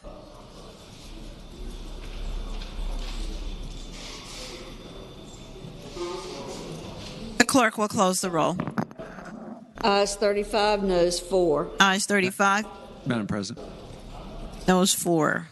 The bill passes. Chair now recognizes Senator Lewis, the gentleman from Accomack. Madam President, having voted on the prevailing side by which we passed House Bill 1206 on page 70, I move that we reconsider that vote. The question is, shall the vote by which House Bill 1206 passed be reconsidered? Those in favor of reconsideration will record their votes aye. Those opposed, no. Are the senators ready to vote? Have all the senators voted? Does any senator desire to change their vote? The clerk will close the roll. And now, Madam Ayes Chair. 39, noes 0. Madam President, could that go by Ayes 39, no 0. The vote is reconsidered, and without objection, House Bill 1206 goes by for the day. House Bill 1289. Uniform Statewide Building Code, exemption for certain use and occupancy classifications. Reported from the Committee on General Laws and Technology. Chair recognizes Senator Barker, the gentleman from Southern Fairfax County. Thank you, Madam President. I move passage of the bill and speaking to the bill. The senator has the floor. Yes. This bill is a fairly limited bill. It's a very short bill, just a couple of sentences in one paragraph, and it does not dictate what should be done, but asks that when the next revision to the state building codes is considered, that the consideration be given to whether to provide some flexibility or exemptions for some types of structures they have standards for different structures, but some of the types of structures that would include factory type facilities.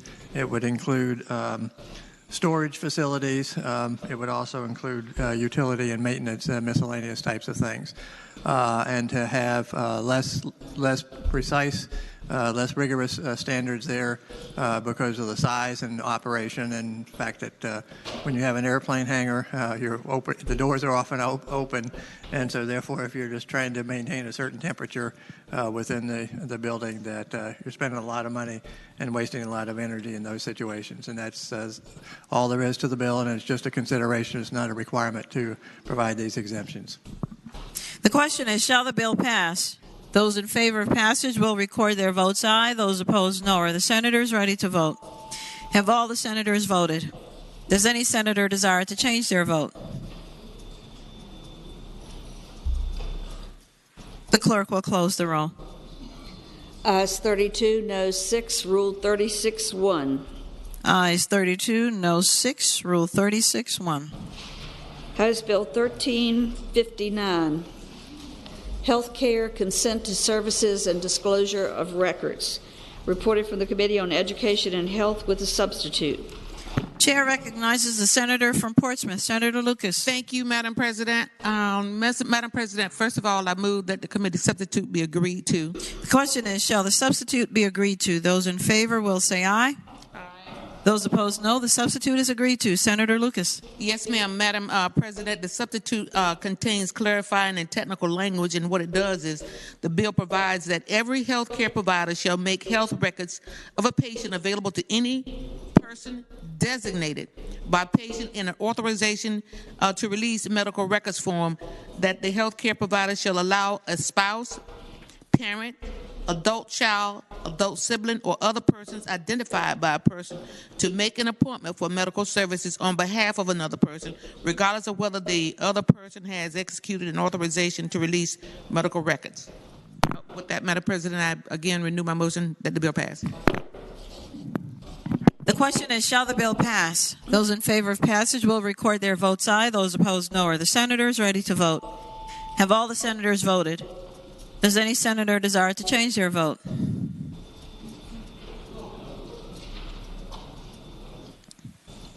The clerk will close the roll. Ayes 29, noes 10. Ayes 29, noes 10. The bill passes. House Bill 1260. Virginia 1360, sorry. Virginia National Guard promotion of state-sponsored group term life insurance program. Reported from the Committee on General Laws and Technology. Chair recognizes Senator Barker, the gentleman from Southern Fairfax County.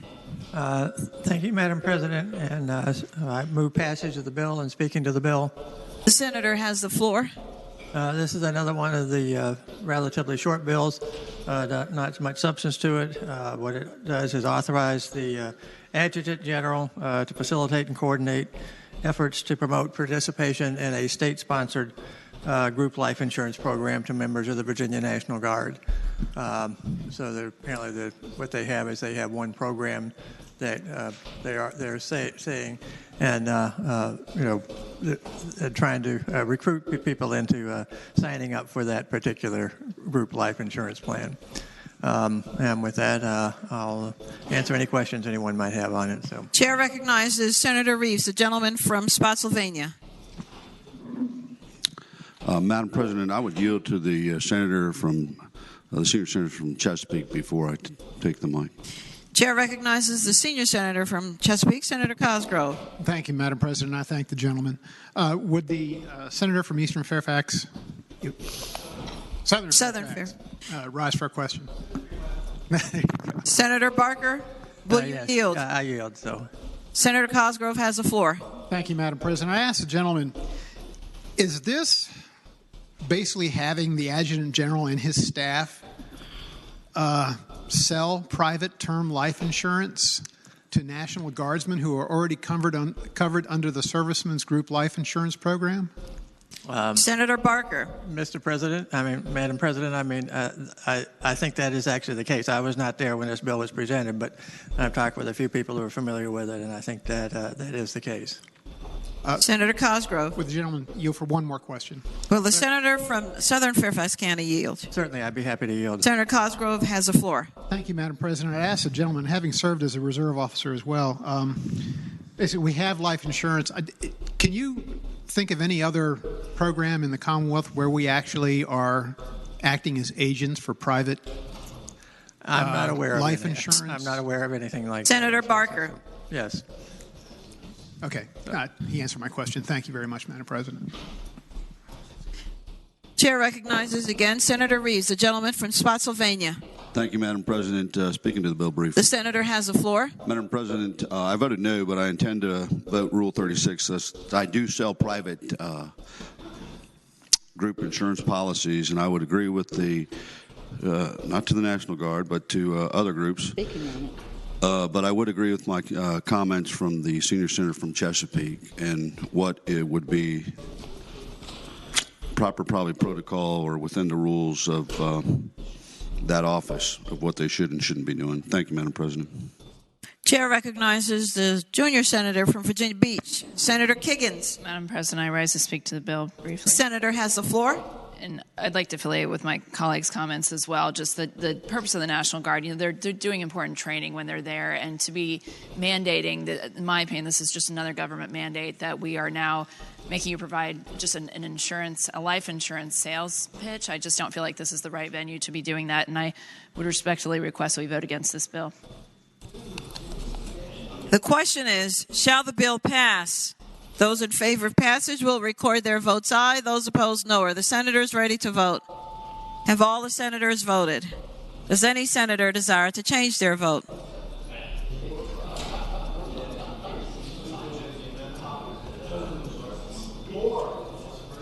The clerk will close the roll. Ayes 9, noes 29.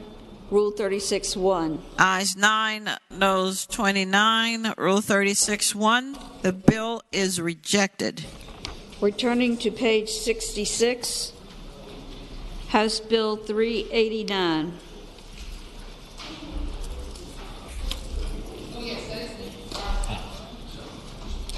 Chair recognizes the senator from Portsmouth, Senator Lucas. Thank you, Madam President. Madam President, I move that the bill pass.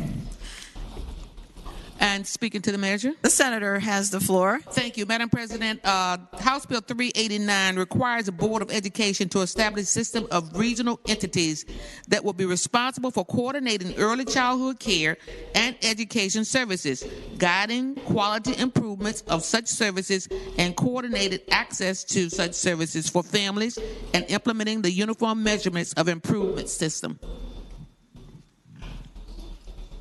The question is, shall the bill pass? Those in favor of passage will record their votes aye. Those opposed, no. Are the senators ready to vote? Have all the senators voted? Does any senator desire to change their vote? The clerk will close. Senator Cosgrove. Close the roll. Ayes 39, no 0. Ayes 39, no 0. The bill passes. On page 72, uncontested calendar, Senate bills on second reading. Senate Bill 776, sale or auction of surplus property, General Assembly replacement project. Reported from the Committee on Rules with a substitute. Chair recognizes Senator Locke, the gentlelady from Hampton. Thank you, Madam President. I move that the substitute be agreed to. The question is, shall the substitute be agreed to? Those in favor will say aye. Those opposed, no. The substitute is agreed to. Senator Locke. Madam President, I move that the bill be engrossed and advanced to its third reading. The question is, shall the bill now be engrossed and advanced to its third reading? Those in favor will say aye. Those opposed, no. The bill is engrossed and advanced to its third reading. Senator Locke. Thank you, Madam President. I move that we dispense with the third constitutional reading. The question is, shall the third constitutional reading be dispensed with? Those in favor will record their votes aye. Those opposed, no. Are the senators ready to vote? Have all the senators voted? Does any senator desire to change their vote? Senator Deeds. Senator Marsden. The clerk will close the roll. Ayes 39, no 0. Ayes 39, no 0. The third constitutional reading is dispensed with. The gentlelady from Hampton, Senator Locke. Thank you, Madam President. I move that Senate Bill 776 pass, and speaking to that. The senator may continue. Senate Bill 776 directs the Department of General Services, in cooperation with the clerks of the Senate and the House of Delegates, to conduct one or more public sales or auctions of the surplus property from the Pocahontas Building as part of the General Assembly replacement project. And with that explanation, I again move that the bill pass. The question is, shall the bill pass? Those in favor of passage will record their votes aye. Those opposed, no. Are the senators ready to vote? Have all the senators voted? Does any senator desire to change their vote? Senator Barker. The clerk will close the roll. Ayes 39, no 0. Ayes 39, no 0. The bill passes. Senate Bill 777, front and rear bumpers, height limits. Reported from the Committee on Transportation with amendments. Chair recognizes Senator Marsden. Senator Peake. Oh, Senator Peake. The chair recognizes Senator Peake, gentleman from Lynchburg. Thank you, Madam President. I would ask that we agree to the committee amendments. The question is, shall the committee amendments be agreed to? Those in favor will say aye. Aye. Those opposed, no. The committee amendments are agreed to. Thank you, Madam. Senator Peake. Thank you, Madam President. I would now ask that we engross and advance the bill to its third constitutional reading. The question is, shall... Well, to its third reading. Third reading. Yes. The question is, shall the bill be engrossed and advanced to its third reading? Those in favor will say aye. Those opposed, no. The bill is engrossed and advanced to its third reading. The gentleman from Lynchburg. Yes, ma'am. Thank you, Madam President. Now I ask that we dispense with the third constitutional reading. And the question is, Shall the third constitutional reading now be dispensed with? Those in favor will record their votes aye. Those opposed, no. Are the senators ready to vote? Have all the senators voted? Does any senator desire to change their vote? The clerk will close the roll. Ayes 39, noes 0. Ayes 39, no 0. The third constitutional reading of the bill is dispensed with. Senator Peake. Thank you, Madam President. I would now move that the bill pass, and speaking to the bill. The senator has the floor. Thank you, Madam President. This bill, y'all gave unanimous consent just last week. I spoke a little bit about it then. There was a terrible accident on February 16th in Mecklenburg County. There's apparently a new phenomenon coming up from the Carolinas where people are jacking up the front of their trucks and SUVs and putting the rear bumper down. The problem is that these individuals are not able to see over their jacked up hood. And we've had deaths in North Carolina, South Carolina, and on February 16th in Virginia. North Carolina and South Carolina have moved legislation the last year to ban these trucks.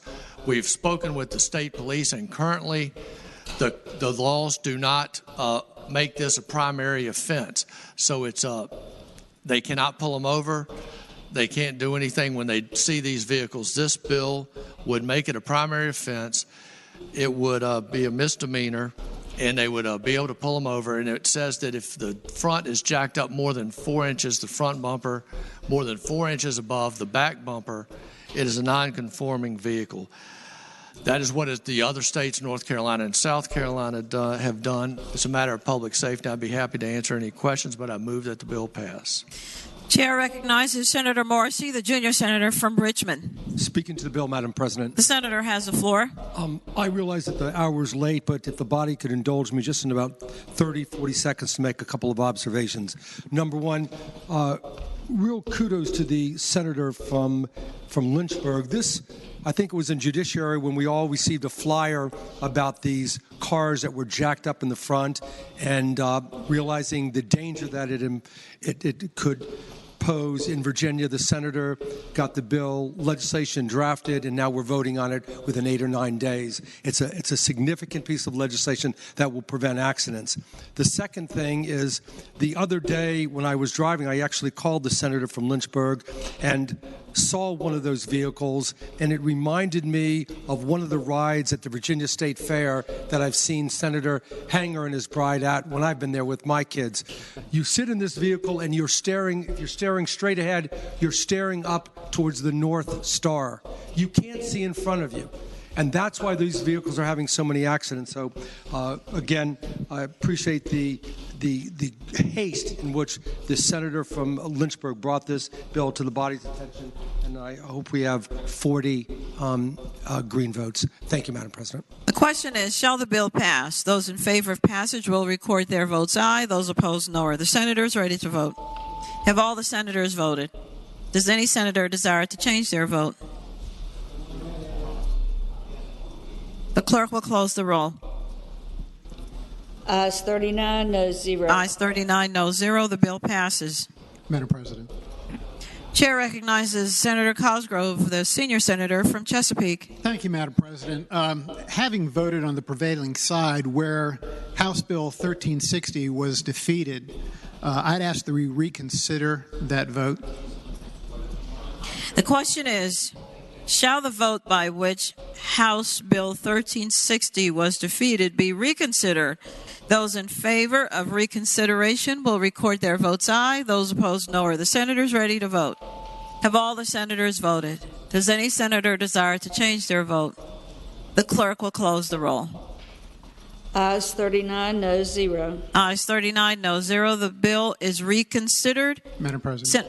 Senator Cosgrove. With all due respect, I almost feel a little schizophrenic right now, but I would ask that this bill go by for the day. I would actually like an opportunity to talk to Major General Williams about this and the patron. There may be more to this than what we were discussing. Without objection, House Bill 1360 goes by for the day. Uncontested calendar.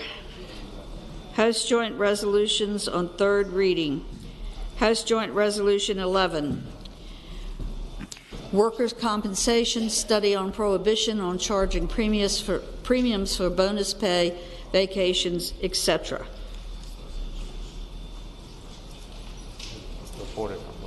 Reported from the Committee on Rules with a substitute. Chair recognizes Senator Locke, the gentlelady from Hampton. Thank you, Madam President. I move that the substitute be agreed to. The question is, shall the substitute be agreed to? Those in favor will say aye. Those opposed, no. The substitute is agreed to. Senator Locke. Thank you, Madam President. I move that the resolution be agreed to, and speaking to that. The senator has the floor. Thank you, Madam President. House Joint Resolution 11 requests the Workers' Compensation Commission to study a prohibition on charging workers' compensation premiums on bonus pay, vacation time, and holiday time, and consider the economic effect that such prohibition would have on the state. And with that explanation, I move that the resolution be agreed to. The question is, shall the resolution be agreed to? Those in favor will say aye. Aye. Those opposed, no. The resolution is agreed to. House Joint Resolution 61, staffing levels, employment conditions, and compensation at DOC, continued study, appropriations. Reported from the Committee on Rules. Chair again recognizes the gentlelady from Hampton, Senator Locke. Thank you, Madam President. I move that House Joint Resolution 61 be agreed to, and speaking to that. The senator may continue. Thank you, Madam President. House Joint Resolution 61 continues the joint committee of the House Committee on Health, Welfare, and Institutions to study staffing levels, employment conditions, and compensation at the Virginia Department of Corrections. And with that explanation, I move that the resolution be agreed to. The question is, shall the resolution be agreed to? Those in favor will say aye. Those opposed, no. The resolution is agreed to. Uncontested calendar, Senate Joint Resolution on second reading. Confirming appointments by the governor. Reported from the Committee on Privileges and Elections. Chair recognizes Senator Eben, the gentleman from Alexandria. Can I go by for the day? Without objection, Senate Joint Resolution 169 goes by for the day.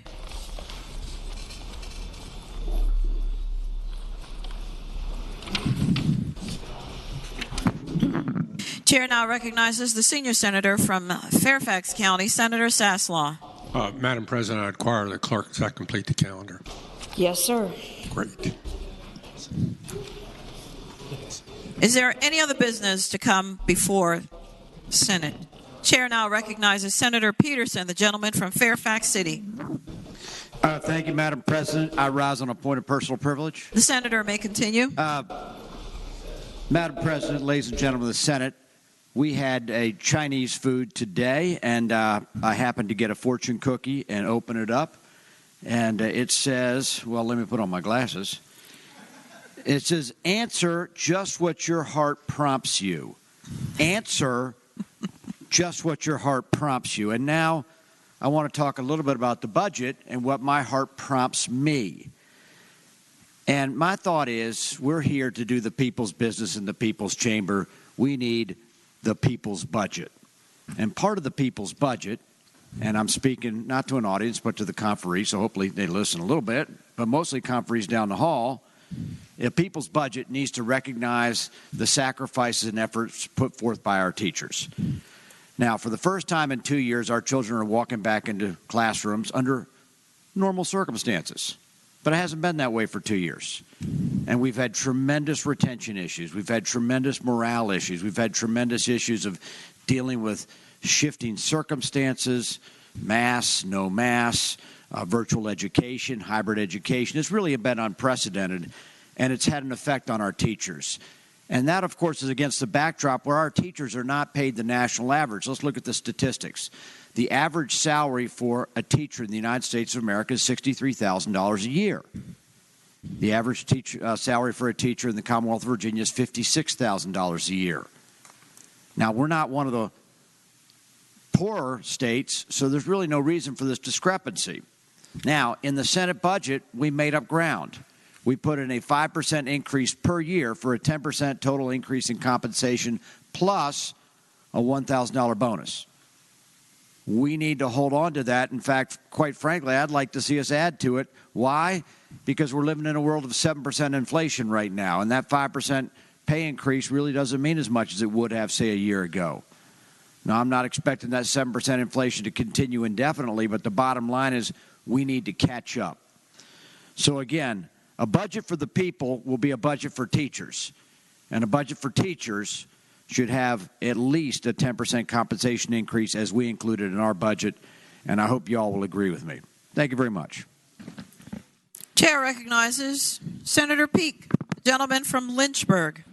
Yes, ma'am. Thank you, Madam President and members of the body. This is International Women's Day. And for what purpose does I rise for a point of personal privilege, Madam President. The senator may continue. To congratulate all the fine ladies in this chamber and wish them a fine International Ladies' Day, and also to remind everyone that the women at Longwood University also won their tournament and will be playing in the NCAA tournament come the big dance. But I hope they will be joined by many other women's teams from the Commonwealth. And go Norfolk State Spartans. The MEAC tournament starts on Wednesday. Come join my Longwood Lancers. Thank you. The chair now recognizes Senator Deeds, the gentleman from Bath. Madam Chair, I rise for an announcement. The senator may continue. Immediately following session today, the Judiciary Committee will join our brethren from down the hall who have been waiting for several hours in the House Committee room for judicial interviews. I would ask you not to go back to your office, not to go to the John, not to go out for a walk, but report straight to the House Committee room so we can get these judicial interviews conducted and get them underway, get them done. Chair now recognizes a senior senator from Richmond City, Senator McClellan. Thank you, Madam President. Rise for an announcement. The senator has the floor. With all due respect to the judicial candidates, if all of the women members of the Senate before we leave could meet in the well so that we can celebrate our day with a picture, then we will go to the judicial interviews, and we will be very fast. Is there any other business to come before the Senate? Hearing none, the clerk will now report any announcements on the desk. Immediately upon adjournment, members of the Judiciary Committee. If we could be quiet a bit so we can hear, Madam Clerk. Members of the Judiciary Committee should meet in House Committee room in Pocahontas. The Virginia Legislative Black Caucus will meet at 5 p.m. in Subcommittee Room 300A, 3rd floor, Pocahontas. Tomorrow, Wednesday, March the 9th, 2022. The Women's Legislative Roundtable will meet at 8:30 a.m., Tidewater Room, 4th floor, SunTrust Center. The Democratic Caucus will meet 1/2 hour before session in Senate Room 1 in the Capitol. The Republican Caucus will meet 1/2 hour before session in Senate Room 2 in the Capitol. And on Thursday, due to the very kind efforts of our panoramic photographer, he will be here Thursday to take a picture without the cages. He lives in Ohio, and he rearranged his whole schedule for us. So.